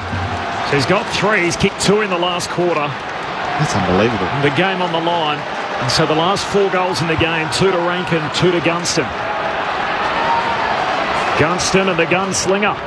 And Isaac Rankin. Adelaide back on top. 3rd lead change in the final term. Meek tumbles a kick out to half forward. Booting it away off the deck is Worrell up to the wing. Spilling the mark there, Peatling. Hawks go back the other way through battle. Kicks to half forward and Worrell takes the intercept mark for the Crows on the back flank. Adelaide by 5 points. as we approach time on. We're 19 minutes into the last. Man on man for the Hawks. Not a spare Crow in sight. Down the line goes Worrell. Knocked away from Dawson. Out the back is Amon. Darts to the defensive edge. And a spiral low up towards half forward. Worrell gets front position. He's playing a game too, isn't he? Takes it against McDonald, who was moving on the mark. No 50. Worrell at true centre half-back. Crows by 5, 9 to go. Out to the broadcast wing. Walker's got eyes for it. Can't get the rise as he's edged into the pack dangerously. Day went to ground, and it's walked over by Saliga. Which third tall intercept defender's had a better year than Josh Worrell? He's been outstanding. Yep. 50th game tonight. He's putting together an all-Australian calibre season. And we're 19 and a half minutes into the final term. We've already had 3 lead changes in the quarter. Adelaide lead it by 5. Down it comes Hawthorn's way. Nash drilled in the tackle. Ump says, I'll have it. And the ball up.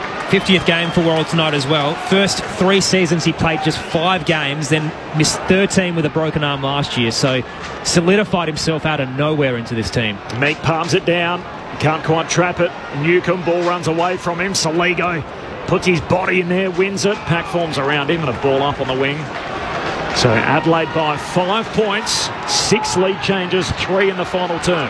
Looks like Nash has gone to Dawson over the last course of the quarter, but Dawson's had the 11 tackles as well, so defensively getting his pressure up. Dawson, Saligo coming all by hand. The kick inside 50. Keys can't trap it. Spills to Hardwick. Handball for the Hawks. Goes back to Sicily on the back flank. He gives it to Impey. Hurried kick forward, and at the drop is Newcomb. He marks on the back flank. Adelaide by 5. Time on final turn. On the 45. Spots Nash. The Irishman shoots a handball to Warple rather. Tried to pop it to Amon and the wall's closed in. Pressure from Keys forces the turnover. O'Brien to Walker. Dancing and dodging the fancy footwork from the veteran. He spots the target in Rankin. Knocked away late by Battle. 1-on-1. Rankin pushes off him. He's running out of room in the phone box right half forward. Takes his time and Walker floats forward. Gee, that was calm and composed. And the Texan has it on the paint of 50. What about the heart rate of Battle? 1-on-1 with Rankin inside 450. Speed on the ball. He did well, but not well enough. And we spoke about pressures on, margins tight. You need players with composure when they've got the ball in their hand, and Rankin just oozes that. That was on his left as well. Yeah. Like execution to just hit Taylor Walker up.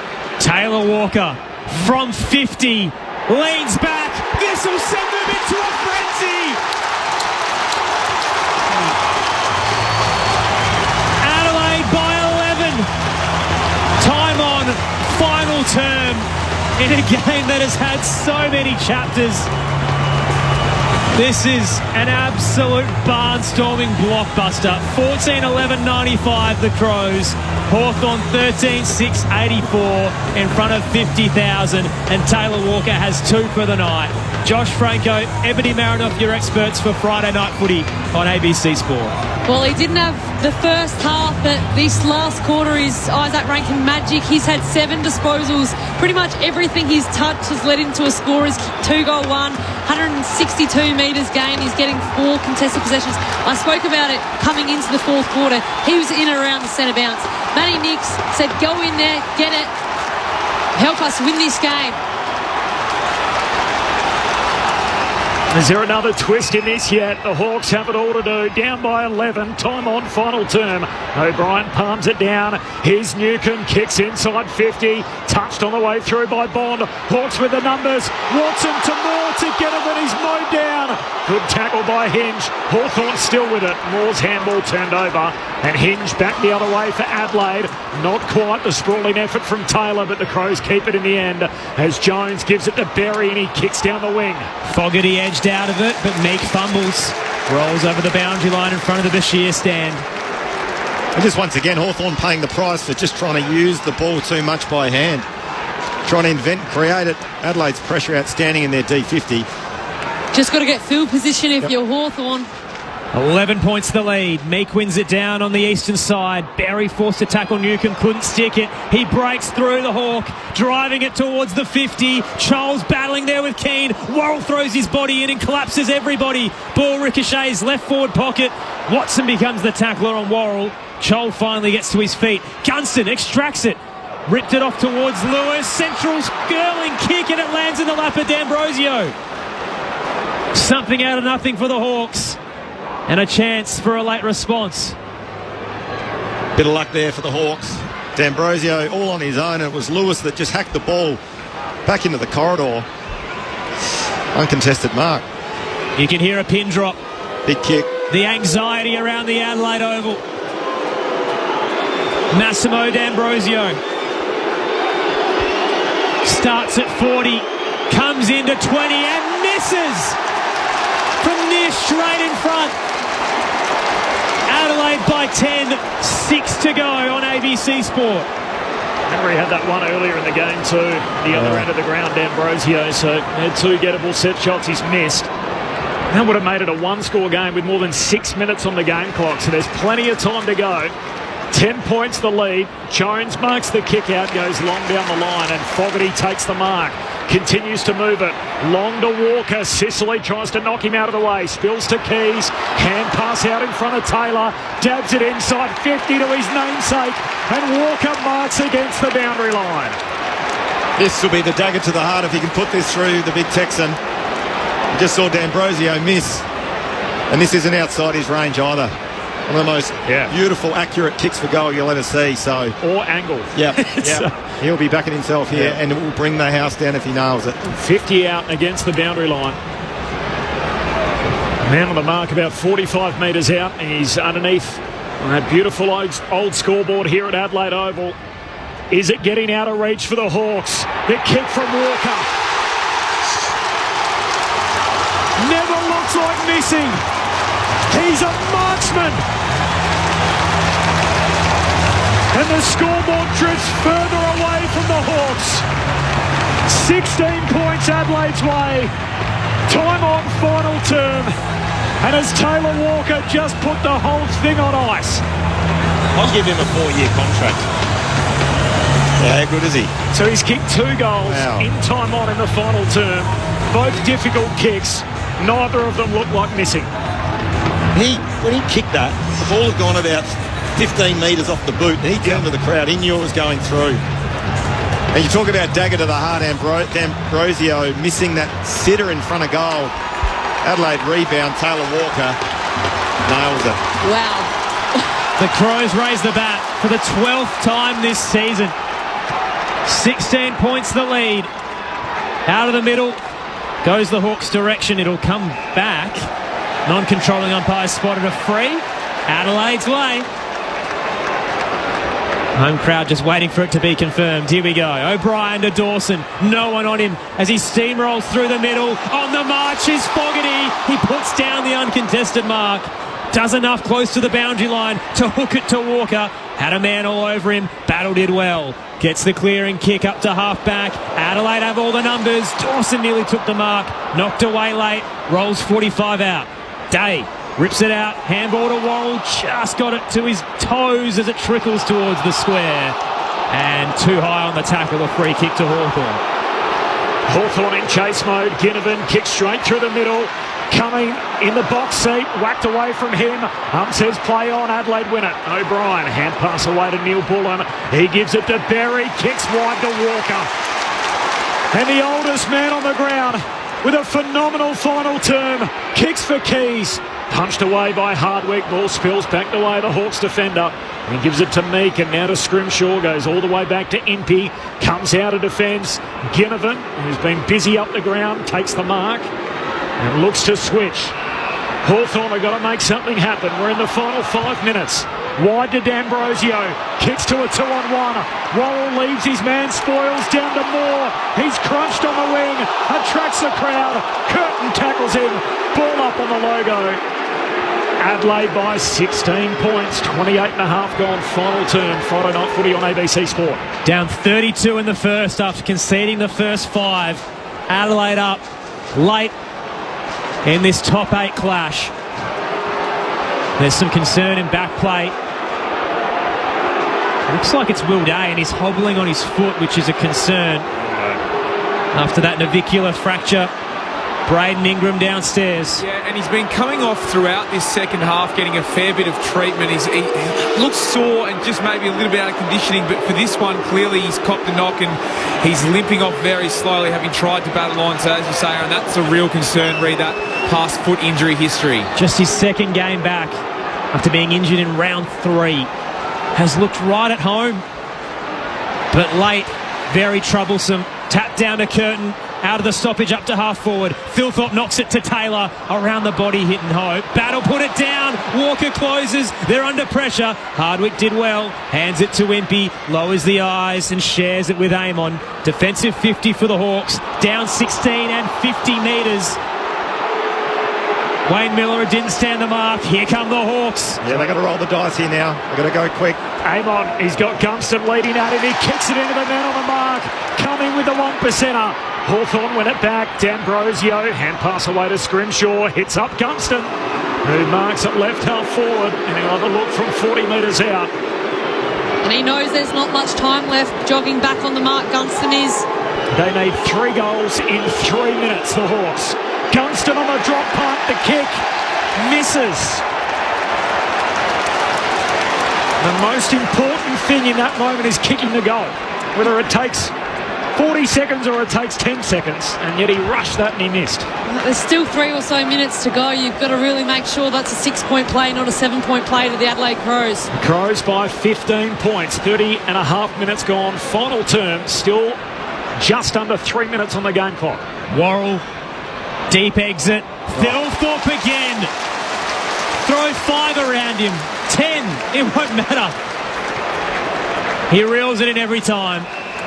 Wide 45 kick to Taylor. He's just behind centre wing in the benches. Back inboard to Thilthorpe. This man has been worth the wait. Numerous injuries have cost him a lot of time, but he's ready to take the competition by storm. Thilthorpe up to left half forward, kicks a little shallow. Curtin clean, handball over his head to Dawson, popped it out to Miller. A beautiful spin out of trouble, but turned into more. Warple wraps him up, holding the ball. Gee, it looks so fancy.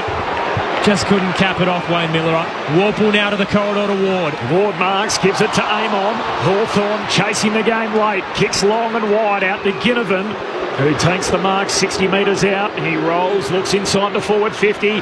Lays it up top of the goal square. Sicily down there. Punched away and out of bounds. So Sicily thrown forward. Will Day's foot, by the way, was his left foot that he had the bone stress in his navicular. So we'll get Braden to keep an eye on that and the treatment for Will Day. We'll bring you up to date post-game reaction from both rooms. Adelaide by 15 points. Boundary throw-in. Forward 50 for the Hawks. Ball bobbles around.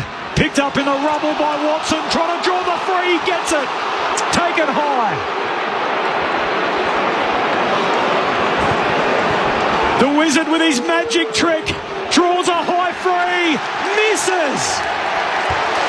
Oh, they've had their opportunities, the Hawks. And they've left some shots out there in this final term.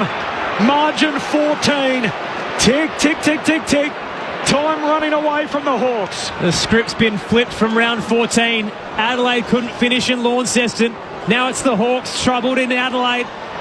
Out of the back, off the long kick. Handball came towards Battle, little 1-2 with Barris. Now D'Ambrosio. Looks to the corridor, perfectly weighted to Newcomb. He'll release Scrimshaw. The unlikely goal kicker leans back from 50, didn't have the power.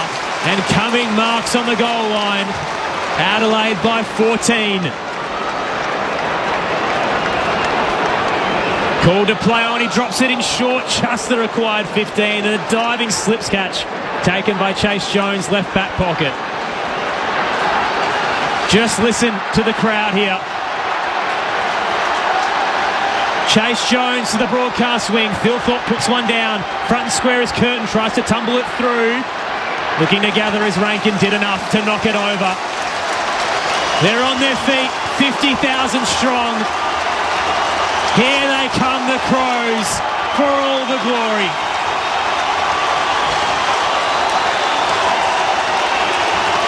Toss back in. Adelaide by 14. Meek down, Curtin's there. He's been prolific in the middle. Bounces it up to half forward. Rankin becomes the tackler. Ball pops out. Quick call from the official. Matt Stevick charges in.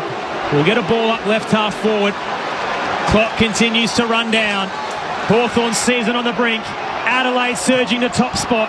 O'Brien out of the stoppage. Kicks towards the 50. Tumbling towards the boundary line. It just rolls over. Soak it in. The comeback Crows are daring to dream. Adelaide by 14 over the Hawks on Friday night footy.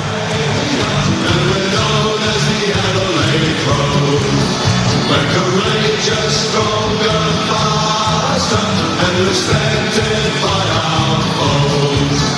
Admiration of the nation, our determination shows. We're the pride of South Australia, we're the mighty Adelaide Crows.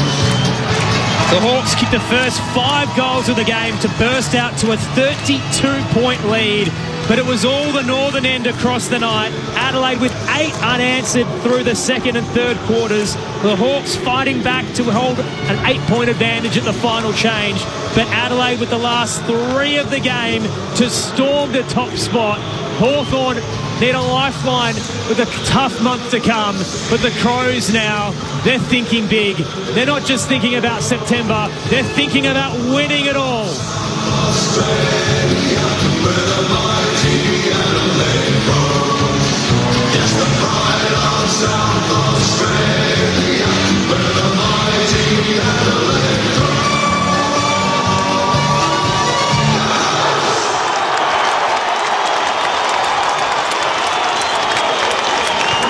Well, how about that? There's good bang for your entertainment buck in front of 50,654 at a heaving Adelaide Oval on a Friday night. 6 lead changes, 3 in the final term. A game which both teams led by more than 20 points. And in the end, Hawthorn pressing to try and pull it out of the fire late. Multiple behinds. Adelaide win it by 14 points. In that final term alone, Walker kicked 2 goals, Rankin kicked 2 goals, and Gunston kicked 2 goals.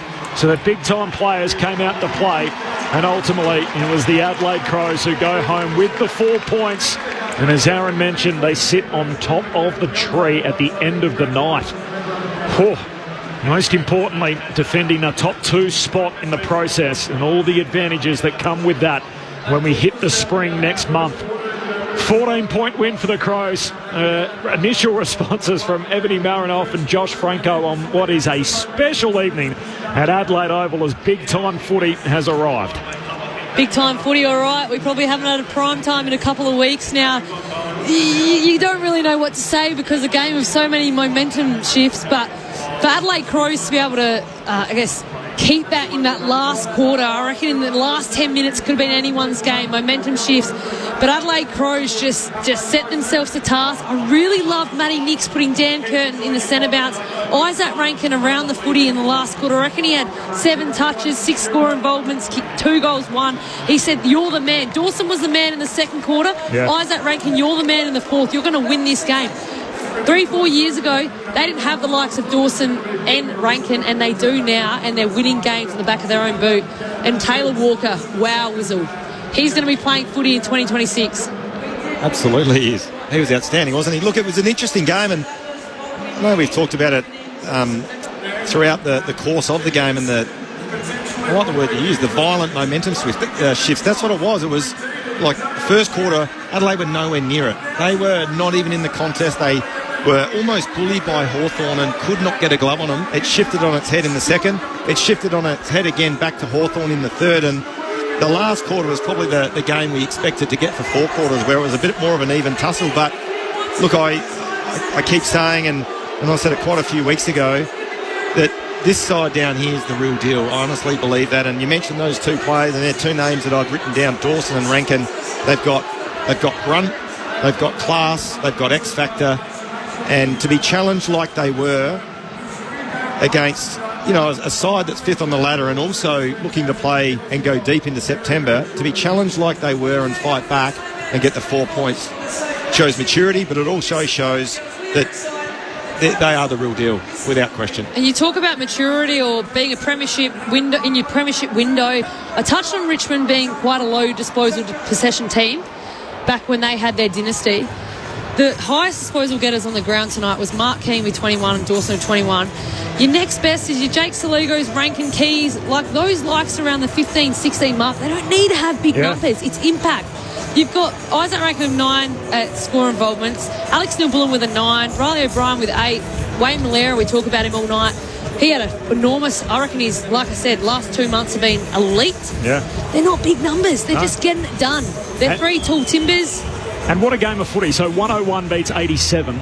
There were 6 lead changes, 3 in the final term, and there's no empty calorie stats or anything like that. There's no chip around the back line. And there's actually not I was lucky enough to do the game, 6-7 weeks ago down in Launceston. There's not a lot between the two teams, is there? But ultimately, this is a game and a season where it's about banking wins and getting the advantages that comes with it. And Adelaide, as a result, the fine margins in the evening tonight. So if Hawthorn had won, they'd both be 14 and 6. Instead, Adelaide's 15 and 5. Hawthorn are 13 and 7. The Hawks are fighting to make sure they feature in September, while Adelaide are trying to book 2 home finals. Yeah, absolutely. And look, I think the other thing as well, there's a fair bit of narrative, and there will continue, no question, around Hawthorn's decision to play the 4 tools. I don't think that was what cost them the game, absolutely not. But it didn't benefit them, though, did it? No, it didn't. And I was just going to say, you look at the output from Adelaide's 3 tools, they get 4 goals from Phil Thorpe, 1 from Fogarty, and 3 from Walker. Admittedly, Gunston, he's a classy player. He's kicked 4. Joel kicked 1, didn't have a huge impact. Actually, probably at one stage of the game, he was almost a negative because he was giving away undisciplined and silly free kicks. Lewis just kicked the 1 and Deere had no impact at all. So I guess it asks more questions around how they're going to structure up ahead of the ball from Hawthorn's perspective. But gee whiz, again, I keep saying this Adelaide side and keep going back to they're there in September. Absolutely they are. They've got to nail that top 2 finish to get the 2 home finals. I beg to ask the question, who's going to beat them here? Yeah. Who's going to beat them here at Adelaide Oval in the final? And that's what it's going to get to over the next couple of weeks. Winnable games. They're not just winnable games no more. Yep. You're playing September at Adelaide Oval rather than, who knows, MCG up north. The next couple of weeks, they haven't really spoken about it, but they're not just playing for finals now. They're playing for home finals. Yep. We heard it here tonight. That last 5 minutes, you're not going to lose with that crowd behind you. Riding the high of tonight, but Saturday night, 2 weeks away, Adelaide Collingwood at this venue. That's going to be tremendous. Huge. I'm in Melbourne for round 1. it's just insane. What's the capacity here? 53. 53 and a half. Yeah. Well, they'll get all of that. And plus some. Yeah. They've lost 1 game here all year, and that was to Geelong in gather round. So that was actually an AFL game. So technically, their home matches, when they got the little H next to it, they're 11 and zip this year. Adelaide, a 14-point win. If you wake up tomorrow morning and you hear that the Crows won by 14, it doesn't nearly paint the story on what's happened in this game. Hawthorn kicked the first 5 goals. They led by 32 points. Then Adelaide kicked the next 8. Crows led by 22. Before Hawthorn then went on a run, they kicked 6 of the next 7. It was the Hawks by 8 at three-quarter time, and Adelaide finished over the top, kicking 6 goals to 2 in the final term.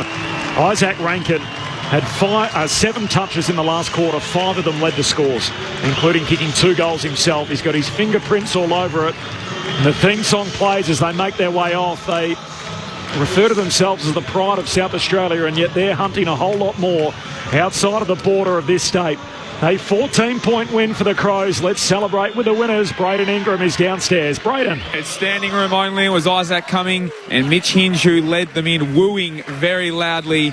You can't see a player without a smile on their face here. This is such a huge achievement for this Crows club. There's been in the doldrums now pretty much since that 2017 season. So a lot to celebrate. Matthew Nixto has had a very good way of keeping them pretty level-headed, so I imagine he'll be looking to bring them down, but certainly not as they look to get into the song here. They're just coupling up now, and Jordan Dawson leading the way next to Brodie Smith, who we'll speak to in just a short time, but it will be the Crows belting out the song now. Right on South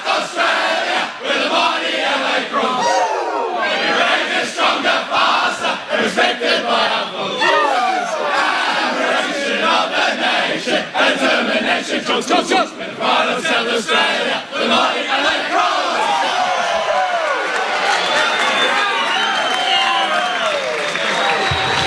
How about that for an atmosphere? The Adelaide Crows sitting pretty at 15-5. They're on the top of the table at the moment. And, of course, Collingwood, if they want to win it back, they've got the reigning premiers standing in their way tomorrow night. Ebony Marinoff, you've got training early tomorrow morning. Captain's run. We are very lucky to have you with us, given your commitment still with the AFLW season, which starts in 13 days' time. Just around the corner. Appreciate your time with us tonight. Give us a final thought. What will you tell people when they said, what happened at the footy last night? Well, it's hard to kind of debrief and explain. You get to the post-game, you don't really know what to say. Hopefully it was a good game of footy. It's hard to say because of the momentum shifts. Was it a bit one-sided? But I enjoyed it. I'm sure Crows fans did. But I'm just in awe of that last quarter of Isaac Rankin and Taylor Walker. A lot to write him off over the last couple of years, but I think his influence on this group is super strong. There was a couple of times where Taylor Walker just blocked out his defender. I think in the first quarter, Hawthorn were intercepting and Sicily was having a huge impact. But, yeah, for Taylor Walker's impact over the last, 2 or so years is an amazing foot. How old is he now, Josh? He's 35. Yeah. Could we play? Well, sign him for 4. Well, I'm looking at Shawnee Berg when he had 400 games plus. So, yeah. Dane Zorko was, I think, All-Australian last year at 35 in a premiership year. And wow. What do they say? 35's a new 30? Apparently so. Well, if he's earning his keep, which he is in this lineup, why would you possibly want to move him on?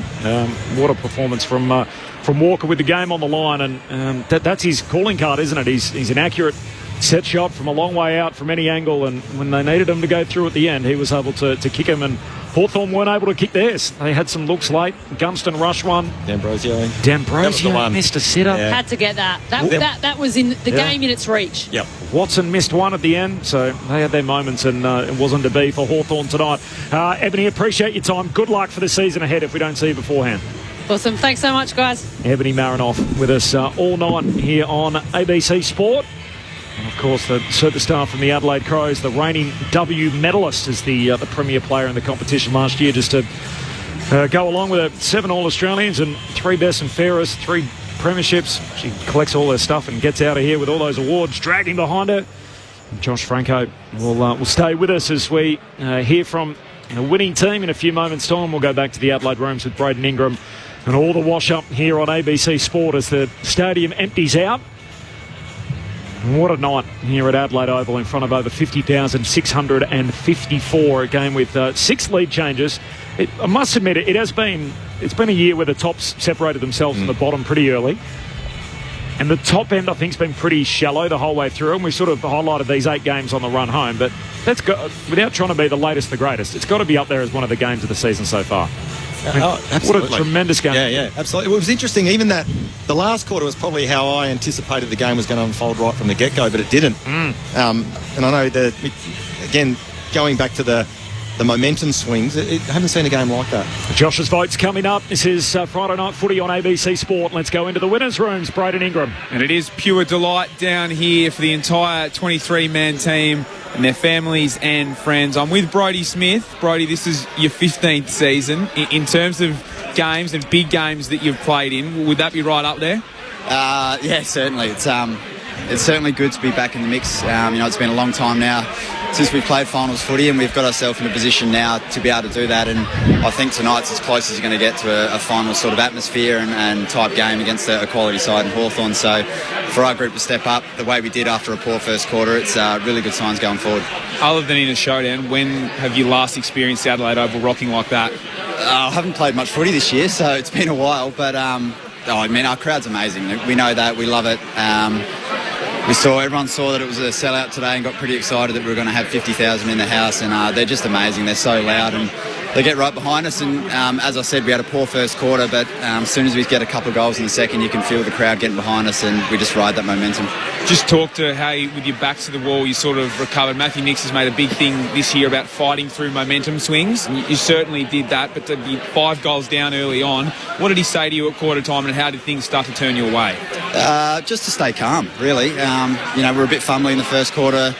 we probably took the game into a handball chaos game, which suits Hawthorn. That's what they like. So just to stay calm and use the footy, and we're a bit fumbly as well. So it just wasn't us. We just were off early. And I mean, you look at the skipper, his second quarter, he led from the front and turned the game on its head for us. And it's not always going to be him. You know, different guys step up. Keeney was down back, but for the skipper to stand up and really lead from the front was awesome. And just for yourself, mate, I mean, it is a bit of a different season for you, in and out of the side. It's only just your 7th game. You come in for a rested Rory Laird. How are you sort of managing that, knowing that the side's on an upswing, but, you know, your spot on the side isn't always guaranteed?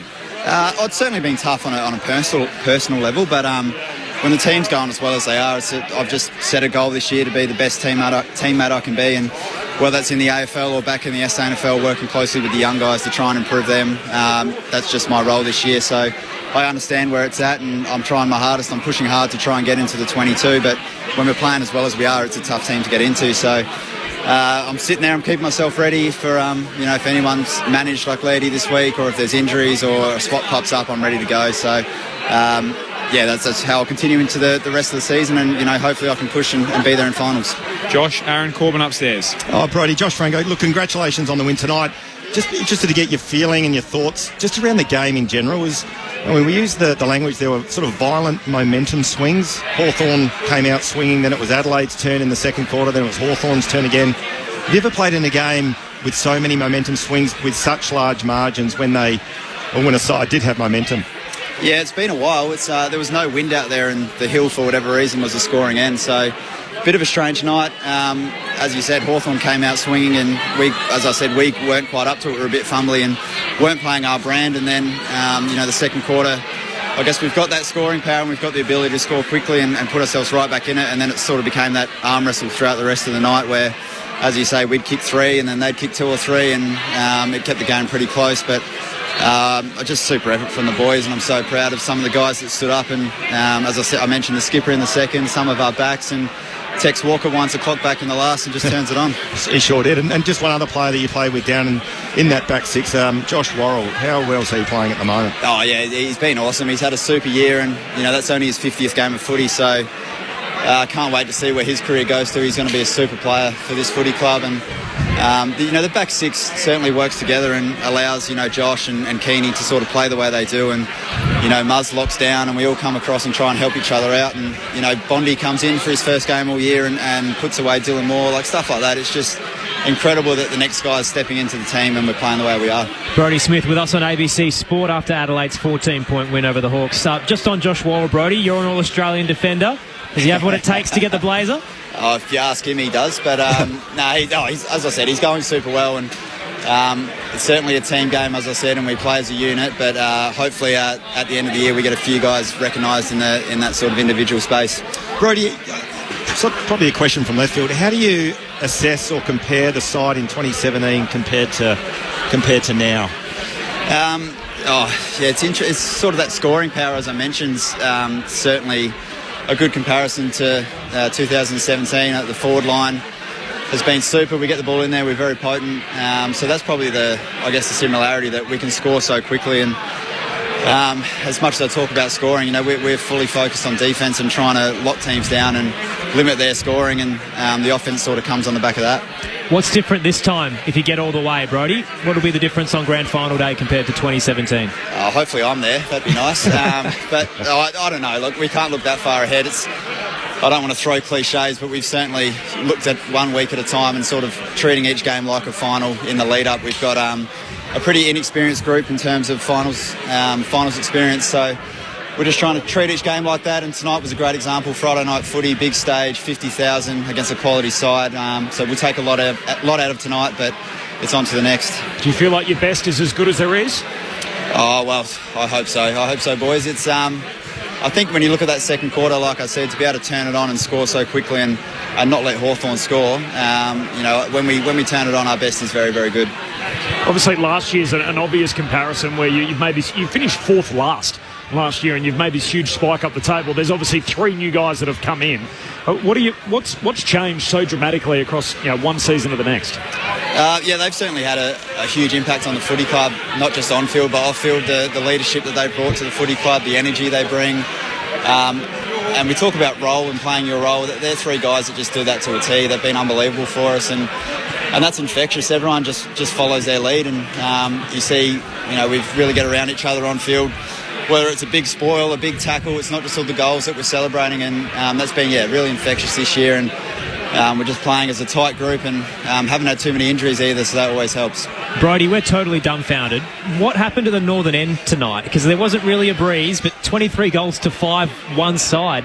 Was there anything going on out there? I wish I could explain that, but I've got no idea, boys. It's there was a tiny breeze, but it certainly wasn't a 5-goal breeze as both teams treat it like tonight. But yeah, I don't know. Footy works in funny ways sometimes. Did that play a role when you're heading into the final quarter and you're only down a couple of kicks and you know you've got the end, that this is the scoring end? We were just throwing around the scoring end out there as a bit of a joke, whether we were trying to take a bit of positivity out of that. But yes, if for whatever reason it was the scoring end tonight.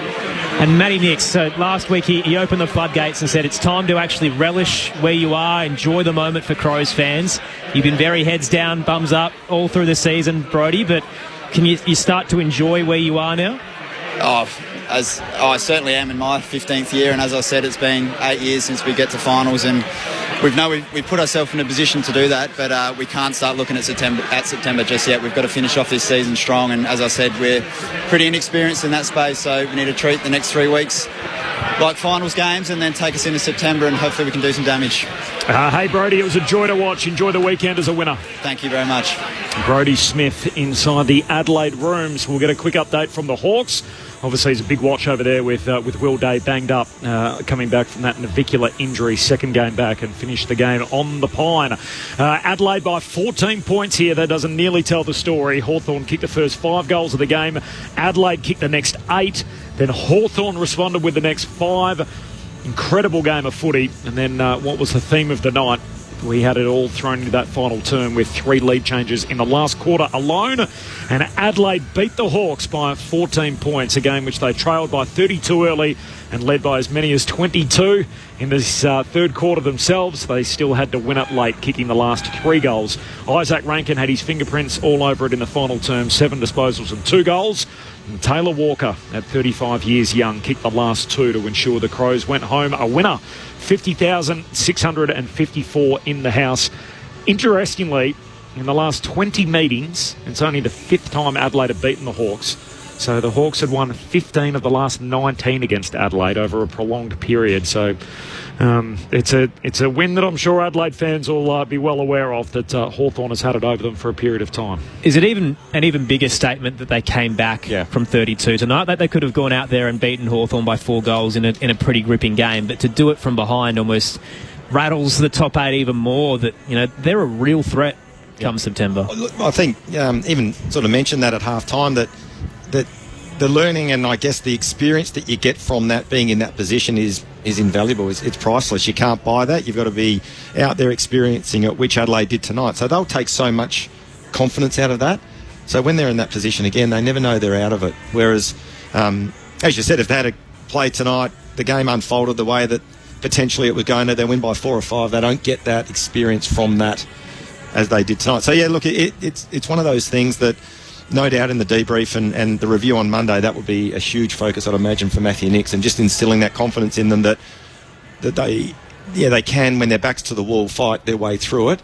And that's the other thing I also like about Adelaide in terms of their list and their demographic. And Justin Reid has done a magnificent job building that list. He's got a really good mix of tools and smalls, and you go out and target a Rankin and a Dawson, but then you also get those 3 last year in Neil Bullen, Cumming and Peatling. Which is crazy, because a few years ago it was the fallout of Mackesy, Gallucci and McHenry, where he'd missed 3 first-round picks, and everyone said, it's time for Justin to go. Yeah. And all of a sudden, he's turned it around through his recruiting from other clubs, and they've got the perfect list. Absolutely. We live in an incredibly impulsive world where everything's everyone wants it now, everyone wants it today and everything else. But if you just let things bake a little bit, let it marinate, let it simmer, it's amazing what can eventually happen. And for a team that was 15th last year, that's the other thing, where you can understand the disquiet around Matthew Nix and his role and everything. He'd been there for a long period of time. What's this season, 7? And yet they finished 4th last. And think about last year, the way we were talking about North and Richmond and West Coast. They were the 3 teams they beat home, who were so far off it. And yet they were patient with this group. They stuck at it. And now they sit here 2 games into round 21, and they're on top of the tree. We cannot understate the noise as well. So last year the expectation was finals, and when they fell so dramatically short, the Hounds were coming. It's a 2-team town, predominantly Adelaide Crows supporters, and they wanted change. And Tim Silver's never wavered. And funnily enough, this is a story from a while back ago, which usually media days we like to keep internal, but I think 6-7 years on, I think it can reveal a little bit of trade secrets, where Matthew Nix brought us into the Adelaide Oval in 2020 and said, this is what I'm trying to do with this football club. And his vision was Richmond 2017, which was, it's a little bit of a long haul, but we want to play high pressure, high tackling footy where we rebound off half-back, we don't have to win at the source. And a lot of Richmond 2017 was also patience, where, Damien Hardwick had his neck on the line and the club decided to stick fat. And that's probably just a lesson to a lot of the other teams around the league, maybe a Carlton who's looking at Michael Voss right now. And sometimes you just got to persevere and, eventually the end goal will come to fruition. Well, maybe the season last year was the season they had to have, because it was I remember calling the Sydney game when everyone was calling for the umpire because that was the game that cost them playing finals. I reckon they went back, they got the cigars out over pre-season and thought it was just going to happen. Didn't. They got an uppercut, and then this year they've really knuckled down and not taking anything for granted, and their performances are showing that they're ready. Yeah, I think the other thing is too, if you'd said that they would play finals this year and they would win a final, you would think, that's a huge improvement from 15th, and that would be a success. And I know expectations get reset on the run, and so I still think even if they play finals and win a final, that's a bang up year from this group, and I'm sure they'll have their sight sets much higher than that, given the advantages of being in the top 2. Adelaide by 14 points. Friday night footy on ABC Sport into the Hawthorn rooms. Braden Ingram. Braden? Yeah, Corbin, understandably, the contrast between the two rooms couldn't be more stark, and Sam Mitchell still has his players in the meeting, so that one's been going for a little while now. Of course, the watch is on Will Day, the fact that he was taken off with around 5 minutes to go. He was behind play for a good minute, and it was a contest with Wayne Miller that seemed to bring him unstuck. Now, the club is saying they believe it's just cramp. I'll be interested to see what Sam Mitchell says post-game, because Day was still limping heavily as the final siren sounded and he came across the bench. So we are hoping to hear from one of the Hawks players shortly if they come out of their meeting room in time, but they do come home with a run against the Pies, Demons and Lions. So that's how tight it's going to be. With that ladder, it could get very perilous for them quickly. Did you have a feeling either way as to which foot it was for Will Day? I think it was his right. Okay. Yeah. My initial thought was it was cramp. Yeah. I thought the way that he was stretching. Yeah. I agree with... Who knows? I thought the same as Braden. I thought if he was favouring one foot, it was his right foot. Yeah. The bone stress was in the left foot. Yeah, okay. So hopefully that's a positive. We'll get back to you, Braden, in just a moment if we get anything else out of the Hawks' rooms. While we're talking about the Crows' rise and then dip and the heat that came on them as a result last year, Hawthorn are in a similar position now where the likely scenario is they're missing the 8 after being the hot team of 2024, and it felt like they were on the rise. It has been a clean split across the ladder this year, and there are 9 sides that could each make their case for premiership contention. So if you miss out by one, is it as bad as it seems if you're Hawthorn? Well, it's interesting you say that as well. And even we talk about Adelaide, if they get there or when they get there, they've got to have their sights set on winning the damn thing. We saw Hawthorn last year. They were probably 50 centimetres away. If Sicily kicks that goal that was when he hit the post against Port Adelaide, they go into a prelim, and that's why you can't take anything for granted. And when it's your turn, you've got to put everything you can and forget about history, because now they've come to season 2025. They've had a lot of injuries, and now they're chasing their tail. And as you said, they're probably the side that's going to miss, considering their draw on the way home. Well, they've got to beat either Collingwood at the MCG or Brisbane in Brisbane. Tough. And a lot of people would be thinking they're just about the 2 best teams in it. If you're not an Adelaide believer, most people are on one of those 2 teams. Interestingly, the top 9 against each other. I talked a lot in the pre-game about this de facto league that they've almost formed themselves, the top 9 and the bottom 9 as 2 different conferences. No surprise, the Hawks and the Bulldogs have the worst record against each other. So on that ladder, Fremantle are actually on top. So Fremantle is 6-2 against fellow top 9 contenders. The Lions and the Cats are both 6-4. The Magpies are 5-6. GWS are also 5-6. Gold Coast and Adelaide are 5-5. Hawthorn worsened tonight to 3-6, and the Bulldogs are 2-8. What we really need, I know people won't like this. It's very much an Americanism and everything else. But if only we had a Wild Cup. If only we had a nice sort of spot that maybe Hawthorn and the Bulldogs could actually play off for, as opposed to just handing out. Maybe that would be the perfect way to separate it. But I know it's not for everyone, and I know people won't be overly impressed by that. Off the SMS, Anthony from South Australia says the Crows and Hawks rivalry goes back to round 1, 1991. The Adelaide Crows' inaugural match at Footy Park and a big win to start their AFL journey. Thanks, Anthony. Appreciate that. Your thoughts on the SMS line 0437 774 774.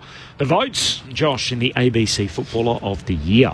Well, I think it was really tough tonight. It could have gone to probably one of or three of 15 players, but I thought, and I'll give the 3 votes a first. So I thought Worrell was outstanding. I thought he played a terrific game. Jordan Dawson, when the chips were down, particularly in that second quarter, and was influential, post half time. I've given him 2 votes. I've actually given Keane 1 vote. I thought Keane's game was really rock solid. And I know Rankin was outstanding in the last quarter. So was Tex Walker. Thilthorpe's kicked 4, but I thought those 3 players were outstanding tonight for Adelaide. Yep, I like it. 3 for Worrell, 2 for Dawson, 1 for Keane. The votes in the ABC Footballer of the Year. And you're right, they got a lot of match winners. That speaks to what they do well. You think about that second quarter when they had to pull themselves back into the game. It was on the back of Dawson. Yep. Thilthorpe kicked 3 in the quarter. And then in the last term, it was 2 different guys. Walker with those last 2 set shots. And obviously, Isaac Rankin had his fingerprints all over it with 5 score involvements in the final term. Crows on top of the table provisionally as it sits at the moment. Obviously, we've still got a bit of footy to play tomorrow, and the headline in all of that is the game between Collingwood and Brisbane. The last 2 premiers meet at the MCG. What are your thoughts, Josh? What are we in for tomorrow night? Oh, absolute cracker of a game. Look, you talk about footy and the state of footy and the health of footy. I'd love to be at the MCG tomorrow night. Yeah.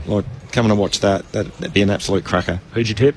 I think at the G. I think Collingwood. Yep. I've tipped Brisbane. Weirdly, what happened to them last? Did they play Gold Coast last? Was that last week? I think their bodies. Was that the week before? Their bodies did, but I'm not sure that their heart and soul and everything else was totally in it. It was. They'll rebound from that. But it was. It was. I love the Chris Fagan quote actually. That was a post game where someone asked him how he reflects on it, and he said, "Look, we reflect on it by how we play next week." He's like, so you'll see how we've reflected on it by how we go about it. So I'm not sure that's the perfect sort of lead up for Brisbane, for Collingwood. That's how you want them. And maybe, I know we sort of fall in, like it's hard to shake your faith in the Premiers because you saw it last year and that grand final, that was their best performance of the season. But I just feel like when they're super motivated this year, we get the best of them. And they had that trip to Melbourne early in the year where they played the Hawks and they had another game where they hit the road and it felt like they sort of had saved their best for that particular occasion. It was the Geelong game, the Geelong in Geelong where they absolutely blew them off the park on that Friday night. So. Is it weird to say at round 21 that Brisbane still have more to give, that they haven't quite hit their straps yet? I feel like there's another level to Brisbane we haven't quite seen. It feels like they're almost playing within themselves and they've got gears to it. As of right now, as we're going off air with about a minute to go here on Friday Night Footy, who's the best team in the league 2 games in round 21? I like Adelaide. Okay. Aaron? Yeah, I'm Collingwood and Adelaide. No, and probably Adelaide right now, given the form. Yeah, Adelaide. I'll go the Crows. I'll take Brisbane still, but it's I guess the bad part of having this separated league is that we've sort of had a lot of dud games throughout the season. But the good news is the best is yet to come. We're going to have a cracking final series, and it feels like there's not a lot between the best teams in it. Josh, appreciate your company all night. Excellent as always. Always good fun when we get high quality footy like that. Thanks for having me again. Enjoyable evening. Well done, Az. SA Grandstand tomorrow. Looking forward to it at 10:30. We'll head in the Crows camp. 10 o'clock for those of you on the West Coast for Sports Talk. We'll be on air from 12 noon. Another senior coach to join us tomorrow, Andrew McQualter, the West Coast Eagles senior coach, will be our guest on AFL Saturday from 12 noon Eastern. Thanks to Brett Sprigg back in the studio, to Andrea Williamson for all her work tonight, Braden Ingram and Ebony Marinoff. Signing off from Adelaide Oval. 6 lead changes, 3 in the last. The Crows win it. They're on top of the league. Had this pig and I'm rubbing its stomach. 1 hour. How do you wash a possum? 2 microphones. You know, romance is not dead when you're an emu. Conversations this morning from 11 on ABC Radio.